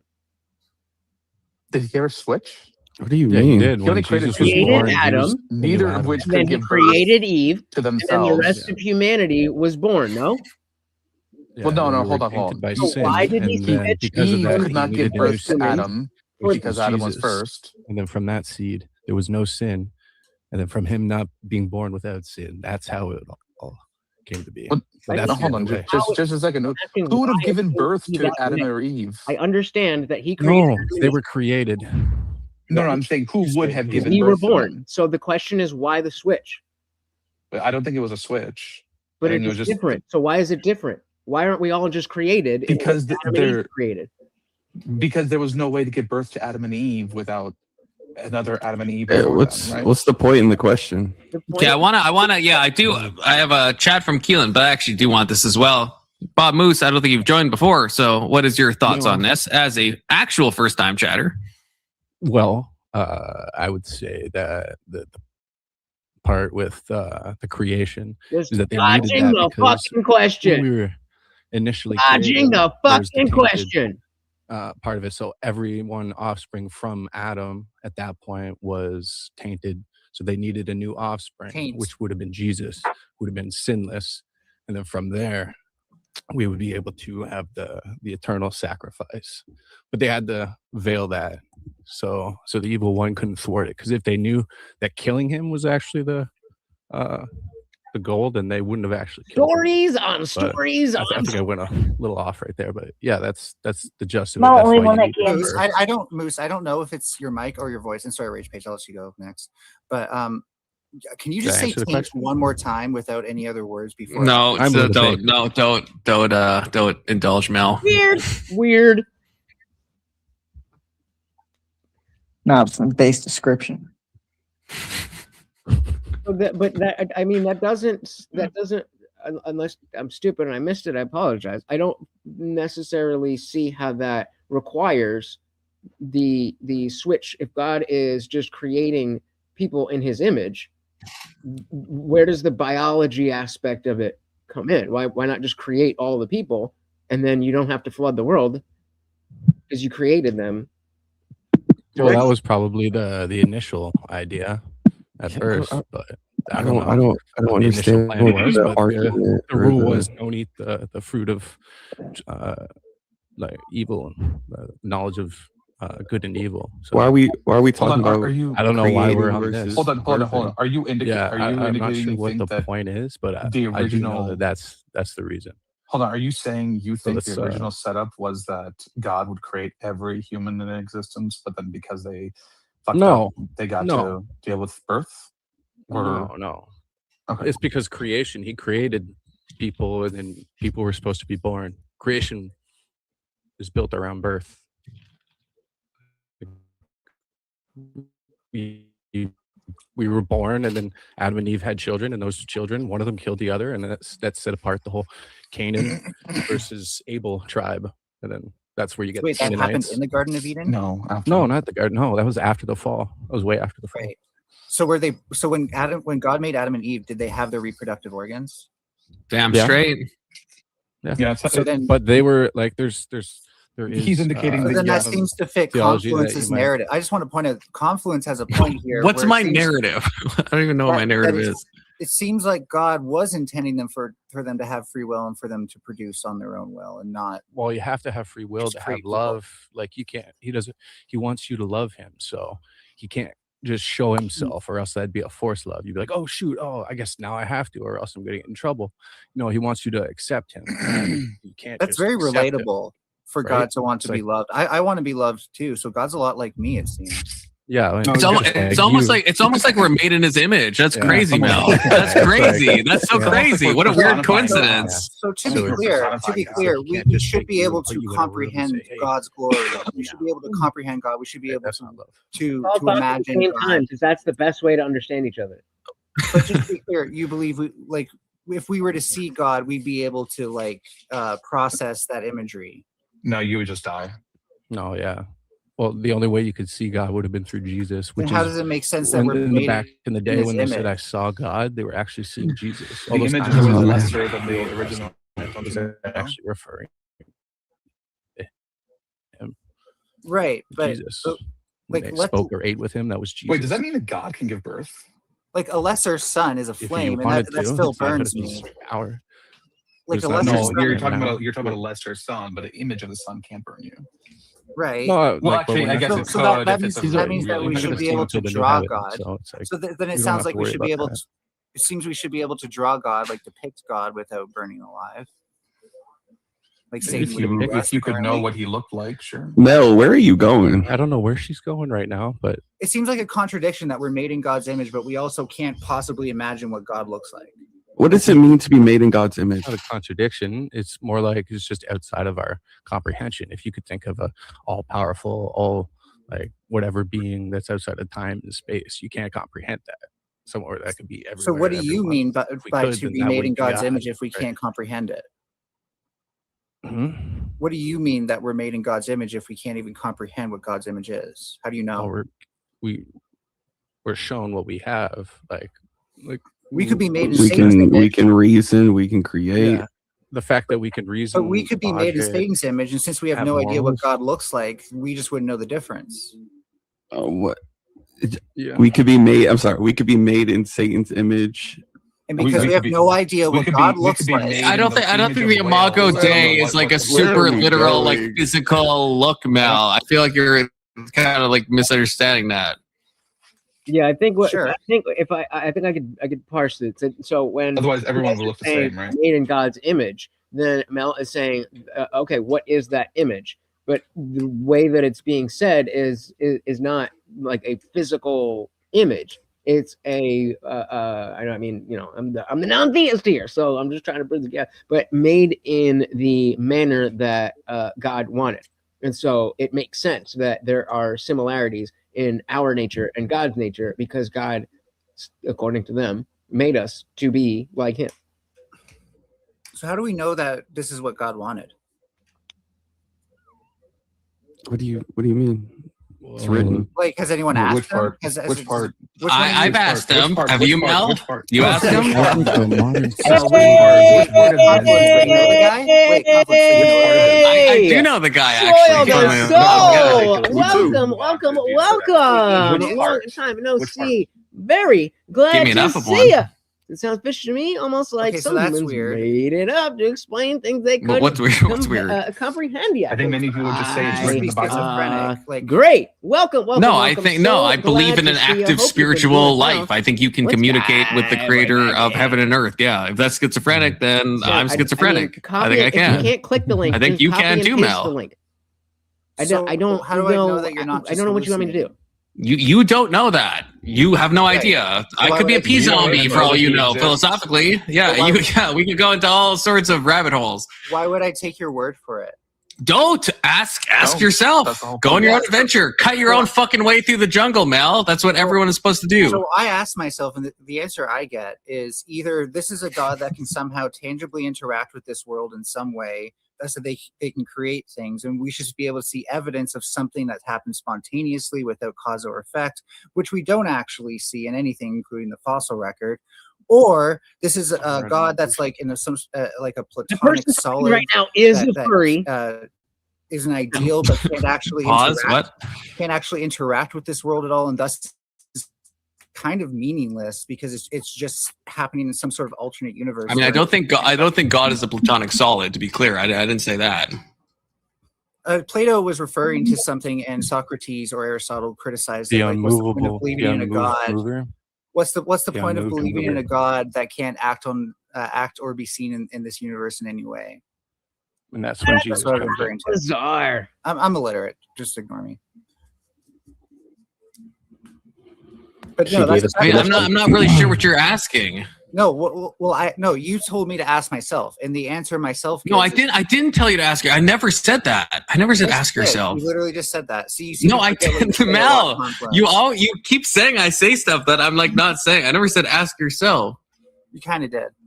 Just I kind of did, or you wanna like roll took back what the I stream? said. You want to roll back the stream, buddy? I feel like it's so simple. It was a spirit. This is Mel's only challenge for this stream. If she loses the challenge, Yeah. she cannot Yeah. challenge. I think I'm challenge. just They I think I'm just impressed how Mel can crazy. move around things. I know. I don't think so. But no, okay. So does God act tangibly on this universe at all? Does God act? Tangibly I on think this you're universe? asking all at the all? wrong Yes. questions. Good. Yeah. Does Yeah. God act Yes, tangibly yes, on this God. universe at all? I didn't Yes. ask if I asked the right question. I asked, does God act on this tangibly on this universe at all? Okay. Well, actually, can we do a clockwise, snakewise on this? That's a good question. Does God? Here, let me type it in. I think this will be a good one. Does God act tangibly on this universe? Is that right? At all? Is that what you said, Mel? Yep. Thank you. Okay. So Bob Moose, you're new here. We do clockwise, snakewise. And so we go clockwise. We go snakewise. So it'll be starting with Lutch, then Young Christian, then Tabernacle, then Big Soda. And we move like a clock, but also like a snake if you think about it. And 30 seconds, no crosstalk. And then we all spurg at the same time in the same way, starting with IJ. So go ahead. 30 seconds or less. Does God... Oh, wait. Shit. I didn't put the right banner up. I'm sorry. Does God act tangibly on this universe at all? So if the Christian God exists, then yes, by definition, it is a theistic God and thus would tangibly act on the universe. If it exists. Young Christian. Yes. Okay. Say less, Young Christian. Keelan. I am agnostic, so I don't know how to answer this. I'm not. So I just answered it. I was expecting a lot more, but okay. Big Soda. Hopefully, we'll meet in the back half. Big Soda. Does God act tangibly on this universe at all? And that maybe seems to be the explain best way to if you approach want this. to. Like, You don't have there's to. some thing or some. Big Soda, are you there? But saying that it's Replaced with Christianity Alex. or Alex, we are know you what there? it is doesn't seem sensical to me. Replaced with Mel. Mel, are you there? Is anyone here anymore? No, because if God act tangibly on this universe, we should see evidence of something happening without Free cause and will does effect, not aka exist. spontaneously, and we don't really quite see that, or at least we only see that in ways that are confined and would make us question how much God can even act on reality. So That's fair. Okay, Big Soda, are you back? Okay, we're gonna move you to the end of the snake. Oh, Alex. Okay, Alex next. I mean, if you want to look at it, yeah, from that perspective, yes, it could act on the universe and could hide that action by retconning everything he does with, some previous cause. So, okay, argue that, Mel. I'll try to Okay, get. Rage Page. I'll try to get this one in after this question. I do feel like they would say physically, emotionally, and that like all of that is just also part of what Physically, emotionally, and spiritually, you are from a air traffic control room right now. But I think I heard that. Bob Moose. Yeah, I would say personally and Got you through the scarred. universe. Got you Explains scarred. that Come in back. Job, and he's scalding him when Job's angry at him. He says, "Do you think you can keep all the stars aligned? Keep Pleiades together? Can you loosen the belts of Orion?" And actually, today, with modern astrology, you can prove with those stars of Orion that the two on the left are going to drift apart, and then the two are going to come together with as a double-eyed something, Astronomy and then or the other is going to astrology? drift off. 'Cause So he technically, said- in the future, like 10,000 years or something in the future, it's going to Did he say loosen. it? So it's a little hidden gem thought he said inside astrology. Job, where 700 years before Genesis, where it was written, that you'd actually find that. So pretty stellar evidence for divine inspiration, if you're asking me. Okay, and just connecting dots. Are your Cramunity? I'm assuming that. Yeah. Okay. Just connecting dots from chat because I was seeing your chats earlier. Okay, Big Soda, are you back or what's good? Big Soda might not be back. Okay, so we'll end with me, I guess. I think God acts tangibly in the universe, but what I would say, and I know this is like maybe weaker than what the Bible says, but I think the main way that God acts is through people. I think we are the physical presence of God on earth. And so I think God communicates to us spiritually, and then we are the boots on the ground element of Christ on earth now. I'm not saying I don't believe in miracles, but when I think of how, even in the weakest form of God I could portray, I think that we are the essence of God. And so we are acting tangibly in the universe. We are the knowledge, we are made in the image of God, and we act accordingly. Can I say something? It's crosstalk hour, so go ahead. If I would have responded as like I believed in God, I think I would have prescribed more to the idea of, and I brought this up before, it's called occasionalism, which was I think first brought up with Islam, and it's like there's no primary cause in the universe other than God. So we wouldn't say that fire burns cotton. We'd say that God causes the cotton to burn when fire and cotton are near each other. And that opens you up to explaining natural laws as like God's habits, and then also explaining miracles as like God still having the sovereignty to do whatever he wants. So that's interesting. Wait, God's doing the fire? Oh, every time. So if I go to light a lighter, it's God doing it? So I'm gonna attack this. He is I'm the gonna- fire. It's That's more proof to like my- the reason cause why I and would use a effect. scientific premise with Job and pointing towards the Christ as divinely inspired with. Wait, did you just say that you used science? a It's a lot of scientific- science, like most of actually, like the computers were actually invented by Christians. Oh wow, Christian Science, eh? That's No, it's crazy, right? You ever seen a All show the fathers called? of science actually. There's a Wait, show Mel, called Christian science or Christian science? Do you Those are think different that, things. Do you think Yeah. that being a No, but I'm Christian just means you have to reject science? No, not even close. No, you would find more. No, I in the was Bible asking Mel. I don't shows think you do. I don't think you do, Bob. Yeah, no, you would find more evidence of him looking at. Yeah, it. And I agree with in fact, that. We It'll think be of relevant, I think. scientists today. We all have the same evidence. So, You're a yapper. Jesus Christ. pardon me. I agree with you. I agree with you, Bob. I mean, he's not the first yapper here. Speaking, Oh, I can speaking hardly of which, hear I'm you going to guys, say sorry. something now. Speaking of which, I'm going to say something now. Confluence, I'm going to start with you because I'm attacking in reverse.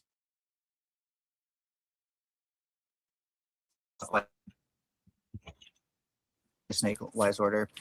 I said I leave room for miracles, but when I read the prompt, what I mainly think is that we are God's presence on earth. So we are the way that God tangibly interacts in the universe. Like the conduit of God to universe is us. So do you think non-miracles are also due to God? No, I guess that Keelan has his navel orange on the screen, but I was thinking what Keelan said about occasionalism.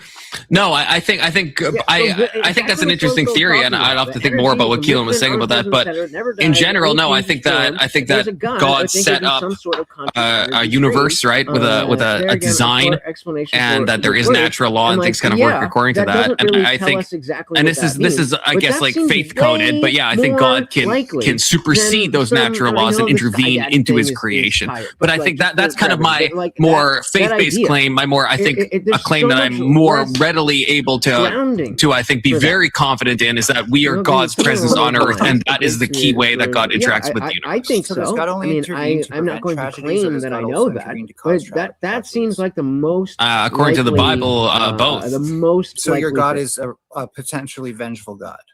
Well, I mean, don't assume what my God is exactly. Potentially, do you not remember? The God of the Bible is very vengeful. Yeah. So do you praise your God or do you fear your God? Both. I would say I do both. Yeah. Do you think it's good to both fear something and praise it? Yeah. It'll teach you not to fear, actually. Yeah, You don't think that can cause like fear of God is reverence for God. Fear of not. Don't you also fear and praise your not parents? having Well, wait, So no, I think most things in reality. Hold on, no, Most things in reality. Fear of the Lord is reverence. Can you guys? So it's also the beginning of wisdom, isn't it? In Proverbs. It is. Can you guys give a Yeah. different example of something that you should both fear and worship? Your parents. Without the worship part. Yeah. Well, It's fear and only- praise, you fear have- and you have reverence. to be. Yeah, because if we use worship is kind of a stranger word. Because like if we think worship should only be given to God, well then no, we can't think of another example. But if you mean something that we should both be awestruck by and be afraid of, yeah, like obviously, like fucking, I don't know, the ocean. I revere the ocean. I'm also afraid of the ocean. The ocean can kill me. It's also beautiful. It's also glorious. It's incredible. But I also have to have some respect because if I swim too far, I will be fucking riptided to death, and I don't want that. That's untoward.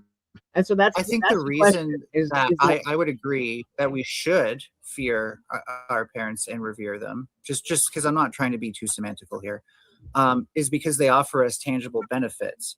I think the idea of doing that for something that you can't even prove exists is potentially a huge waste of your life.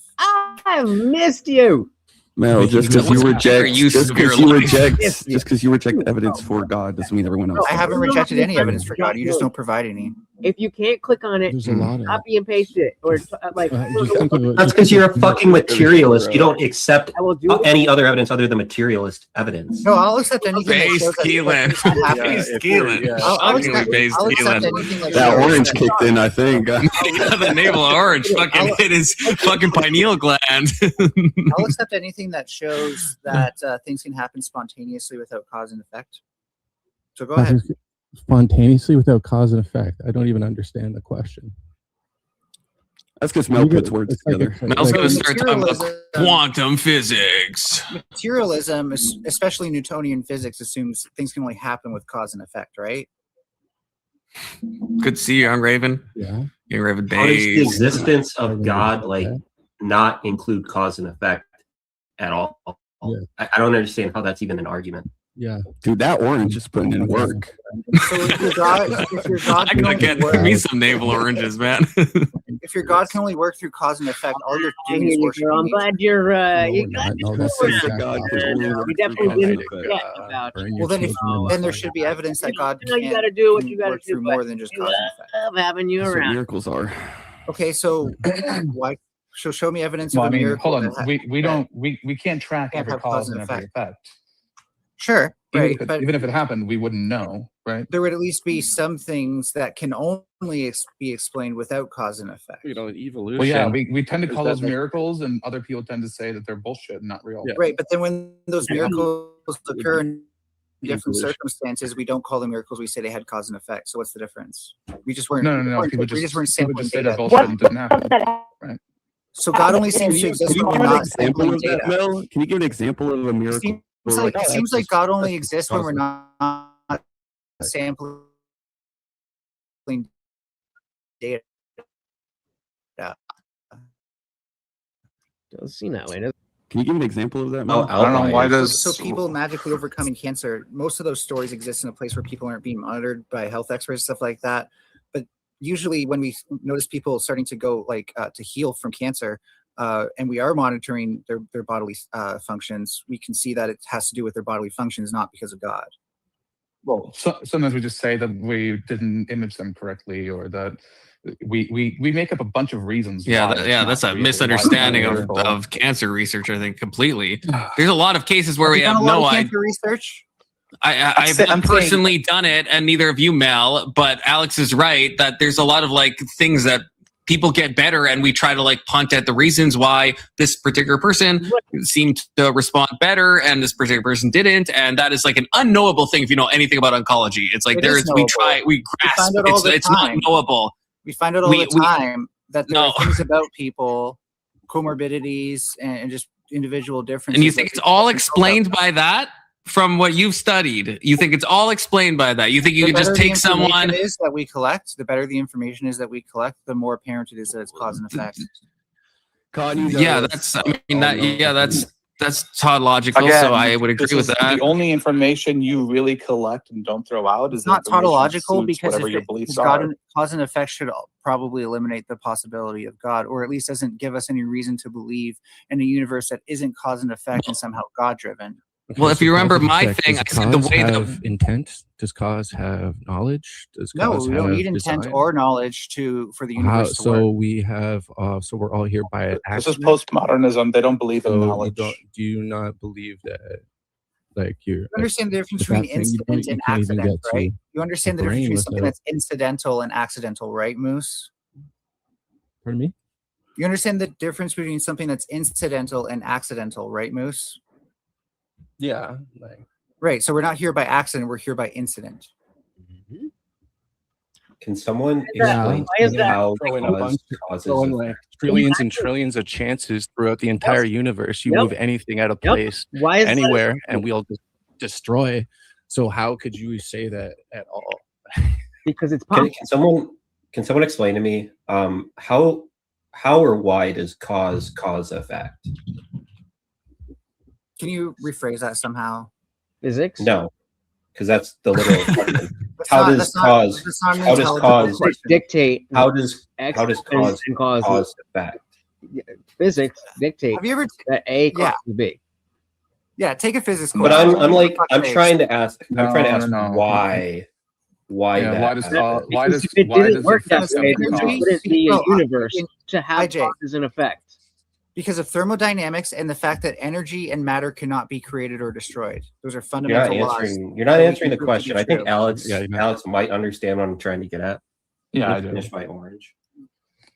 Yeah, Alex, I just want to give you some credit. You are a good bullshit translator. I am really good at it, mostly because I just listen to people and I don't assume what it is they're saying. What Yeah. what a fucking beta cuck. Holy shit. Yeah, imagine that. Being able to understand people makes me a beta cuck. I like it. Not sure what that Bend makes over- you though. Bend over for indoctrination more, why don't you?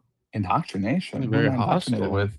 I can Just- understand you too I'm now. just That's part of Alex, the I like problem. you. I'm with you, I'm just I kidding. know. I'm just I giving like you too. You're okay. I know. I know. I'm guessing you're probably I being could feel devil's the advocate spiritual right now, battle in right? you. I can feel. I tend to fall into that route, but I actually believe a lot of what I say, even though not maybe all in the way that I necessarily say it. Okay. Just wondering. Yeah. I do enjoy advocating for bullshit though. All right, guys. Well, I think I am going to knock out. I meant to just do a roll up and chill for like 40 minutes, and I'm coming up on 4 hours. So, God damn, dude. Yeah. You need to set an alarm clock or something. Jesus. I'm addicted. I'm addicted. But thank you so Me? much for hanging out. appreciate it. If you don't know me, I am Lutch, aka the Indian Jesus, here to resurrect the second coming of Common Sense Live every Monday, Wednesday, Friday, 8 p.m. Eastern, and just like right now, whenever I feel like. So come on through, hit that subscribe, and you know that YouTube sucks with those notifications, so you may as well ring the bell so you never miss an Indian Jesus live party ever again. Until next time, guys, me and Morty, we're out of here. Peace. Alrighty then. Yep, that's how that worked. I bet you can't go to the store and yeah. Yep. That is the name of the game. So yeah, I'm not sure here. I'll give you the actual like I mean this is the thing. I mean the URL is there. This is the channel, youtube.com/confluence358. I don't know how else I can. Oh, you can see this, but I don't know how else to help you. I don't know how else to help you. I dropped the link. I gave you the link. All that stuff. Yeah, we would love to feed the dog before we go if we want to get a little don't know. Perhaps a very interesting panel. Yeah, I think that, there's a lot of different types of ideas over there.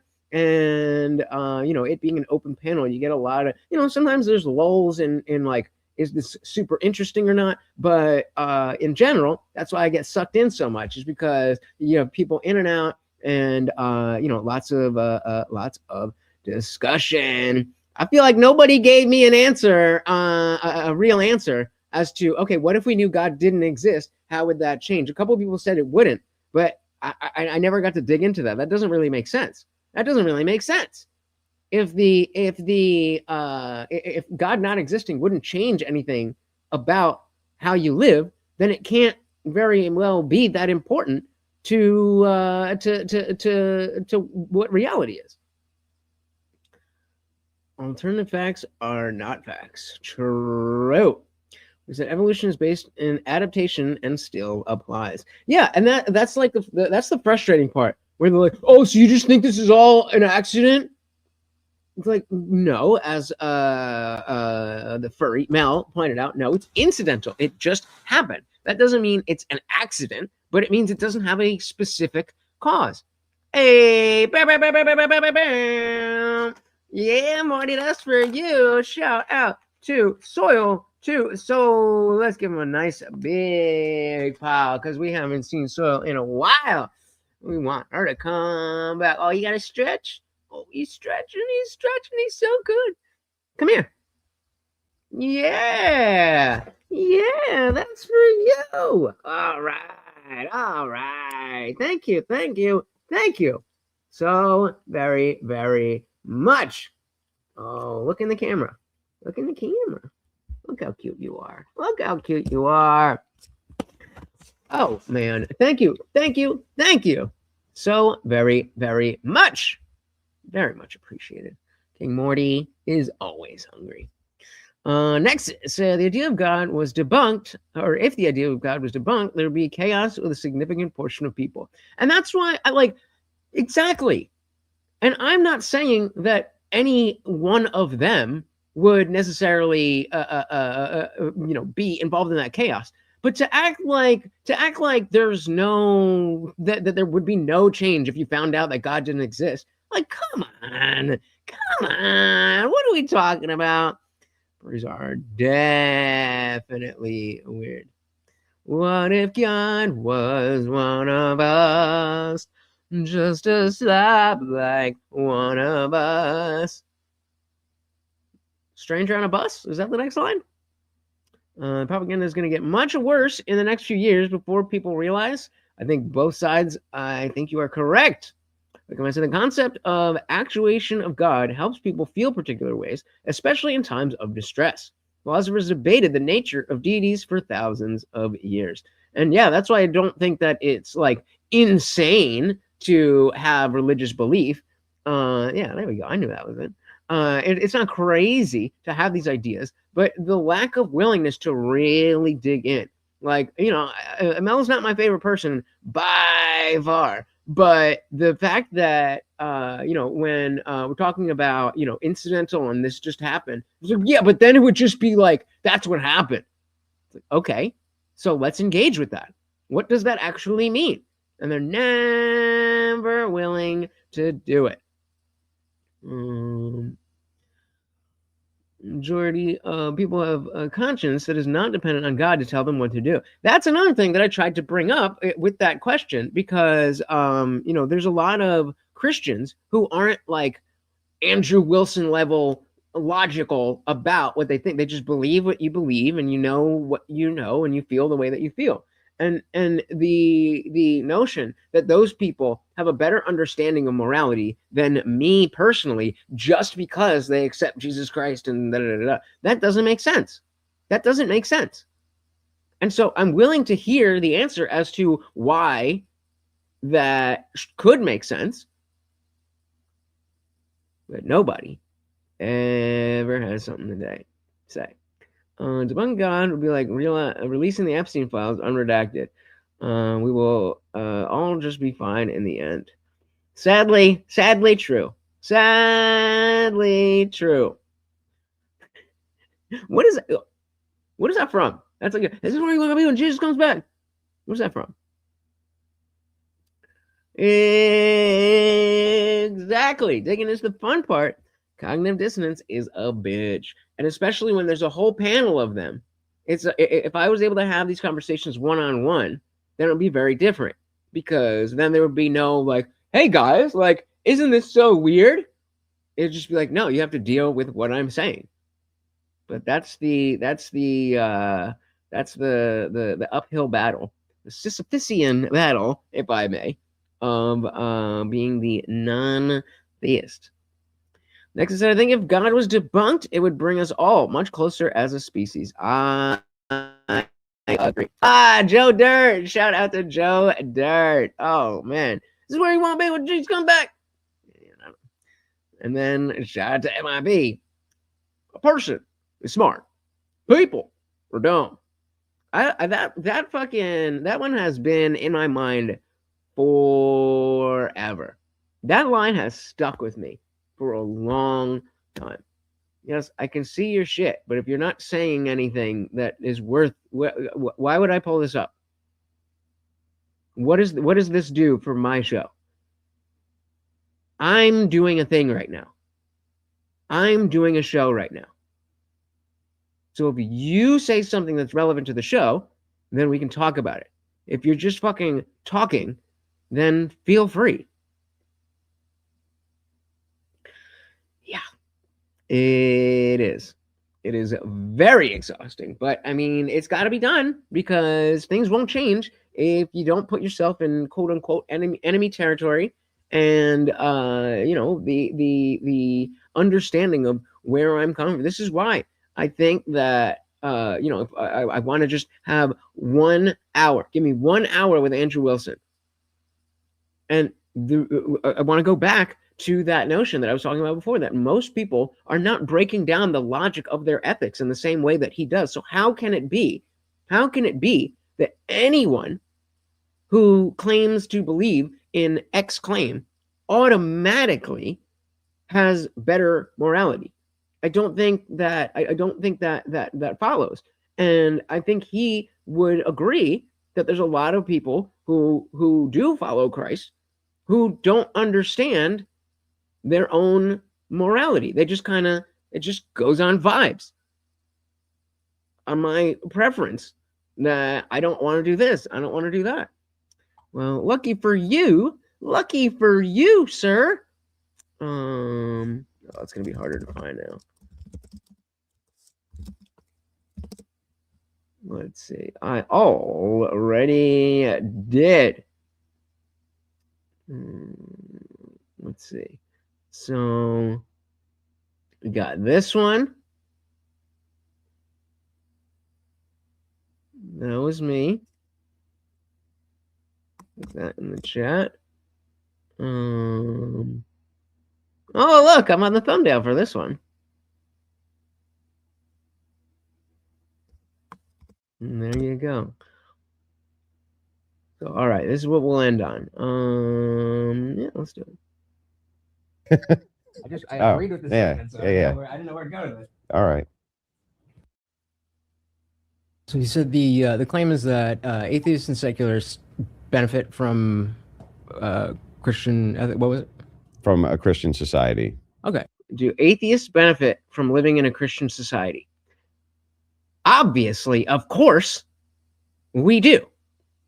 So we did 5 different prompts, and all 5 prompts, it was initially presented as Andrew Wilson versus 5 atheists. So I assumed that he would bring some religious thing, but he brought a bunch of political prompts. And so I just kept having to agree with him and then try to find some way to make something happen. Now, for me, like, oh, this is my big break. This is my big break. So I'm trying to make something happen. For him, it's just like, no, if you don't win, then you don't win. Let's just watch this one. So I get from Christian. What was it? From a Christian society. Okay. So I definitely agree with that. But I think where does that? Where would you say that plays into the acceptance of these values in secular people by separating them from Christianity? Do you know what I mean? No. So the values that, like, I'm an atheist, you're a Christian, but we agree on the values. So wouldn't it be more beneficial to discuss these things outside of the framework, and when we're talking politically, outside of the framework of Christianity, because of the fact that there are so many people who are not inside that? Not really. And I'll tell you why. I see what you're saying. Let me make sure I get it right. And you're saying, let's take the values and isolate them. So now this isn't Christian, this isn't atheist. It's a value we both just agree on. And so we can come to terms that we agree on the value, right? More or less. Okay, got it. The problem is justification. So if you wanted to say to a society, hey, this reproduction problem, this is really bad. This is the first time ever that that we have major populations which are under replacement rate. Like South Korea is not even going to be there. They're at less than one child per woman. That's an extinction level event. Right. Okay, extinction level. So if the idea is, well, if we want to push some sort of normalcy in a family unit, family dynamic, and encourage that from the atheist perspective or the alternative family lifestyle perspective. There's no such thing as the atheist perspective. This is the same thing as saying the dog owner's perspective. Some dog owners think this, some dog owners think that. Some atheists think this, some atheists think that. How can you create a justification to them that they're not allowed to have their alternative families?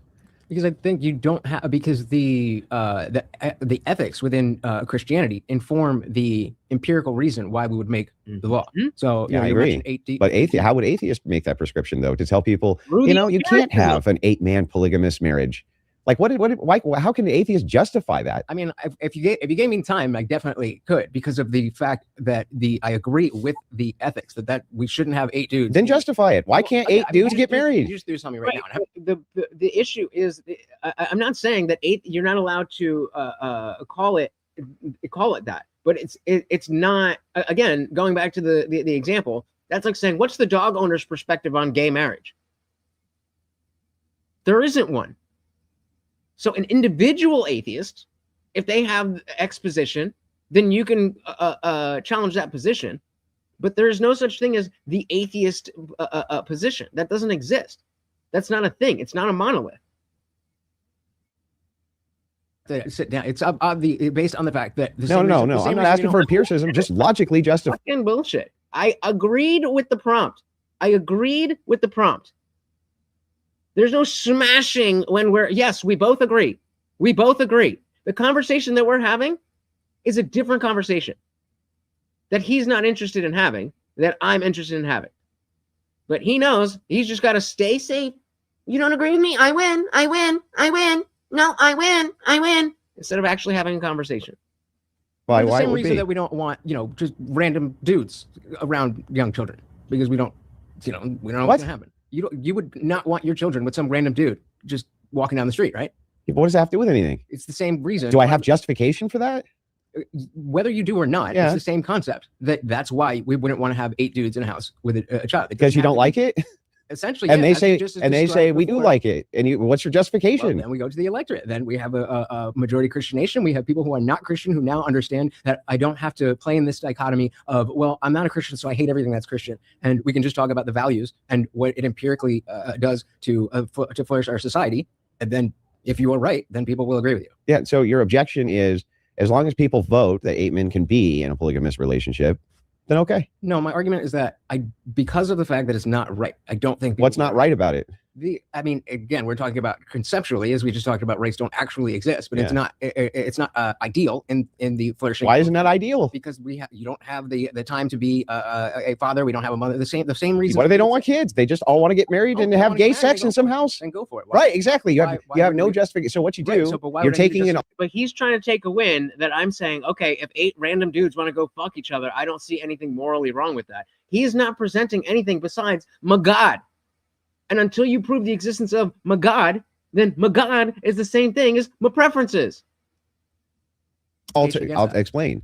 Because if you're going to say these things are perfectly acceptable, the idea I of didn't say an they're perfectly acceptable. I'm saying that it's not illegal. That it should not to be illegal. okay, That doesn't mean so that we should all celebrate. yeah, it. but that's a promotion of thing. I don't disagree. So if I don't know why I said that. I don't know why I said that. Saying something should be legal is not an endorsement of that thing.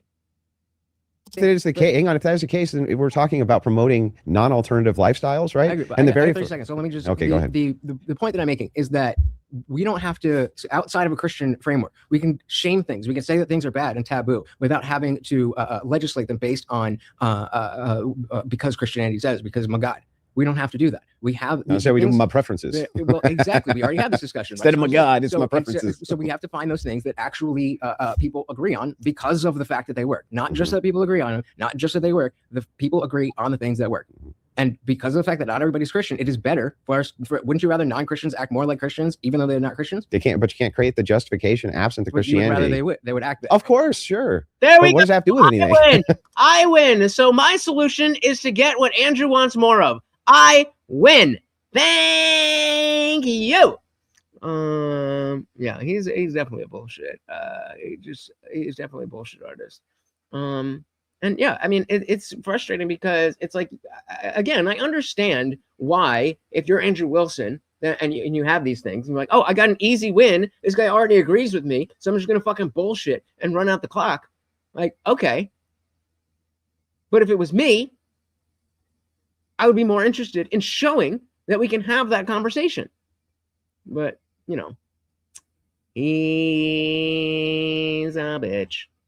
But all right, ladies and gentlemen, I am going to bed. Big shout out to Avery and Nexus Abyss, and of course, Soil to Soul. Bam, bam, bam, bam, bam, bam, bam. Thank you so very, very much for hanging out, guys. I hope you enjoyed the show. Remember, if you are new here, I am live every Monday, Wednesday, Friday, 8 p.m. Eastern, and sometimes whenever I feel like it, like right now. So you should subscribe to the channel. And you know that YouTube sucks at those notifications, so you should hit the bell so you never miss an Indian Jesus live party ever again.